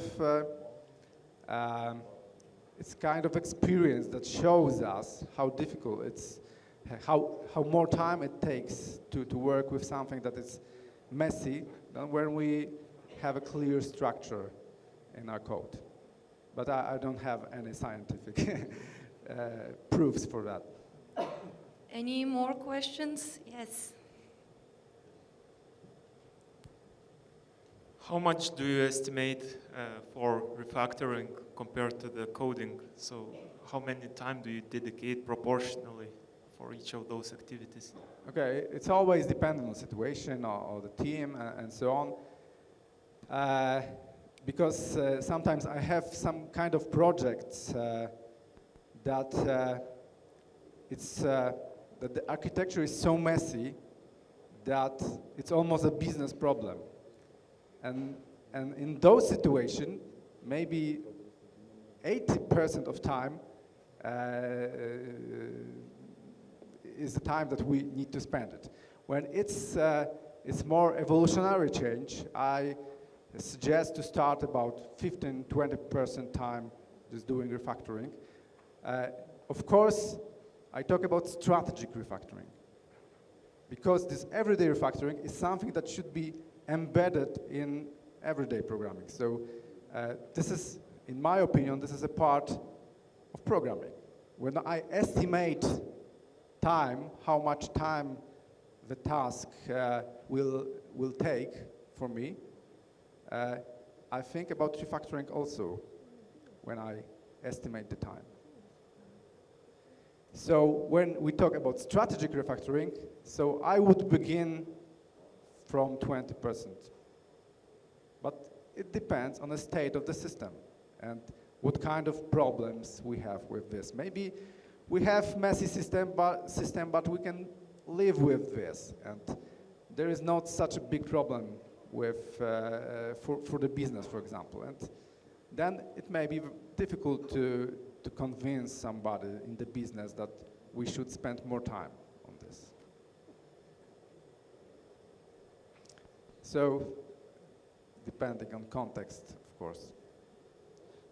Can we make some rule that if it is everyday refactoring, you don't need to create a separate user story, but then you plan to strategic refactoring when you have to plan a whole sprint or some user stories for that Yes, and estimate them? Yes, this is kind of thinking I use when I work with team. So everyday refactoring is something that we don't need to plan. It's part of a single task. But strategic refactoring is something that we have to agree when we plan the iteration, sprint, or release, or something like this. We still have time for one more question.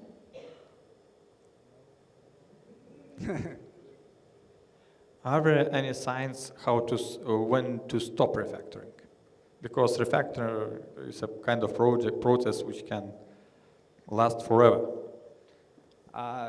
For me, this division between everyday refactoring and strategic refactoring is a stop. So start doing everyday refactoring and stop doing strategic refactoring unless you are very, very convinced that you have to do it. This is the way I approach this thing. Okay, let's give a round of applause to our great speaker. Thank you very much. Okay, if anyone didn't get his question answered, Mariusz will be around, I'm sure, during the coffee breaks. One more reminder, please don't forget the feedback forms. We have some great prizes for you, so work on those, and see you in 15 minutes.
1, 2, mic check. 1, 2, 1, 2.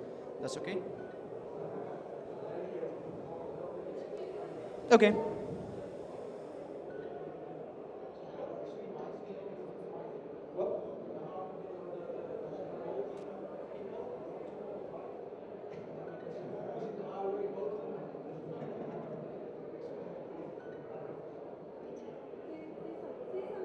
Okay, 1, 2, 1, 2, mic check.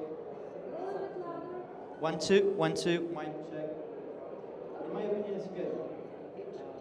Okay.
Can we start?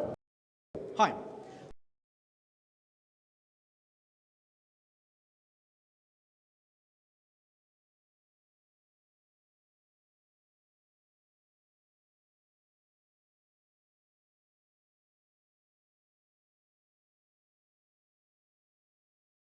product company of our government unit that that I am employed by.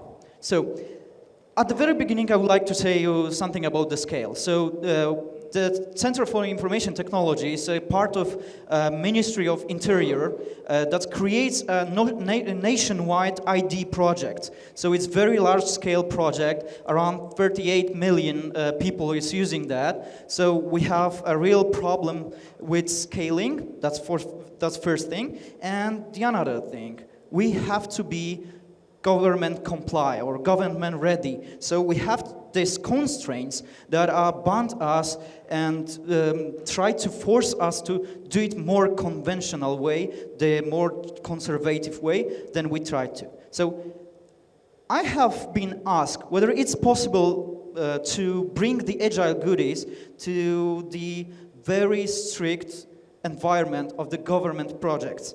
And it is possible. It's hard, but it is possible. You cannot do sprints and estimation from the day one because people are very focused on the old ways. You cannot discard the old documentation you have just because the second line of Agile Manifesto states that we prefer working software over comprehensive documentation. So the best thing is to start learning how to improve, how to create, how to take those best parts of Agile Manifesto and improve how the process, how the software development is done with this system. So the previous system we have created, it was like in the middle 80s, something like that, around 30 years ago. It was very old system built from the technology that even do not exist right now. So there was a binary database written by some guys who is already deceased, I suppose, or something like that. But we have to create an enterprise-ready system for nationwide, a state-of-the-art 21st century system that is capable and able to handle the whole 21st century type of user experience with the internet, with the computer systems. So we started from creating a very friendly environment, and I will bring you for few quick slides just to show you that we are not guys with the suits and ties and so on. So we have exactly the same. Our company looks like exactly the same like the startups. So you have young guys, you have managers, those two guys who is eating pizza with the other guys. Just normally, basically, the same company, the same type of the company that has been around for many of years. So it doesn't just makes any different from the startups, from the, oh, by the way, this is my place where I work today. Okay. That's enough for the beginning. So what have we got? So we've started from understanding the whole concept behind the Agile Manifesto. Here's the guy, one of the original authors of the Agile Manifesto, and I was talking to him, and he told me 1 year ago around that the most important part is this one: people in interactions over processes and tools. So we've been focusing on how to bring those good development practices and cooperation and the type of collaboration between people, and not to push too much on the methodology, on the practices, on the whole process. So we started from cleaning up our backlog, on creating our backlog. I will show you how the documentation looks like in a couple of slides. But we started from cleaning up processes. So we brought Scrum as our new feature and improvements process. Then we tried to Kanban for maintenance and bug fixing. Why we have chosen those hybrid approach? Because Scrum and Kanban is greatly influenced on each other and could be used in very, very good way in order to have more performance and more productive development throughout your whole process. So we've changed the business analytics into product owners. And this is very first thing you can do, pretty almost. But this is not about the naming. The naming is just only the one side. So we started to treat those business analytics who has a very domain who has a very well domain knowledge. We started to treat them as a product owners. They create a backlog, they decompose the issues, they split them into the smaller ones, they prioritize them, they change the whole way how to create this enterprise-grade software. So basically, at the very beginning, when we started the transformation, I was given the task to how to connect this Prince-related methodology that was used previously and how to transfer that into the Agile world. So from the perspective of high management, we are still doing a Prince methodology project. However, we started to develop this with the agile spirit. So we started to transform our development and then trying to make an effort, make a connection to the whole methodology on top of it, which was at the very beginning, which was the Prince. So we started from decomposing the backlog. So this was the original documentation for the system. The whole, the product owners or business analytics take the problem, split it into the books or very thick papers, and just from the scratch, we have to create a backlog, decompose and do it in the agile manner. So page by page, use case by use case, we try to do it a right way. So we split those things, we created a backlog, we use some issue tracker, it doesn't matter what's the name of it, because you have to take on the process, and the tools are only that thing that helps you understand, helps you prioritize, helps you organize the system. So then we introduce the dailies. This is, by the way, this is the real pictures from the company. And by the way, this is a government unit. And we've introduced the dailies. But the dailies is not only about the reporting, everyday reporting that I've done such or such, or I've done this thing or this thing. So we try to incorporate dailies as an informational meeting for the developers in order to share the problems they have with the code, with the problems with the understanding of the technical issues with the task or something like that. So we decided not to include product owners in the first daily meetings. And it helps a lot because people were not about reporting. So it doesn't feel like daily confessions when you have to say whatever you've done or you are going to do, but people were focusing on problems. So I have a problem with this or this. And the other developers would like to jump in and help out how to share experience that he have previously encountered and how to help him out with the issue. Then we have created the Scrum and Kanban boards. At first, we use these traditional stickers and so on, and it looks like that. A normal, plain, simple thing. You didn't expect this from government unit, but it was a real. Then we moved to some issue tracker, because issue tracker, the computer system, gives you more flexibility, gives you more possibility to adjust, to shift around, shuffle around the issues, to make more information for the developers who took on the task. So whenever the developer take one of those cards, and in the issue tracker, he assign an issue to him, he has all the information from the documentation, because the documentation was a very good knowledge base, he has in one place. So the developer do not have to rely, do not have to adjust, do not have to take this documentation to hand, because he has everything in one place.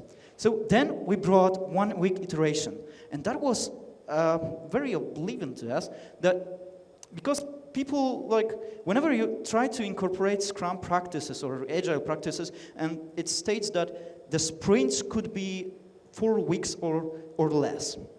So we tried with 1 week sprints. And it was very good because people tend to be more dynamic. The changes tend to be more dynamic, and we start to plan on the Monday. Then we have a daily meeting right here. Something in the middle of the week we have a refinement process. Then we have review and retrospective. That's true for some teams because we do not put any constraints how you can do. So some teams are making all of the meetings on the Monday. Some teams are doing everything in Wednesday. It doesn't matter. What's the matter is that all of those teams have 1 week iteration.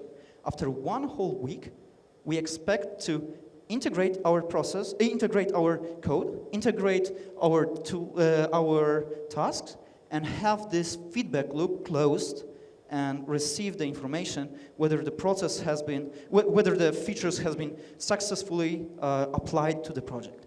And over, for 2 years, we have received the information that our code integrates well, our code fits perfectly, we have constantly moving towards the completion of the backlog. So we tried to scale this because we started from 4 teams, I suppose, and then we tried to scale this because you have to have this, maybe not the control, but at least the point of synchronization. So we started to incorporating by creating a scrums of scrums. It was just a first approach to this problem, and so we've created a product owner of the whole teams, and Scrum Master, who is, by the way, trying to make this process working. And those green dots was the product owners of the other teams. So product owners will meet once a week. They will try to incorporate the changes, synchronize them with the people. And then we tried to move. That was the first approach. I will come back to this a little bit later.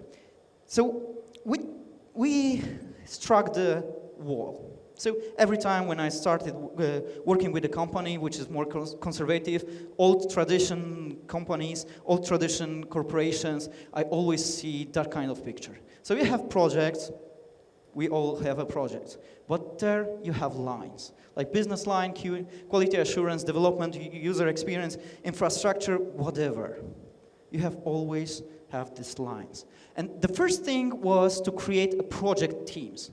So we talked with the business guys and quality assurance. It was kind of easy because they were very open to working together. So we started with one team who was Team 0 or Team Alpha, whatever, and he was trying to incorporate those changes, go for a project structure. From one team, we have take a business, quality assurance, and developers, and we asked them to work together, and it works. Then we a little bit moved forward to incorporate the other people and to join that movement, and we started to having project teams. Then we moved to UX, and we started to have these lines and people and trying to create a multifunctional teams, so cross-competence teams. But there's always an infrastructure. Infrastructure tends to be a little bit more conservative. I will get to this point a little bit later. So we built a development tools ecosystem. This is where it starts a bit more technical because this is only the tools we used, but the most important part is every change in the system was constantly tested and integrated into the whole branch mainline. So every time when you have a user stories, epics, user stories, technical task, it's one-to-one exactly reflects on how your developer stores features in branches in the Git repository. I will show you some pictures in a minute. Okay, so we introduced the Git flow. I was asked only just briefly talk about that because this is a kind of more technical part. So we have created a master branch and develop branch, and then whenever a developer wants to merge a feature, he just creates a branch and merges to the feature. How it's reflected on a backlog? Simply, Every feature is one story from your backlog. So whenever you have stories, and we were tending towards the very small grain stories, like 2 days at most. So every time when you have small stories, you have small feature branches. When you have small feature branches, it easily integrates with the development branch. It's very easy way to have constantly focusing on delivering your stuff, and whenever you frequently integrate, you have less problems with integration. If you have less problem with integration, you're starting to take more time, you're starting to gain more time in order not to fight with the problems that only focusing on the code integration. So then, the releases is very simple. It's just creating a release branch and merging it with the master. And the same goes with the bug fixes, hot fixes on the production server. It doesn't matter. It's just one branch who merges with master or develop branch. So whenever a developer wants to merge his feature, he has to go for pull request process. Pull request is just a simple. We have Stash, Atlassian Stash. Right now it's called Bitbucket Server. It's a very recent change, the rename. So we have one website. There's deleted lines, added lines, and comments. The programmers could comment on that. The continuous integration server, which we use is Jenkins, gives you a highlight on how the code is automatically tested. So PMD, this is a static code analyze processor, gives no problems. Check style, find bugs, build, integration, regression test is in progress, integration test fails. And then when all of those tests give a positive result, we ask at least two people in order to verify the code, and whenever they agree that the change is okay, we can merge the feature. So why we have chosen those paths? In order to have completely different type of tests on each of those branches, and we have like long-lasting static code analyze, so we can track how those big releases influence on the code quality, technical depth, and so on, and very frequent for each feature that merges with developed branch. So each feature, how in very frequent changes, how it's influence on the code quality. We are using the naming conventions like this, just few words added to standard name of the branch or commit message, and we received a very powerful tool for change management. So we had an audit right before the Christmas, and auditor was asking me about the changes in the source code, and I was able to provide the information from the very high level of the projects. So, for example, from initiatives or epics level, down to stories, technical task, and technical task was exactly related to commits. So I was able to prove every single line of our code, who was responsible for, who was the original author, who was the business person who was involved in the creating a feature, how the feature was described, what was the UML diagrams or flowcharts, or what was the process in our issue tracker. And we were able to connect those dots from very high level standpoint towards the very deep level of the source code and back again. So I was able to prove every line of our code, who was the responsible for and what was the reason why it was brought to life. So then we go for the process like continuous integration and continuous delivery. Whenever you want to integrate your the change sets, whenever you want to integrate your code, just to test it and just frequently as is possible to have this code integrated. It gives you a better possibility to see the changes, and the most important part is the people are creating new features based on the most recent changes in the master or develop branch. This gives you a lot less problems with the integration. So then we have to, because we are a government unit, we are talking about the government projects, we have to bring this change management. But it was very low cost.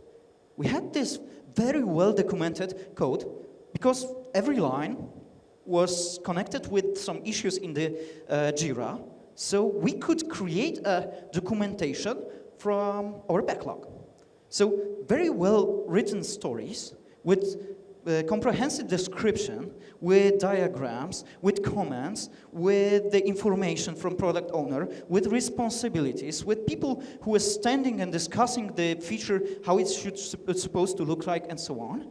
And we could generate the documentation from it. We were not forced to create a very large book, like I told you on the one of the first slides, this very thick book, how to use the system, but we could generate from the issue tracker. And the second line of the Agile Manifesto, that we prefer working software over comprehensive documentation, right now it's been very easy to implement for us because we are focusing on working software just with the very little overhead of writing very well written user stories, and the documentation writes itself.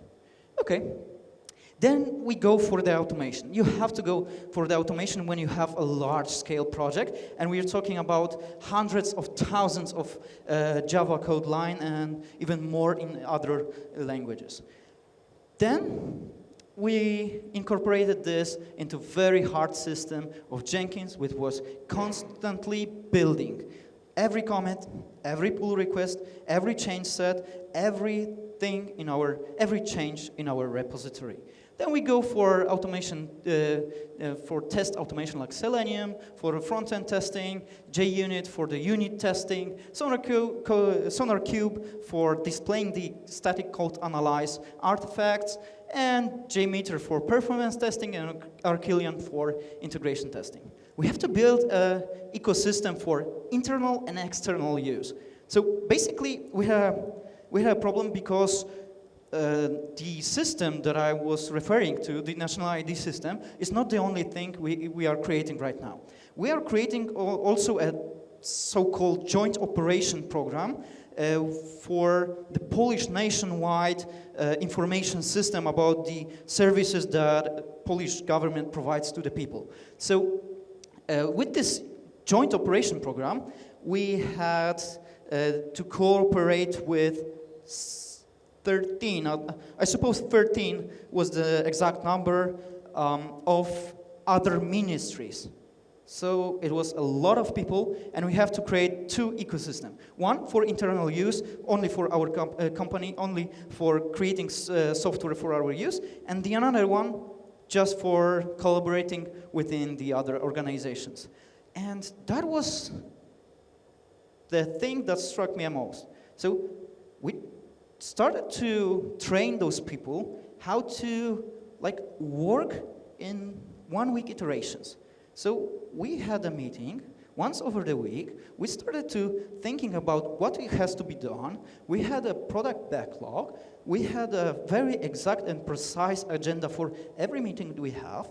We are retrospectives. We have a retrospectives once a week, and we are doing it on a very large scale because we have 13 ministries and around several hundred people who is very deeply involved in the process.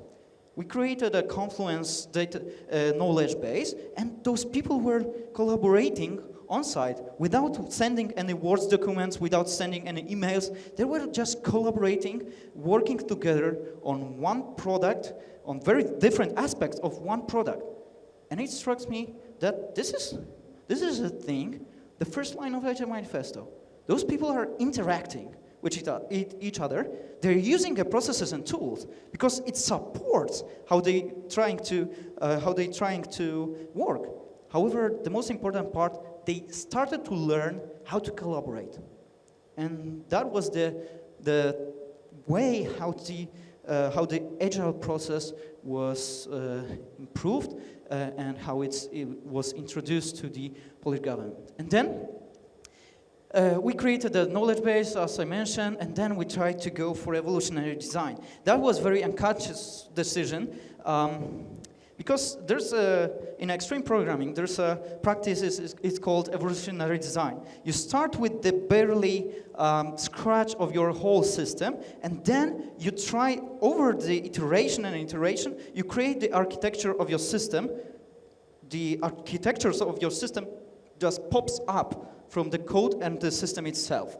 And that was very unconscious, because when we started the system, we have just barely information how the system would look like. And every iteration into the project, the big picture pops up, and then we go.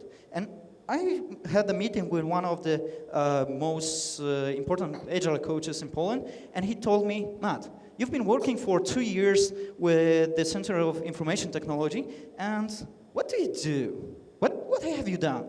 And I said to him, you know, after a deep thought, I have to tell you that we've gone only for the first line of Agile Manifesto. So I'm working for 2 years right now, and I can summarize that I'm working only on people and interactions, or the processes and tools. The other part, the other stuff is very important, but I haven't gone there yet. So after 2 years, I realized that the most important and the most hard part of this whole thing was just to convince people that this is a good thing.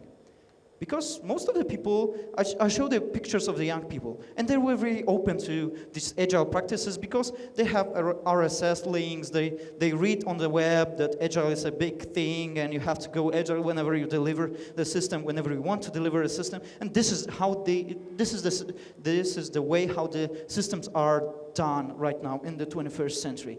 But we had also these older guys, the more conservative, that spent a lot of years writing legacy systems in waterfall practices, and you have to take another approach, how to change their mindset to go for agile, to go for the agile practices, to go with the agile spirit. I suppose that's the most important part. So. What we are doing right now, so right now we are working on sprint goals. So we want to synchronize our team efforts, so every team has to have at least one sprint goal in order to have effective daily. We're not focusing on what you have done in your previous day and what you are going to do tomorrow, but we are going to shift the mindset of the people who are participating in daily towards how much value you brought towards the sprint goal. How is the process? And then we want to synchronize those sprint goals. Every card here is reflecting on a sprint goal of one team, 1 week. So you have a portfolio right here. Every color of the cards is reflecting on the different segment of the system. And every card is one sprint goal of one team. There's 9 different colors, 9 different parts of the system. Every card is reflecting that, and you have different pinpoints. So every pin is reflecting on the risk of not delivering this issue in the sprint. So whenever the issue is, for example, in the first sprint, and you have red, green, and yellow pin. So red. Probably we won't deliver this feature in this. We won't deliver the sprint goal in this sprint. The yellow is probably we won't deliver. Green, everything seems to be okay, and we would like to deliver. There's some cards that reflects collaboration. So these 2 teams are collaborating with each other in order to deliver. And this high perspective that gives us the information not only about one product, but it gives us information about the whole perspective of the system. The swim lines here, like this is the first one, this is the second one, and this is the third one, reflects on the months. So we have 3 months plan on the board right now. The teams are asked to plan their work for at least 3 more sprints in front. So we have at least very well planned 1 month, in front. So we have another board with quarters, and we have 4 lines, and we have planned for a high-level plan for the next year. Then we go towards the code quality, and we brought something that's called quality evangelist, so the people who is responsible for delivering the spirit of taking care about the quality of your code. So those people take care about the different components of the system. This is a real picture from the sonar cube. And those people engage with the community. And we try to start convince people to take a part in community meetings. So this is a real picture from Warsaw Java user group. Here's my friend from Allegro, and he was giving a talk on microservices. And on this room, there's at least 9 people from Center of Information Technology. So we tried to incorporate the best practices, the best how the normal, typical companies work, and we tried to just to make those people think in exactly the same way how their colleagues and very commercial application work, and try to incorporate those kind of thinking on the very normal level of creating, thinking about the software development. So we have to create processes, and this is what we are working right now. I mentioned that we created some processes, but we need to evolve them in order to be more compliant, in order to be more strict with our rules. So trust is not not control-based organization. This is what I have to work on very strictly right now, because every time when you have a very hierarchical structure, so there's the director, there's a middle management and team leader and so on, you have to create a trust. And Henrik Knieberg, one of the agile coaches behind the Spotify transition, told Agile at scale requires trust at scale. And this is how we have to think about the company, about any software system. So this is the most difficult part, because you have to ask the managers to trust your developers, to trust that whenever they want to experiment, whenever they want to change, shift, or bring, for example, refactoring on the very large scale, the strategic refactoring, like it was mentioned in the previous talk, you have to trust that developers have a very goodwill, and they will deliver the system. And you have to create an environment for secure experiments. So you let them experiment, and do not take, whenever there is a failure, experiments has two different outcomes. It could be success or failure. And whenever there's a failure, you have to take a step back and wonder for a while just why there was a problem with this, not complain about the outcomes and so on. So maybe this approach wasn't very good, but you have to change. You have to pivot for once in a while and find your way towards the software development. So we go with the Scrum and Kanban. Using a Scrum and Kanban, connecting those two dots are very, very good and efficient thing. We started to open source our code. So this is a GitHub repository, and we changed how the Polish government is thinking about the source code. Center for Information Technology was one of the first government unit in Poland that open sourced its code. So this is kind of what trying to revolutionize. The next step will be the open data. That's very far future right now because of the complex systems, not the complex system, but the character of the data. So we have information about the people, but we can share, for example, information about the statistics, about the information on the people, like how many people are there in Poland, how there's a density of the people who is living in the cities, or employment, or something like that. But we started a notion that open source is very important. We do use open source in our projects, and we want to share with the community. And this is a very important thing. So then we trying to go a little bit further with the technical task. So we created an API for our services. This is a REST API, which is, of course, has to be versioned and in the JSON format, which is the standard right now in the community.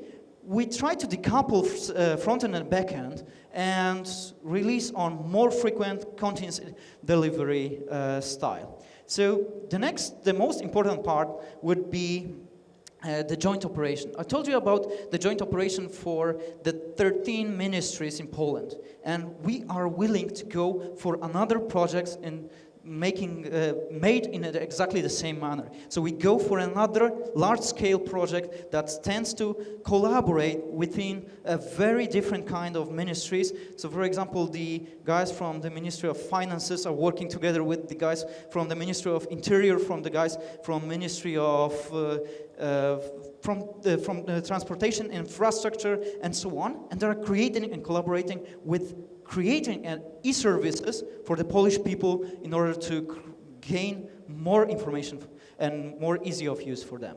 So we have, of course, had the problems. And this that wasn't be a case study if I won't go for those problems we have. So we had the problems with Scrum rejection and coming back. So during, it was on the March 1st, when we have a big release to the public and so on.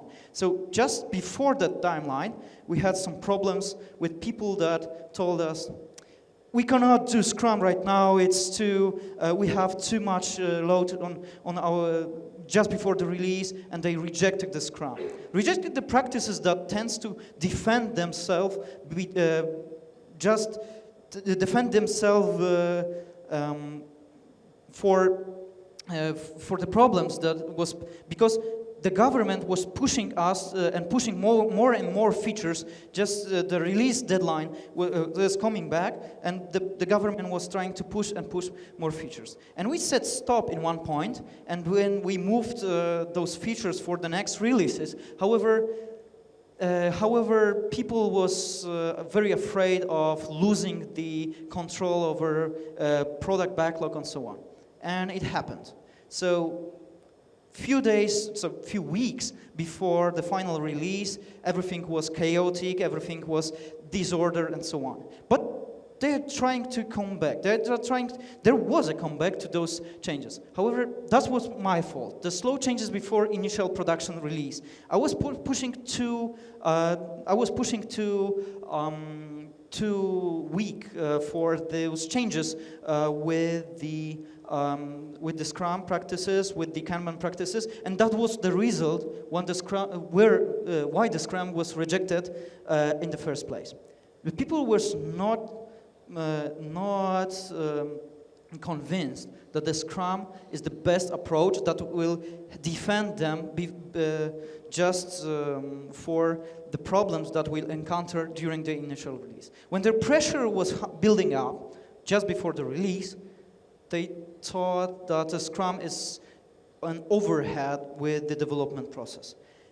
If they were better experience in the practices, in the whole system, in the process, they will see that Scrum is making it more organized, making it more less chaotic, and it defends between those kind of things. So we need more quality awareness. I showed you a picture on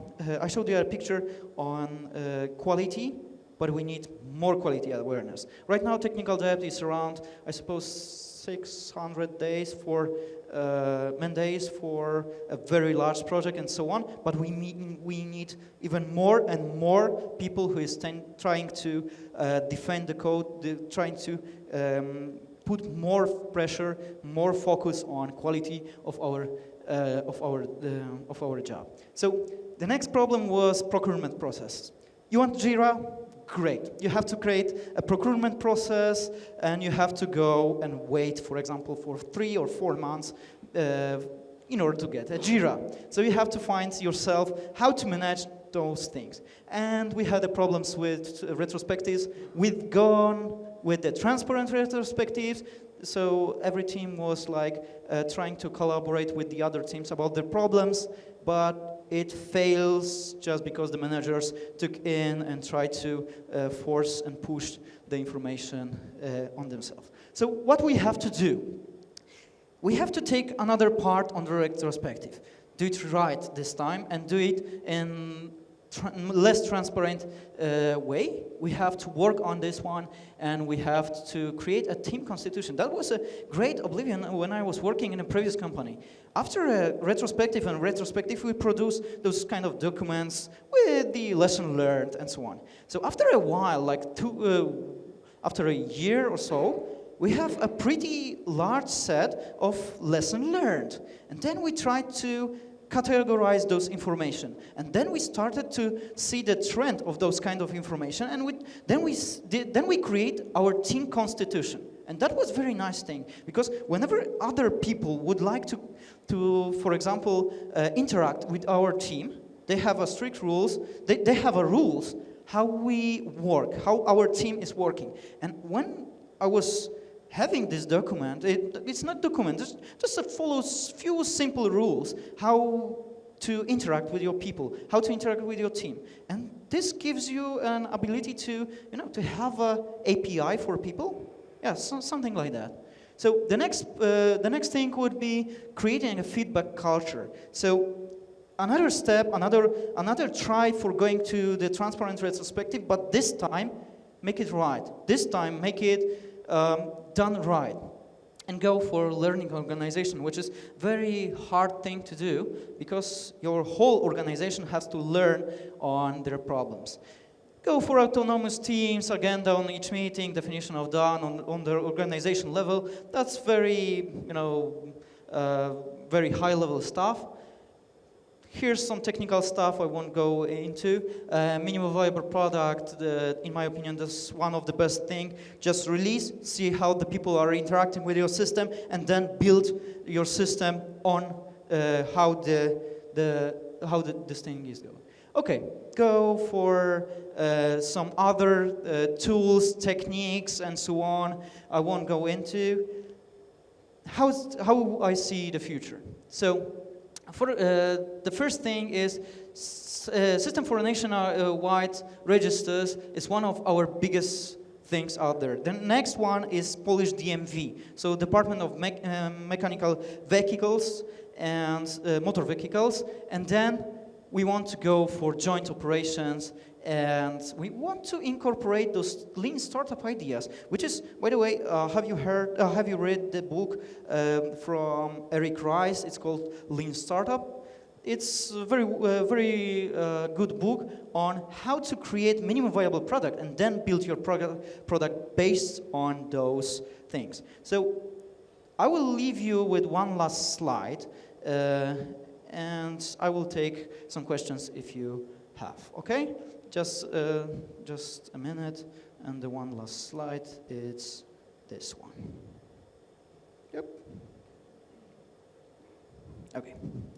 So this is a to-do, in progress, and done, people interaction, processes and tools, organization. And I'm open to question if there are. So are there any questions from the audience? Yep. Yes, there.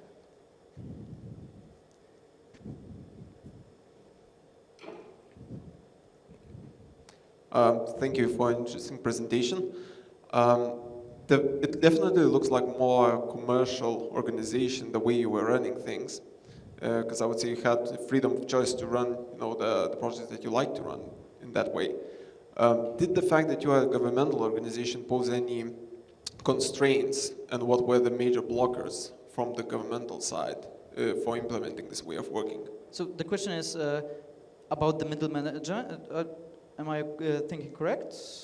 It's more about constraints imposed from the governmental side. Oh, okay. So the question was how the government imposed the constraints on your project. Okay. So yes, we had a problem because the business, the faraway business, because we tried to. There's two things you can see. You have a product owner at your disposal for your team, and you can take a customer and bring him to the process. So we have two different approaches. The first approach was to create a product owner, the business analytics, who has a domain knowledge, and who created the backlog, and we try to incorporate the customers, so the final customer, the final business of Ministry of Internal, and we try to get those business guys to see the product, how it looks like every 2 weeks. And we try to incorporate them very deeply into the product backlog prioritization. So yes, we had problems with that. They didn't want to do that. They didn't want the responsibility, of course. We had problems. But as soon as they realized how big impact they have on the prioritization of the issues and how it's influence on the outcome on the system, they tend to realize that this is very powerful tools, and they try to start to engage with the system. That was the first part. The second part was the project on the very high level was using the Prince methodology, and then we started to create a development using the Scrum practices, using the Agile principles. I suppose I should say using the Scrum principles, because this is more important than using a Scrum, Kanban, or whatever. You have to focus on the spirit of Scrum, of the spirit of Agile. And then we had a problem, because people who was responsible for Prince management and so on didn't want to take those Agile goodies, and they were very afraid. But after a while, after the Agile proved itself to be working tool, it just a little bit consumes, a little bit, a little bit, a little bit, and after a while, it was completely normal, it was completely natural that the Prince was only, you know, the cover, and the whole process was developed using the Agile principles. Okay, thank you, Matt. Unfortunately, we don't have time for any more questions, but Matt will be around, so if anyone wants to ask something, just catch the person and have a nice talk. Okay. Thanks a lot for your Thank you. presentation.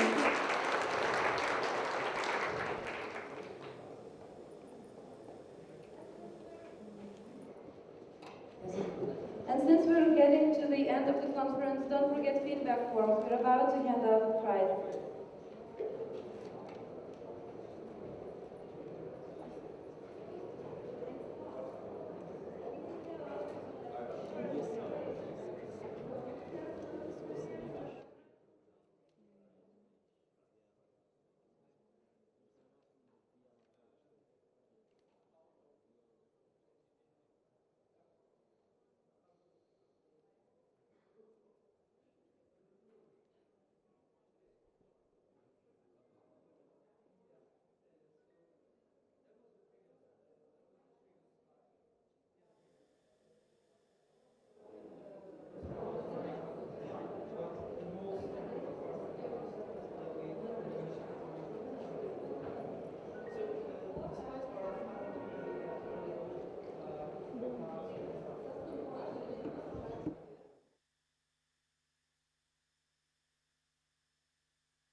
We're about to start, so everyone who's in the corridor, I would really encourage you to join us in here.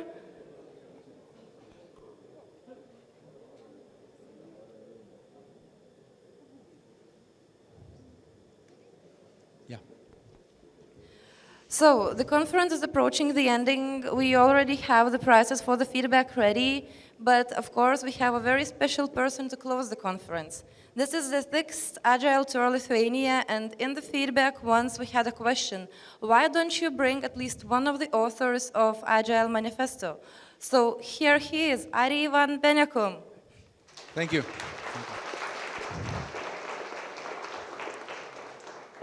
Thank you. To take it on from there, we were just having a chat in between, and I've always been active in the, let's say, Agile community from 1994, and I was chairing one of those groups. And in February 2001, I came back from Salt Lake City, and someone told me later, he said, you came in, and we asked, hey, Ari, are you back where you've been? Yeah, I was in the United States. We wrote a manifesto. He said, and then you opened a session. And I think this is what happened. You have no clue what you do of the effect that things will have, right?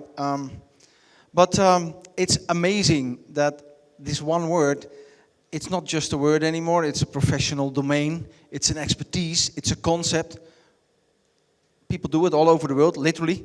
You get invites from Brazil and from Japan and from Russia and from Canada, and it's funny. It has spread sort of talking about going viral. Well, this is a very big success story about going viral. Let me talk a little introduction about myself. I think when you're in the Agile domain working, and you're really successful, you can feel things are going well. I think the big thing is that you sense that it's not something that you do as sort of a mechanical level, but it's on the conceptual level that you feel and that you are agile. And I've been working like this before 1994 even.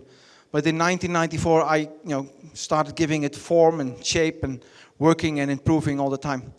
At this moment, I work with a company in Belgium called CGK. We have a unit of international agile coaches, and we help to transform, especially companies in Europe, to agile. And about transforming people, that's much more difficult than doing agile, I can tell you. But it's fun to do, for me, it is. And I have a question, because I assume all of you work some sort of agile, do some sort of agile, help people to become agile. And who of you is doing agile without any problems? Can I see your hands, please? Yeah. So this means the work's not done yet, right? We have to keep on improving and developing and working. And the fact that we run into problems is from, I'm not a researcher from that perspective, but for me, agile is an interaction concept. This is what I want to talk about, for the next hour. And yes, we have brilliant tools that we use, like Puppet and Jenkins and whatever you think helps you, but I have an expression from many, many, many years ago, and that says, a fool with a tool is still a fool, right? So the moment that you're not able to have, the real concept, embrace the real concept, you can use with any tool you like, but you don't get there. You get bumping into stuff. And when you talk about doing those things, transforming people or a team, that's the difficulty. My diagnosis in changing from people where they are, into the agile concept with dailies and heartbeats and visualization and so on, is that we have to struggle with a history of people. People have a history that goes way back in the past. And somewhere in the Industrial Revolution, what happened is that, we started putting things into silos. And you know what the thing was in a silo if it didn't work? You know what they did in the past and still do? They create another silo in the silo. And then they make a document stream and a signature and an approval process. Right? And for me, this is what Agile not is, what we need to change.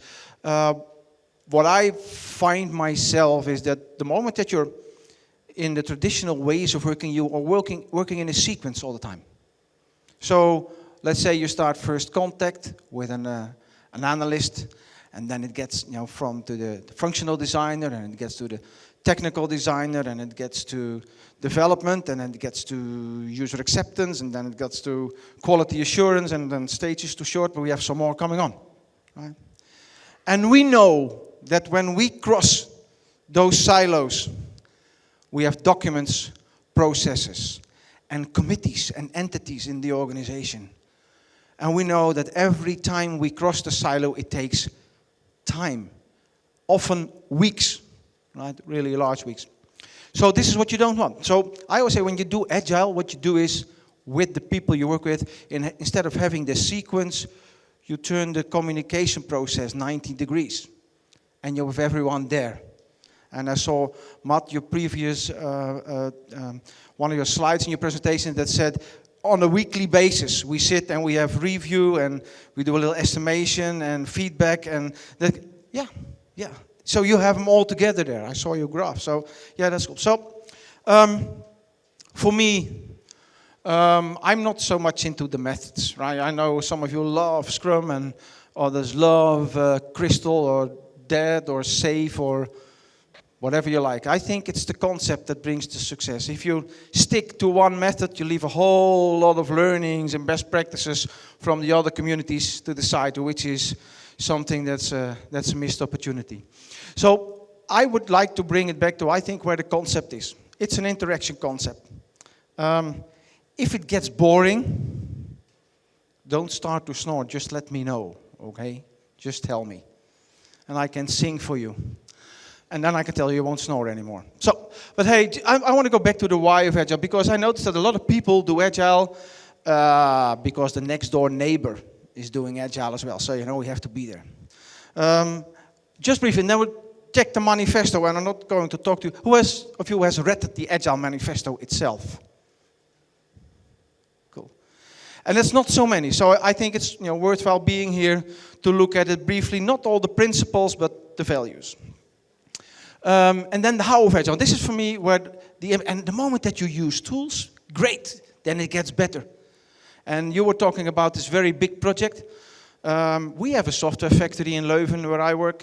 The factory is like 650 people, a couple of hundred in Leuven, a couple of hundred in Romania, and so on. And if you work like this, and you have this, really big organizations and tons and lines of code, you need tools to make things happen, right? For quality reasons, because it's way too big to do everything by hand over and over again. But if you start using the tools and you don't have the mindset correct before this, and you don't have the right rituals with the right people, you can skip the process because you're going to create a mess, right? And this is not about talking fairy tales, but we have very sad stories. I don't read, I don't read Lithuanian newspapers or Polish newspapers. Most of the time it's English, and often it's, of course, Dutch newspapers. And we had last year a governmental project, 40 million euros. Year and a half, project stopped. Nothing that's come out of this project can be used. So they put it aside and they go back, here it comes, to the old software of 1989. I bet some of you weren't even born then, right? A little longer ago, not so much, we had one in the defense industry, 500 million. Mind this, 500 million, 500 million euros. So we have a lot of things, so we need to do a lot still to get things done and improve on the projects. You're struggling with Agile as well. Now, first some facts, and the examples I just gave are, we deliver a lot, but very often we deliver something that the business doesn't need. So if you want to deliver something to the business, talk to the business. And sorry for those who feel offended now, it's not my objective to do so. But product owners from the IT department are for me sort of a miracle. Because if you work for the business, you talk to the business. right? And I can give you a story. I was working for DuPont, the chemical industry, and my client was the manager of the pension department.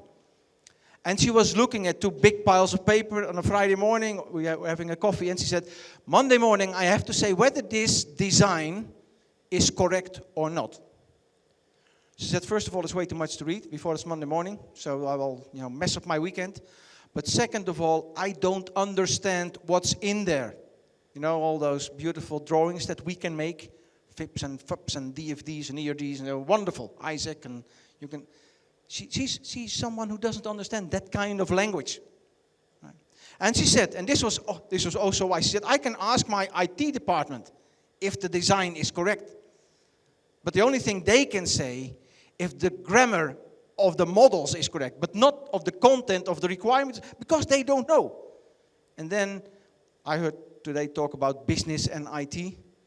And then the IT will say, the business, they never know what they want, right? And I can, it's even worse, nobody knows. And that's no joke. We make complex solutions for complex situations. So we have to find a way together to find out the details along the way. So we deliver a lot that the business doesn't need. And on top of this, we have a lot of hindering errors. I was, a couple of weeks ago, I was in Bucharest talking to a client. And the client said to me, time pressure. Because we had a delivery date and lots of work. And I said, we went into production without testing. This is no joke, right? I have been in my last waterfall project was the National Tax Agency in the Netherlands. So here we go. We go into the analysis, and then we have functional design. Took a little longer. Then we have technical design. Of course, took a little longer. So we have development. Took a lot longer. But at the end, thank God, we had 3 months for testing. And if you want to deliver on January 1, it's very easy. You cut down the testing to 1 month, and then you're there. And you deliver on time, even within budget, And then people say, this was a good project, on time, in budget. And then disaster comes in, right? Because then it's really, and at the moment, I don't know how, but in the Netherlands, IT is in the focus of the media. So we have big banks on the front page. The moment that the ATMs don't work or there's another virus going on, there's another problem, they're always in the news. They have a lot of unstable products. Quality is the big issue. Last week, someone from PMI Hong Kong, don't ask me why, but they asked me what will be the next wave in agile project management or projects. And I said, most organizations are working some sort of agile. But now it's time to get to real, stable, solid products. And what I talk about today is what we do, what I have done. It's not an imaginary story. I have behind me a whole factory of agile professionals. And this is not bragging, but I'm very proud of the fact that we have teams that produce highly intense solutions that can work for 6 months without one single incident. So agile can be very high quality, but then you have to do something about it. So running overtime, why are we running overtime and over budget all the time? Do you have an idea? Lots of ideas, yeah. Well, this is exactly the good answer. Yeah. So what happens is, you can talk with people about stuff. What kind of requirement would you like? You talk to someone from the business. The moment that you start making something that they recognize, then the real thinking starts. Until that is sort of an abstract level. But then it gets concrete, right? So here we are, IT professionals, information analysis, great. Then we have the functional design, they don't understand that either. Then they have the technical design, that's something completely out of the world. Then we go into development, which is a black box. And then we get into the user acceptance testing. And here's where the trouble starts, right? Because, if it's like this, I miss this, and I would like this, and I would like this, and we need this, and that's wrong, and that's what happens, right? And then they go home. When people have their most brilliant moment? Yes, thank you. Who said that? In the shower. Yeah, in the shower. I had a time in my life before the iPad that I took pen and paper with me when I would go to the shower in the morning, brushing with idea, ping, ping, coming in all the time. And your client has the same. And if you take in all the ideas, not thinking about, how valuable is this? And finding a real good way to identify the real value instead of, I think it is, then you get it more, more, and more. So I said, I had once wrote an article and I thought, okay, how am I going to call this? Project obese. Projects grow all the time. They don't have to, but they do, right? There's an issue. So we have a lot of DNA talks where we work. We make estimates. What do we know about every estimate? Thank you very much. They're wrong. And then next to the estimates, we have the interpretations, brother and sister, also wrong, in the same DNA. And then we have the assumptions, even more dangerous, right? So we have to find a way here. So we go over time and over budget. The big defense project in the Netherlands I was talking about, the initial project started before the euro, 300 million euros. And then we moved to the euro, and so it was guilders, Dutch guilders. And then we moved to the euro.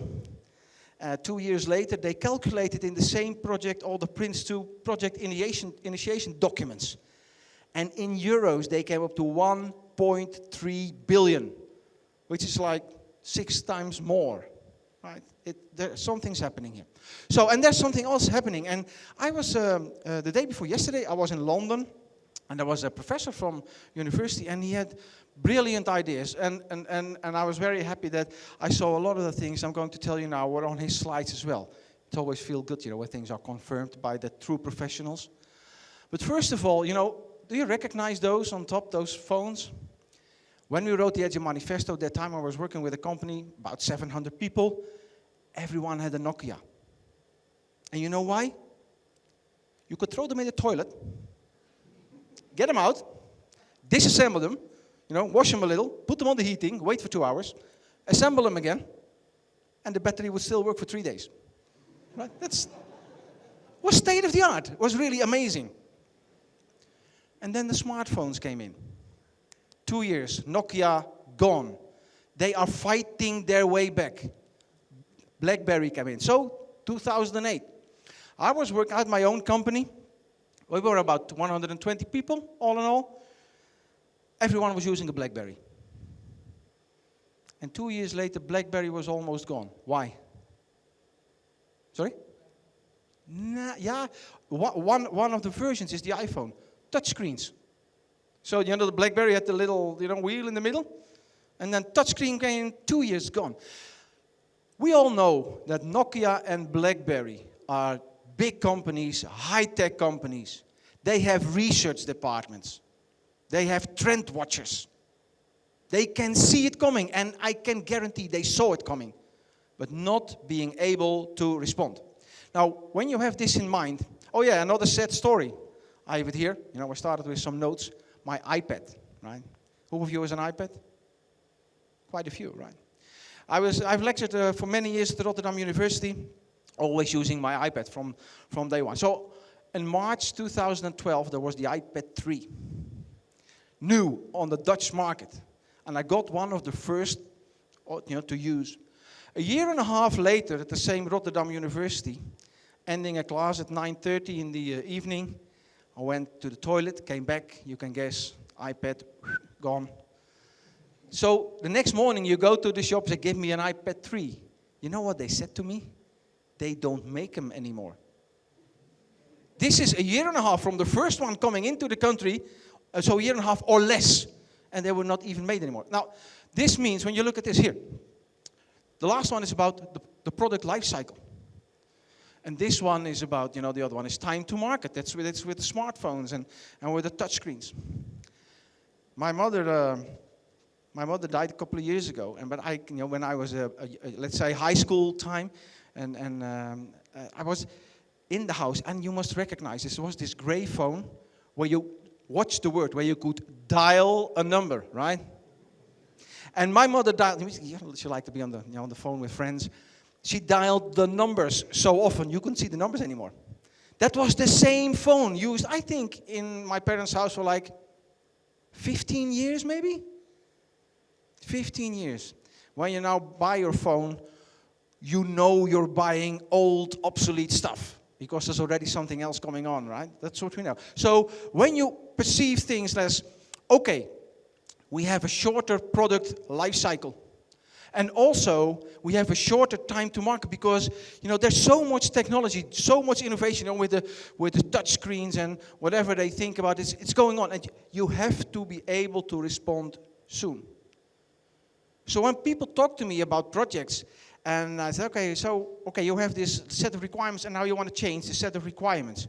Yeah, then we have this one, request for change. You know? No? Never heard about the request for change? It's even worse. We have the Change Advisory Board. You know that one too? Yeah. The Change Advisory Board has a meeting every 3 weeks. And then they talk about the changes that have been documented. In our factory, we deliver every 2 weeks. How in the world am I going to wait 3 weeks? So we have to be, innovation is going so fast. Globalization is coming on. We have a shorter time to market and a shorter product life cycle. I was talking 2 years ago to a guy in the Dutch insurance company, and he said, we're safe in the insurance. We're safe. We do insurance, and to deliver insurances to the market, you have to understand the local market. So the only competition we have is Dutch competition, and we know the Dutch competition. Today, we have Chinese organizations delivering contracts of insurance to the Dutch market. Right? And maybe there are even companies you don't even know where they are from, right? Okay, now, knowing this, we have the fact that it's complex. We have a complex world. Look how we work here today. Technology, smartphones, iPads, tablets, phablets, it's all there. We're all working. So understanding that we make complex stuff, it's impossible to do big design in front because you don't know. You have to find out. Right? So in your development process, you have to create space for exploring and filling in the gaps and the details. This is where you get the true agility. Where we were in Snowbird, the first thing we did, we explained to each other all the different methods. So I had Agile Project Management with me, and Jeff had Scrum, and Alistair had Crystal, and so on. So we explained, and then we said, okay, what do we share? What's the thing that we have common ground, that one word? The agile. Agility means being able to maneuver. So if I, squeeze stuff into a fixed concrete plan, I'm not able to maneuver. I have to wait on the Change Advisory Board. That's, by the way, on holiday. So it's not 3 weeks, it's 5 weeks. But take your time, right? So you have to find yourself a way to explore in your development process. And talking about turning the communication process 90 degrees. Talk about the manager of the pension department, a Dutch lady. You have to bridge the gap. Why? Because we all have a different language. Not talking Polish and Dutch here, but I have the architect, and I have the developer, and I have business role 1 from the business, and business role 2 from the... Then I have the legal department and the marketing department, and they have all a different language. And don't assume you're right and you understand, because assumptions are wrong. Right? So be careful there. So we have to bridge the gap between people. We have to find a way to bring them together. Right? Going back to the facts that we talked about, is that if you look about not delivering what the business needs, the real business needs, it means you didn't communicate well. So basically, right, if I want to deliver something that you want, I need to understand you well. And if I don't understand you well, you will get anything but the right thing, right? So second is, if you don't make the things right, you talk about quality. And this is why I said quality is the next thing coming up. And quality has 2 aspects. One, the awful thing that we know with the P1, P2, Ps, a lot incidents, bugs, but also functional disaster. There are statistics, some are a little more, a little less, that said about 50% of the maintenance that we do in operational situations on existing software solutions is because we didn't get the requirements in the initial project right. who of you is in the IT and making a bonus every year? Because this is where you get your bonus from, right? Because software is the one and only product where you build in all the mistakes and you get paid to take them out later. Yeah, give me a big car and a bonus, right?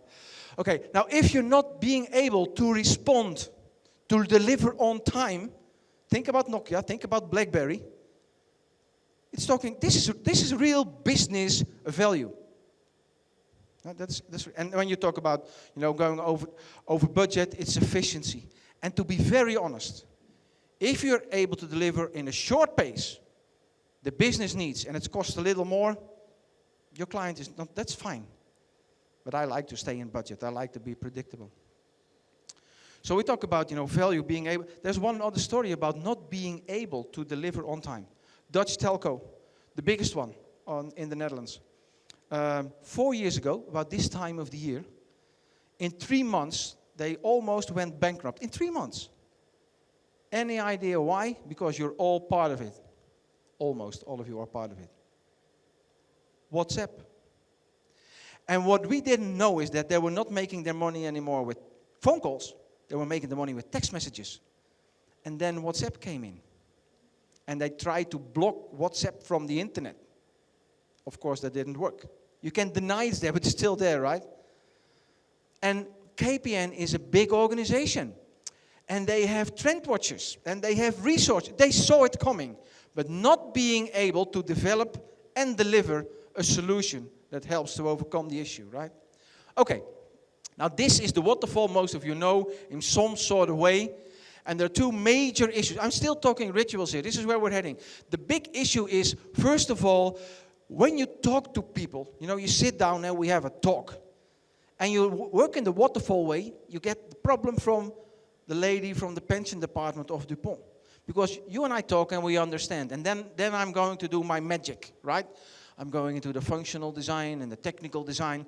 Then we're going to, program. That's the real magic, right? It's like, what's happening here? And then the moment that you start recognizing, again, what it's all about, is the moment that you get your demo. Because that's the only language you understand, right? That's the screen. That's just the end users, they don't understand FIPS or FIPS or ISACs or DFDs. They don't. They do understand the screen they see, right? The gap in there is way too big.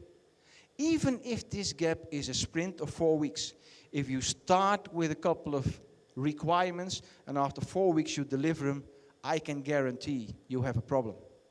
Because, this is not what I meant. And this is not what I need. And I thought about it, and I also need this. And then we have, again, the request for change coming in again, right? So this is not working at all. So people in the past, having the real die-hard waterfall project managers, and they would also say, but you cannot use Agile in all the situations. And I always say, you cannot use waterfall in any situation. And it's even fun, because what we have this month, do I have 20 more minutes? Or do I have 20 minutes extra? Yeah, okay, cool. Okay, now I lost where I was. Okay, we'll skip that. Maybe it comes back. Okay, look at this. So one thing is when we talk about Agile is things have to be really different.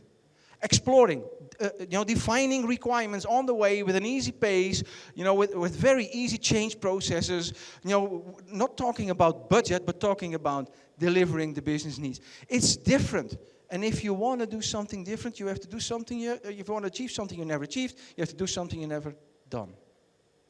And what people often try to do, changing people is the most difficult thing there is they try to squeeze in Agile words in their own way of working.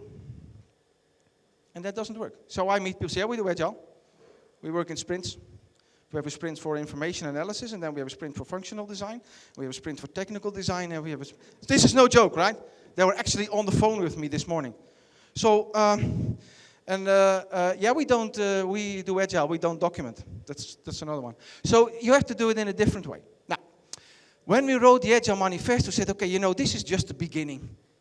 It still is. Like, when we wrote the Agile Manifesto, there were 13 different methods in the room. I think there are another 13 at the moment added to the portfolio, or even more, I don't know. right? So we try to uncover better ways of developing software, is what we said, by doing it and helping others to do it. Now, the big thing is that in 2011, the manifesto was there for 10 years, and they asked me, okay, what would you change? Just one word. Software by solutions. Software on its own doesn't do anything. It's the people and the processes around it that make it work, right? So I like to talk solutions. Okay, now these are colleagues of mine from our factory. But first of all, we need to understand that, to overcome the fact that we deliver the wrong stuff, we need to talk with each other to understand where we are. So we value individuals and interaction way more than existing processes and tools. It doesn't mean we don't have processes. It doesn't mean we don't have tools. But if you do it with the wrong people, you don't get anywhere. So start focusing on the people. So very often people ask me, the project manager, because the project manager is not recognized in Scrum, what do you do? Well, the majority of your time, you're trying to get the people together, because everyone will find an excuse that they are so busy, right? Everyone's so busy. Okay, so individual interaction over processes and tools. And then the working solutions, Matt just said it before, over comprehensive documentation. It doesn't mean that we don't document, but first of all, we want to have a common language. Remember the lady from the pension department? We want to have a common language. And second of all, there's a danger in putting stuff in documents in the cloud. Because, you make this architecture document, you put it in the cloud, and then you want to change something to it. But he's on holiday now, so you can't. And then you're talking, do I have the right version or not? And then you get mixed up. Difficult to read, and so on. So, the moment that you can step away from documentation and seeing documentation as a Word document, and seeing and perceiving documentation as it's registered information that helps the team. When you walk into our factory, we have, most of you know visualization from the plan board. The column to do, busy, done, or maybe a little more. We have visuals for the data models and the screen flows and the story maps and the clearly defined user groups. When we get, the functional designs in and they ask us, to give a proposal for this, we start working on it for 2 weeks and we tear it apart and all those visuals. And then we check with the client if the visuals are correct. We talk them through because it's very easy to understand. It's common language. And once we know that there's, this is what we think at the moment, then we can make a proposal. Not based on this document. So it doesn't mean we don't document, but documentation should be perceived as the word what it's meant to be. Documentation is registering information, not necessarily in Word with headers and footers and titles and table of content and spelling checkers and so on, okay? Now, if you want to look at individual interaction and talk about working solutions, you have to, talk with your client about the collaboration. Seeing the waterfall slide from a couple of slides back. If I want to bridge the red arrow in that slide, I need them there. So going back to the Agile project manager, I'm working with my client all the time to get his people in. And then he said, you know what we... I said, no, I don't. I don't know what you need. And it's even worse, your own people don't know. But they are the best to find out and to explore during the development sprints where we are. And if we work this way, we are able to respond to change. That's something else than using a request for change. Request for change is basically so complex that it's, for me, is perceived as trying to stop change. That's what a request for change is for. You have to ask the change. Now we know the change is needed, right? Now the 4 basics of highly agile people, and so we're doing an agile transformation in Romania at this moment. We have multiple going on, but in Romania we just started. And what happens is that, when people go into the change process, they start denying in the beginning and they get upset. And they, you have what I always call it going viral in the organization, the grapevine talking. Stick to those techniques here. The 4 basics of highly agile people. If you do this the way we know it, then it works. So, first of all, create interaction with the right people. And I don't know what I have to do with a change advisory board to talk about changes in it, because my end users, they know what the value is. So I have to talk to the right people and make sure that they are there. And not just business and IT. I think it's a horrible expression. But I need, next to the business, also the guy from marketing. Because when I go to the end and I want to deliver, he can say, stop. It's not according to the user interface we normally have. But also I have the legal department. Every line on that screen that goes on the internet has to be checked by the legal department if this is okay and we can deliver this. So the moment that you meet someone who can say at the end of the, before you go into delivery, no, this is not right. Those people, let's call them stakeholders, right, should be taken into the process. So turn the process 90 degrees. Have them all in, the right people. And then I like to, so Matt, what you were doing on your Wednesday afternoon, as I understood, I call them heartbeats. I have all my stakeholders there. Hour and a half, 2, 3, maybe 4. One real big one, right? I have them there. We even go up to the situation in our factory where we create desk space for our client. They can come to our office, sit down, do their daily job. We arrange the whole full desktop so they can do their work. And the moment that we need them in whatever, moment, we can drag them into a session and they work with us. And the dailies, people say, the agile, all those meetings. I was actually yesterday talking on the European level, I'm working with Johan, and he said, the only thing we do is we have a daily.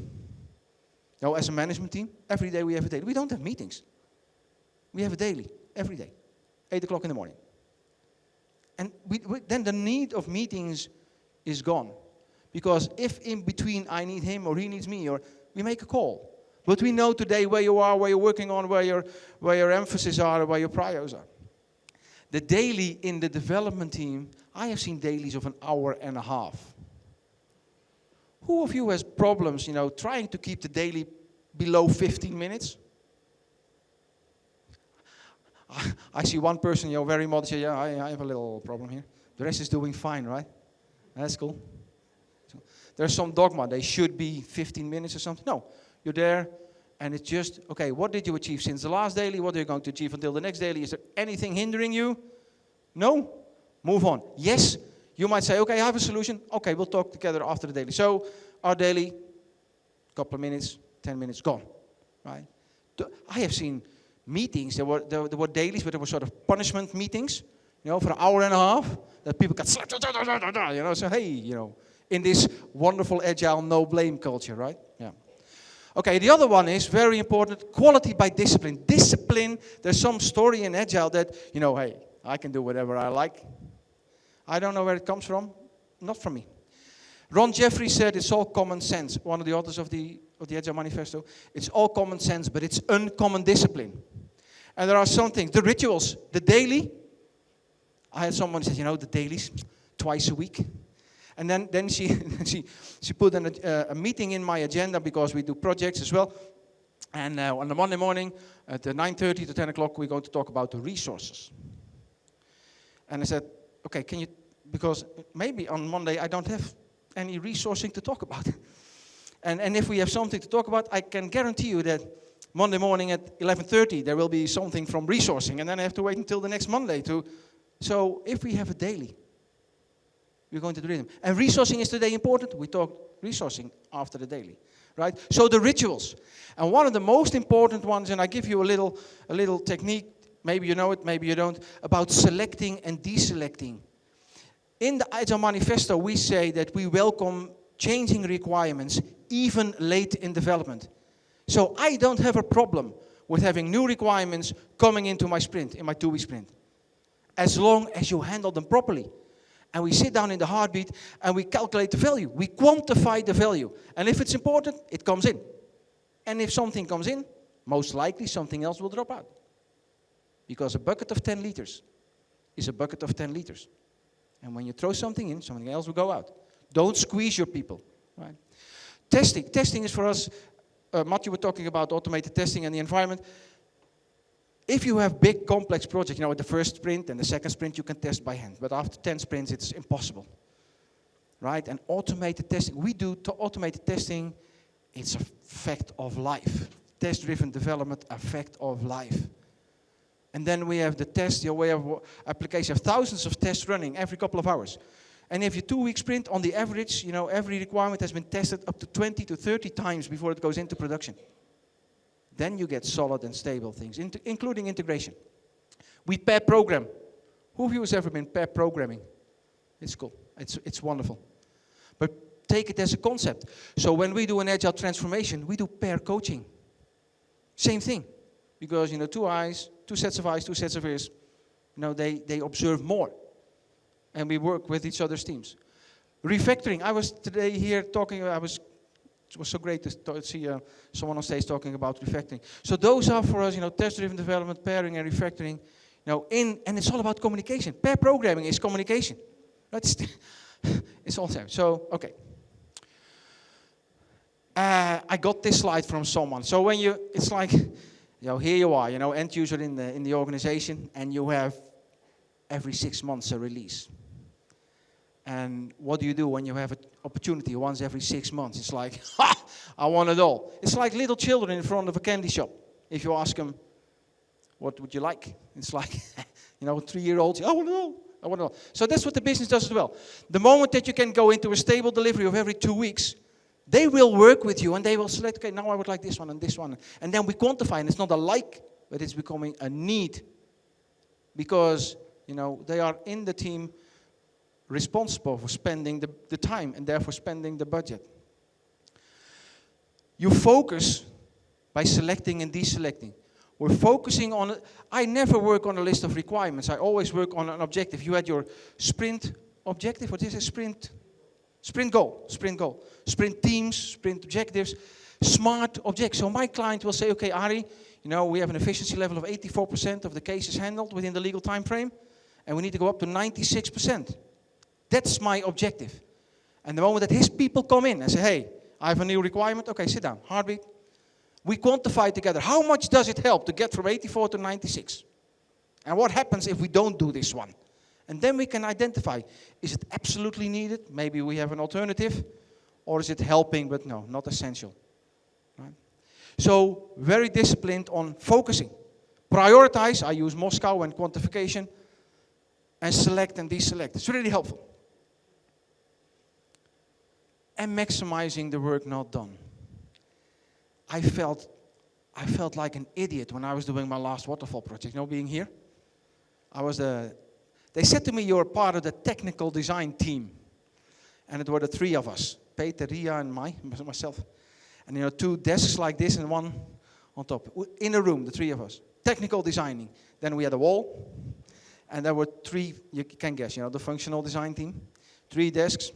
And I talked with Peter and Ria about everything, the children and football and holidays. Never about work. I only talked to one of the designers because he was giving his materials to me. And they got their materials from one of the other 2. And when I was done, I would give my stuff to the developer on the other side of the wall. Another wall. And I felt so foolish. Because it suggests that the developer, he has a bachelor degree or a master degree, that the developer is not able to read the functional design. Think about this. Working in this way, you shut down half their brain. And I was rewriting half the functional design in another way, adding some information. I was doing so much redundant work, not understanding where I was heading. Right? So this is very important. Agile is an interaction concept. You have to stay in focus. And for me, Agile is serving the business by being adaptive. This means you have the business on board. They are with you. And if they say, I'm so busy, then this is your job. Who of you is Scrum Mastering teams? Congratulations, you're the only one. Oh, sorry.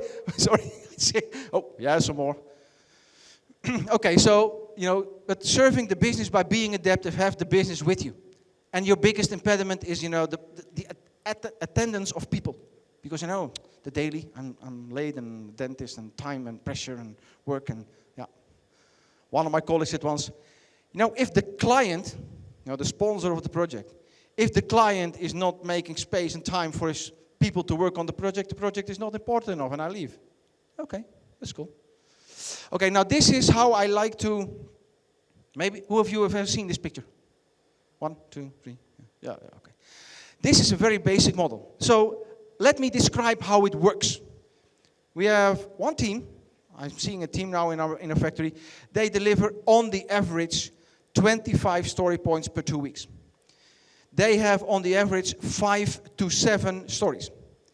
And it's not exactly, the ones they start with that they will end. Why? Because first of all, they might change along the way. Second of all, in one of the stories there might be more refactoring than they thought, so they deliver a little less requirements, or maybe it's easier, so they deliver a little more, right? Can be. Now the thing is, how do you vary on this? In the normal way, what we do is, now I hope this is not going wrong. Yeah, here. So over here, normally, you have features in a design. You say, okay, this designer can deliver for €500,000, right? And then we have made an estimate, and we know already estimates are wrong. But it's even worse, we did dive with the estimate. Why? We're a supplier. We want to get the contract in, right? So going down with the price. And then real disaster comes in. So, we know we have to time a little, maybe, and cost. Yeah, so we put some people in extra, and, it will cost some extra money, but never enough, right? And then you get situations like I just said. Yeah, we went into production without testing. So the moment that you start fixing here the features and you start varying on time and money, almost all the time quality is in danger as well, because you start doing less of the quality work. Now, what we do is we have a set of, so we go into this sprint with a list of 8 requirements. And then we start working.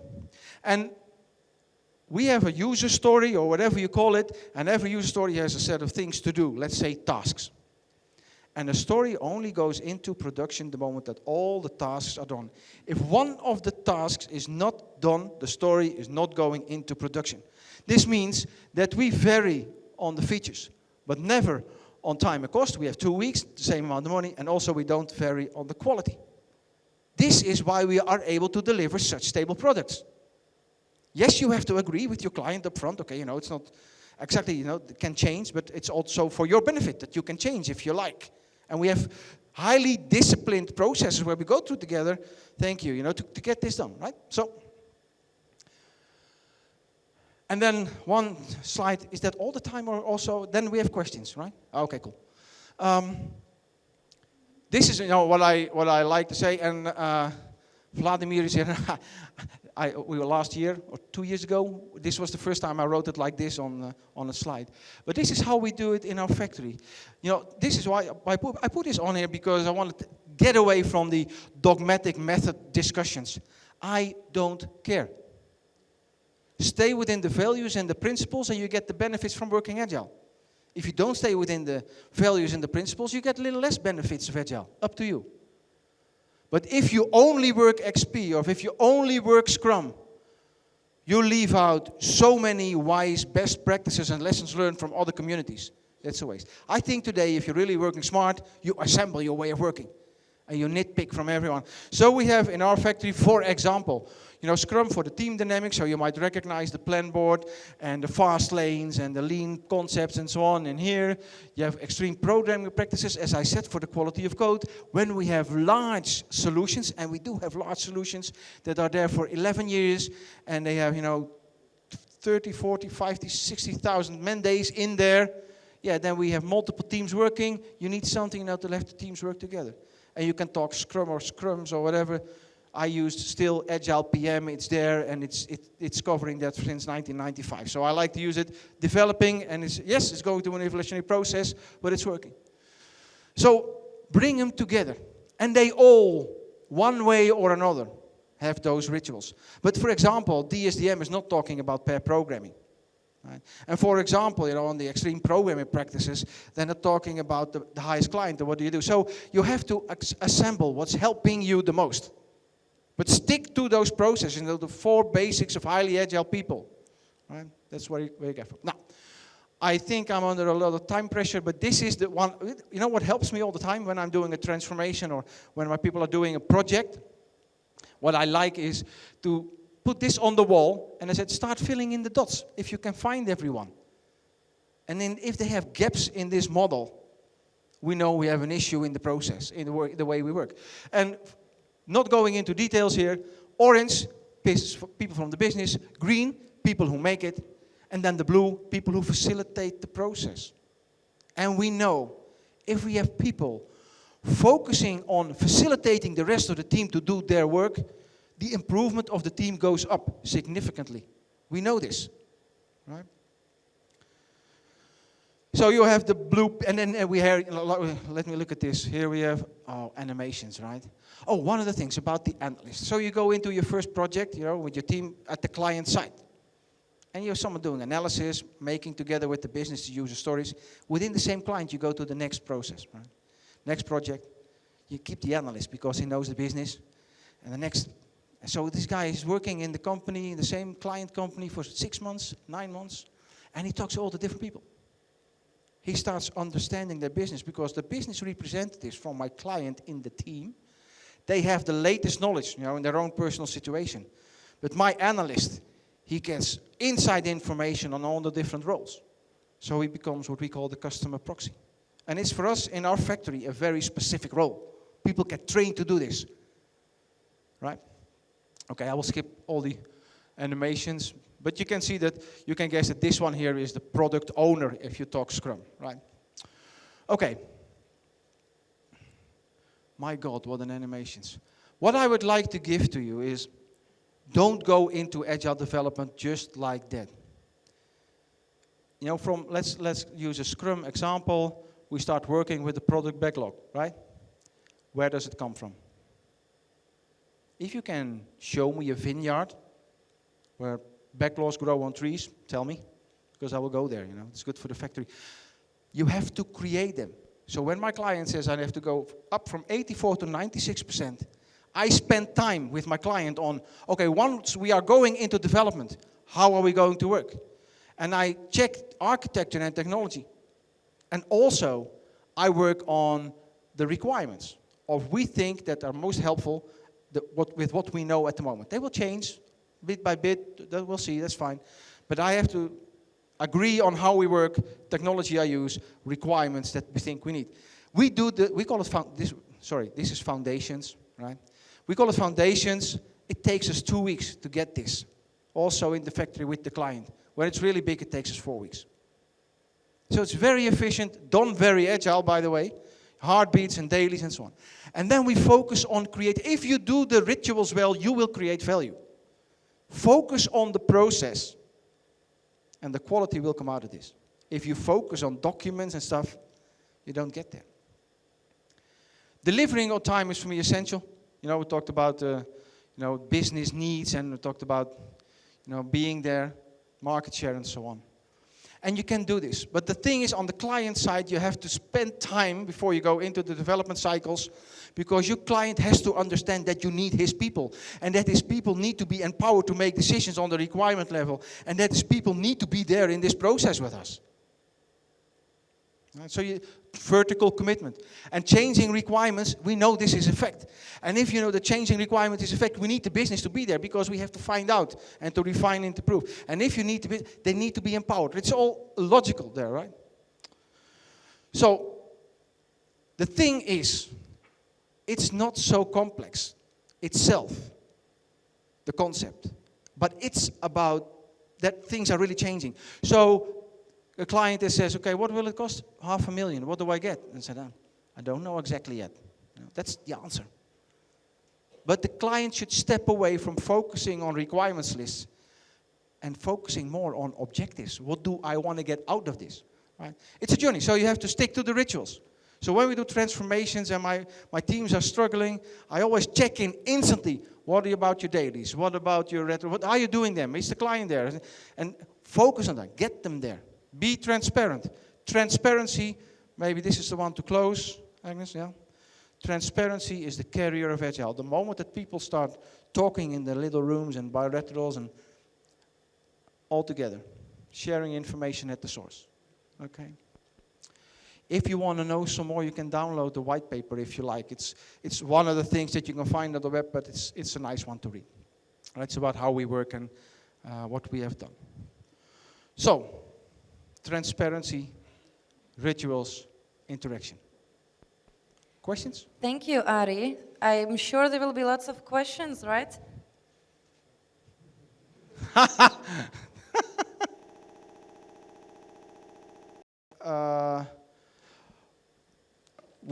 For me, the way I worked, the Agile PM, and the concept is still the same. Strong foundations, then go into cycles with the right people there. That's still, but I would have focused more on the importance of having the real business. I get people that you implemented Agile, they're very proud, and then I meet all the product owners and they're working on the IT department.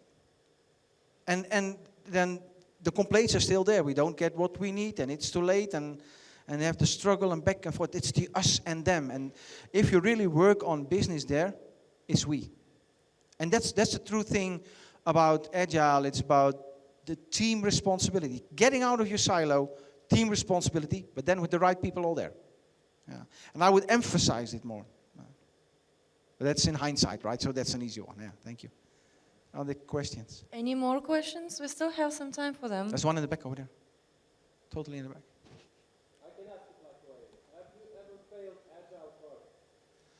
If I ever had failed Agile projects? Well, not really a failed project. Every project, had the delivery and finally was there. But we had struggles, and there are pitfalls. Yeah, and what my biggest problem is, when I look back at where I went wrong, is that when you do Agile for the first time, like anything that you do the first time, it's about learning. And coincidentally, learning means also making mistakes, right? And the thing is, when people learn and they're into these existing organizations with all the patterns and the processes, and then they go into the step and they do step number 1, and then they make the next step and it doesn't work, and they say, hey, Agile doesn't work. And they step back into the old situation. And we have to understand that you, as an organization, have to be agile to be future-proof. You have to be responsive to what happens in your environment. So it's not about, okay, this one, and it doesn't work, so I step back. It's about, okay, if it doesn't work, what can we do to make it work? And this is, I gave in too easily on not having someone there, and okay, we can, the moment that you don't have people in the heartbeats, for example, I don't have time, I'm so busy, then you can skip your heartbeat because you decide things together as a team in the heartbeat, then this one person comes back 3 days later and says, no, but I don't agree. Right, and then you get, so that's the biggest thing for me. This is all, most of the time where it went wrong, if I had problems. Yeah. So now, when we are working on a transformation that we do totally agile, of course, I focus on those kind of things. This is why I said the rituals are so important. With the right people. Everyone there. Yeah. Hope it's answering your question. Cool. Hello? Yep, there's a question over there. Hey, I have time. My flight's tomorrow morning, right? So I'm cool. So if you have time, what's the future of Agile? What's the? Future of Agile. Okay, now, okay, this is, Harry Potter and the crystal ball, right? Harry Potter and the crystal ball. Okay, I think when you look the short-term future, it's quality that will be coming on. At the same time, in the parallel, what we already see is that Agile is going into other professional domains. In the Netherlands, we have hospital organizations, and I think at the moment we are at 10 that are transferring as an organization to lean and agile working. In the Netherlands, we have a leading professor in marketing communication, and she adopted Agile, and this woman starts talking Agile. She's very leading in the community of marketing communication. Bang! All of the Netherlands, marketing communication going Agile. So everyone is going to trainings and transformation. I think, let's say, 5 or 10 years from now, okay, let's do it 15 years from now, because then I will still have a job, right? But let's say the next 15 years, in 15 years, like waterfall is now there, like for people, so logically there, I think then the agile work, and which means the interaction, short cycle delivery, people together, I think that will be sort of there. And agile is, I think, gone as a it's not so explicitly, in focus anymore. and then I retire. Yeah? Okay. Question? Okay, so we'll take one last question. I'd just like you to remind you that right after this, we're going to collect your feedback forms and give out all those prizes over there for some lucky feedback givers. So those of you who haven't started filling them out yet, it's about time. Yeah, okay, so before the question comes in, I would like to say something about the feedback forms. What happens with feedback forms, the rest will do it. I don't have time, I don't like filling the... Agile is based on feedback. Fast feedback pays off, right? We want feedback to improve. Also, the people from the organization want to improve, so fill in your feedback form, okay? I think that's respectful. So, last question. Or another. Hello, so thank you for a great presentation. I wanted to ask you, for example, imagine you're in a situation. You're a project manager, you get a software project, and then you look at the project and you tell your management that we can't do this in a fixed manner. There will be changes, we have to get ready for change, we have to embrace change to do it successfully. And the management then tells you that, well, you're the project manager, we pay you to guarantee that there's no change. How do you react to that? Yay. Okay, those are the managers from the past, right? I think this is why I spend, by the way, time before I go into development cycles. I call them the management foundations because I want to work like this, because it's needed. And I say this because, okay, can you tell me over the last couple of developments, from the last 6 months in your professional domain? And can you give me the developments of the next 12? And then I ask them, can you guarantee that those developments are the only developments? And then I ask them twice, are you sure they're not going to change? That these are the developments, no more. And then they will say, no, I don't know. And I say, okay, exactly. So I'll talk them through the process. And yes, there are stubborn people. And I learned, I worked a lot with a lady from marketing communication, and she had a brilliant expression. Elephants do it with elephants, right? So if your client's here and you're a project manager, you try to convince him. So you have to make sure that there's an agile elephant talking to this guy. That's the only thing I know. But I spend so much energy on management foundations. Also when I go into a transformation. The reporting stuff. Write me a report. No, I don't. I have my visuals on the wall. If you want to get reported, come to my project space, to my team space. I tell you. So, but this takes time. And if you say it as blunt as I do at the moment, they will say, oh, you're nuts. And maybe I am, but this is where you spend time on. I give examples. I demonstrate. Right? But there's no final answer. This is, people will, resist to your idea. Why? Because they're not used to it. And so, you have to realize that up here, you have the outside cortex, and on the inside you have the little reptile brain. That's there for 650 million years. And basically it tells you, you're there. You're alive. Don't move. Because if you move, it can be dangerous. Right? So, and that's what they do. They sit where they are and they don't change. And you're trying to evoke a change with them, and that can be difficult. Spend time on it and make sure that you agree on this before you go into your development cycle. Otherwise, you have an issue. You cannot change the rules during the game, right? Thank you, Ari. One last question? No, we are 5 minutes late already. If anyone has more questions for Ari, there will be a little after party in the hall, so don't hurry to go home. Most of the speakers are still here, and you can have nice chats with them. And let's have a round of applause for our wonderful speaker.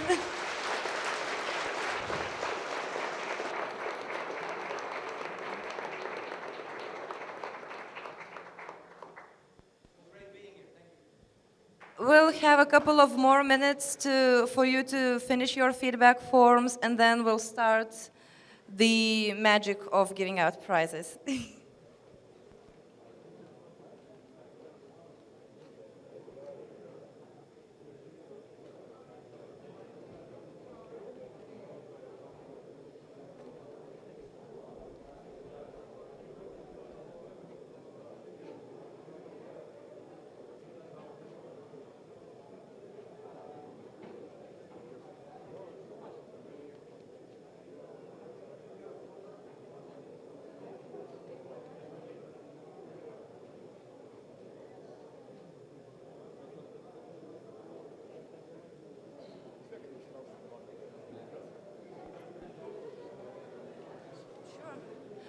Dear colleagues, one more short comment.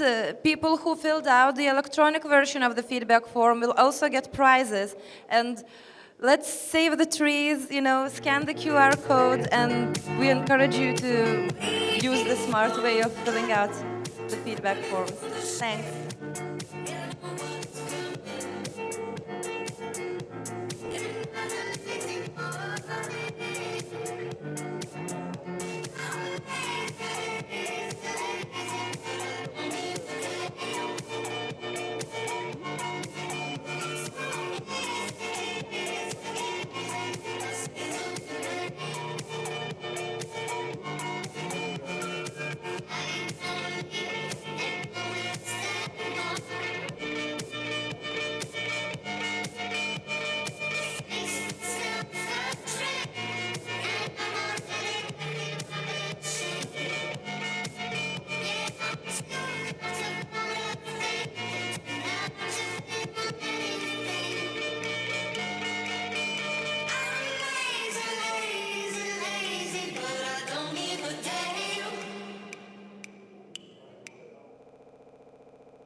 Has everyone submitted their feedback forms, the ones who were filling out the paper ones? Okay, let's start from the paper ones. The ones who decided to fill out the electronic format, you still have a couple of minutes.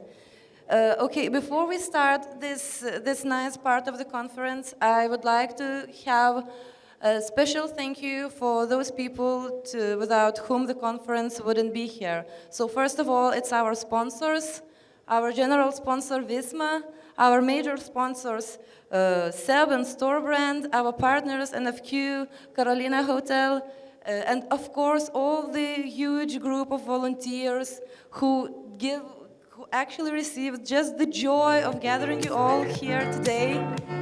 Thank you all.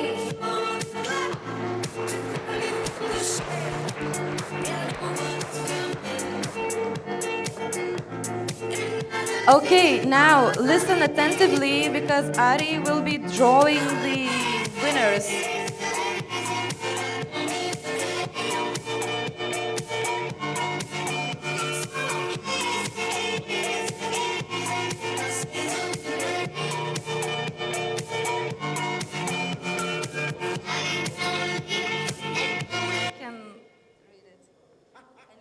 his hand, okay.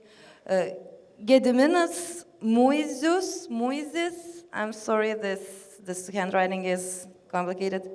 Is there a Gediminas here? Is there a Gediminas Muizis here? No? Well, he should recognize that he's Gediminas. Okay, we'll draw another one.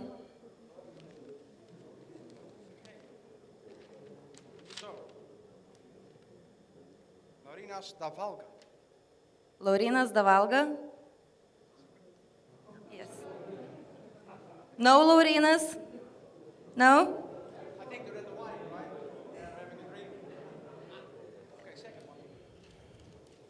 It's so funny people don't want the prizes.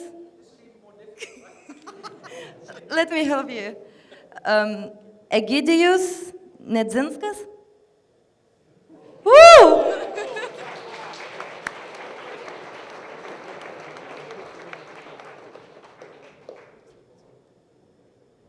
This is a special present from our sponsor, SEB. This is a book about Agile, so we hope it will help Egidijus.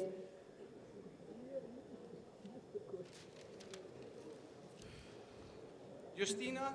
Žaltauskaitė.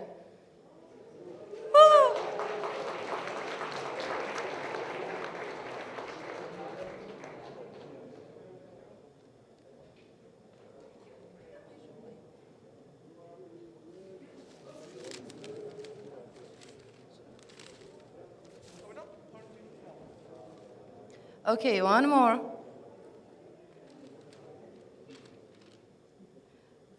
Ramunė Bingerienė?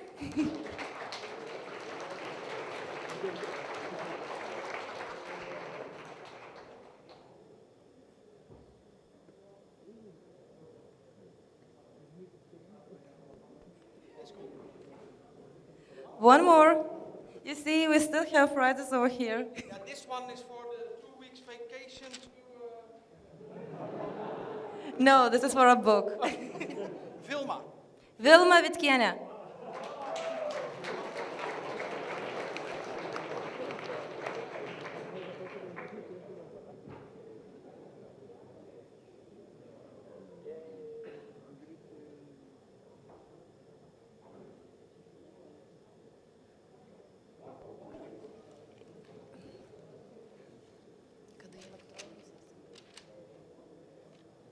Vytautas Bartašius.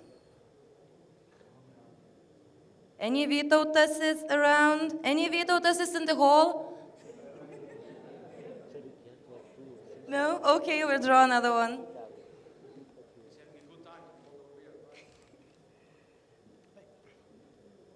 Lyubov Sverdan. Okay. Lyubov, no? Edita Veličkaitė.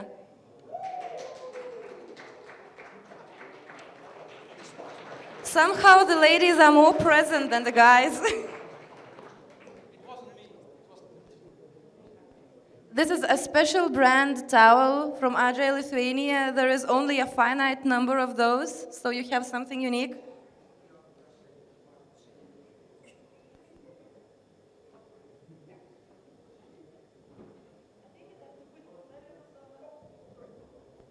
Mr. President.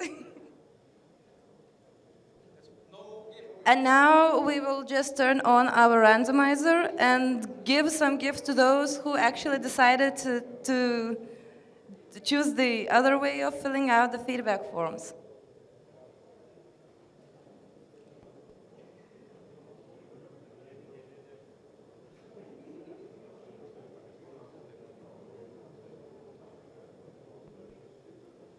In a minute, you'll see the randomizer. We're actually doing everything transparently.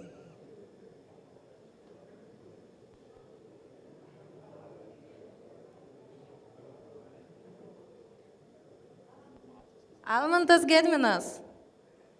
Yay, we have a winner. A unique Agile towel goes to Almantas.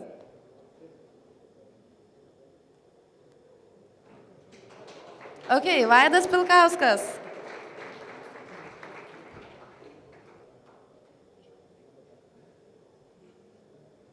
Egidijus Aidukas. Woo!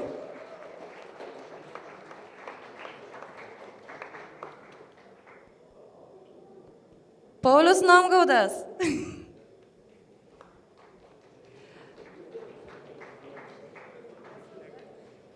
Nespėja žmonės.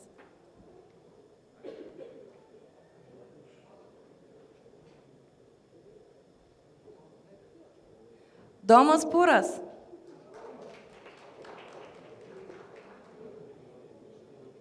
Do we see Domas Pūras around? No one wants to be Domas Pūras? Okay. Justinas Adomaitis.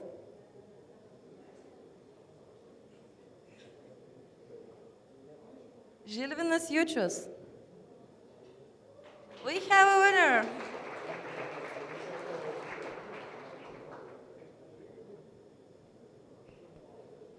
Arnas Ragauskas.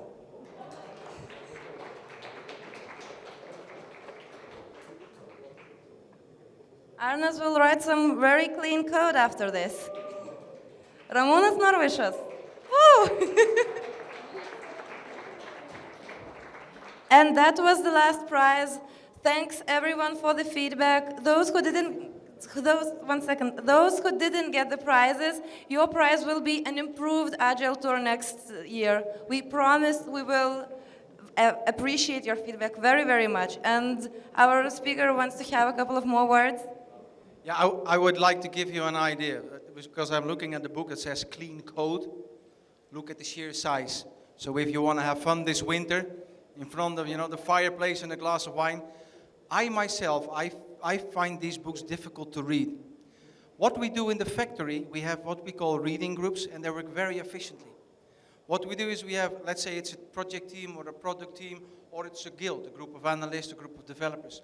And they read together a book like this, and they agree to have every 2 weeks to read one chapter, all the same chapter. And they have an hour conversation on it. And then 2 weeks later, the next chapter, and 2 weeks later, and after 2 months or 3 months, everyone did read the book, but also every 2 weeks you have as a team this 1 hour talk on this book. So you have this, the learning, continuous learning, you share it as a team, and you're all on the same page as a team. And it helps you to read if you're not much of a reader, right? It helps you. So take it away. Thanks for the idea. And now let's go get some wine.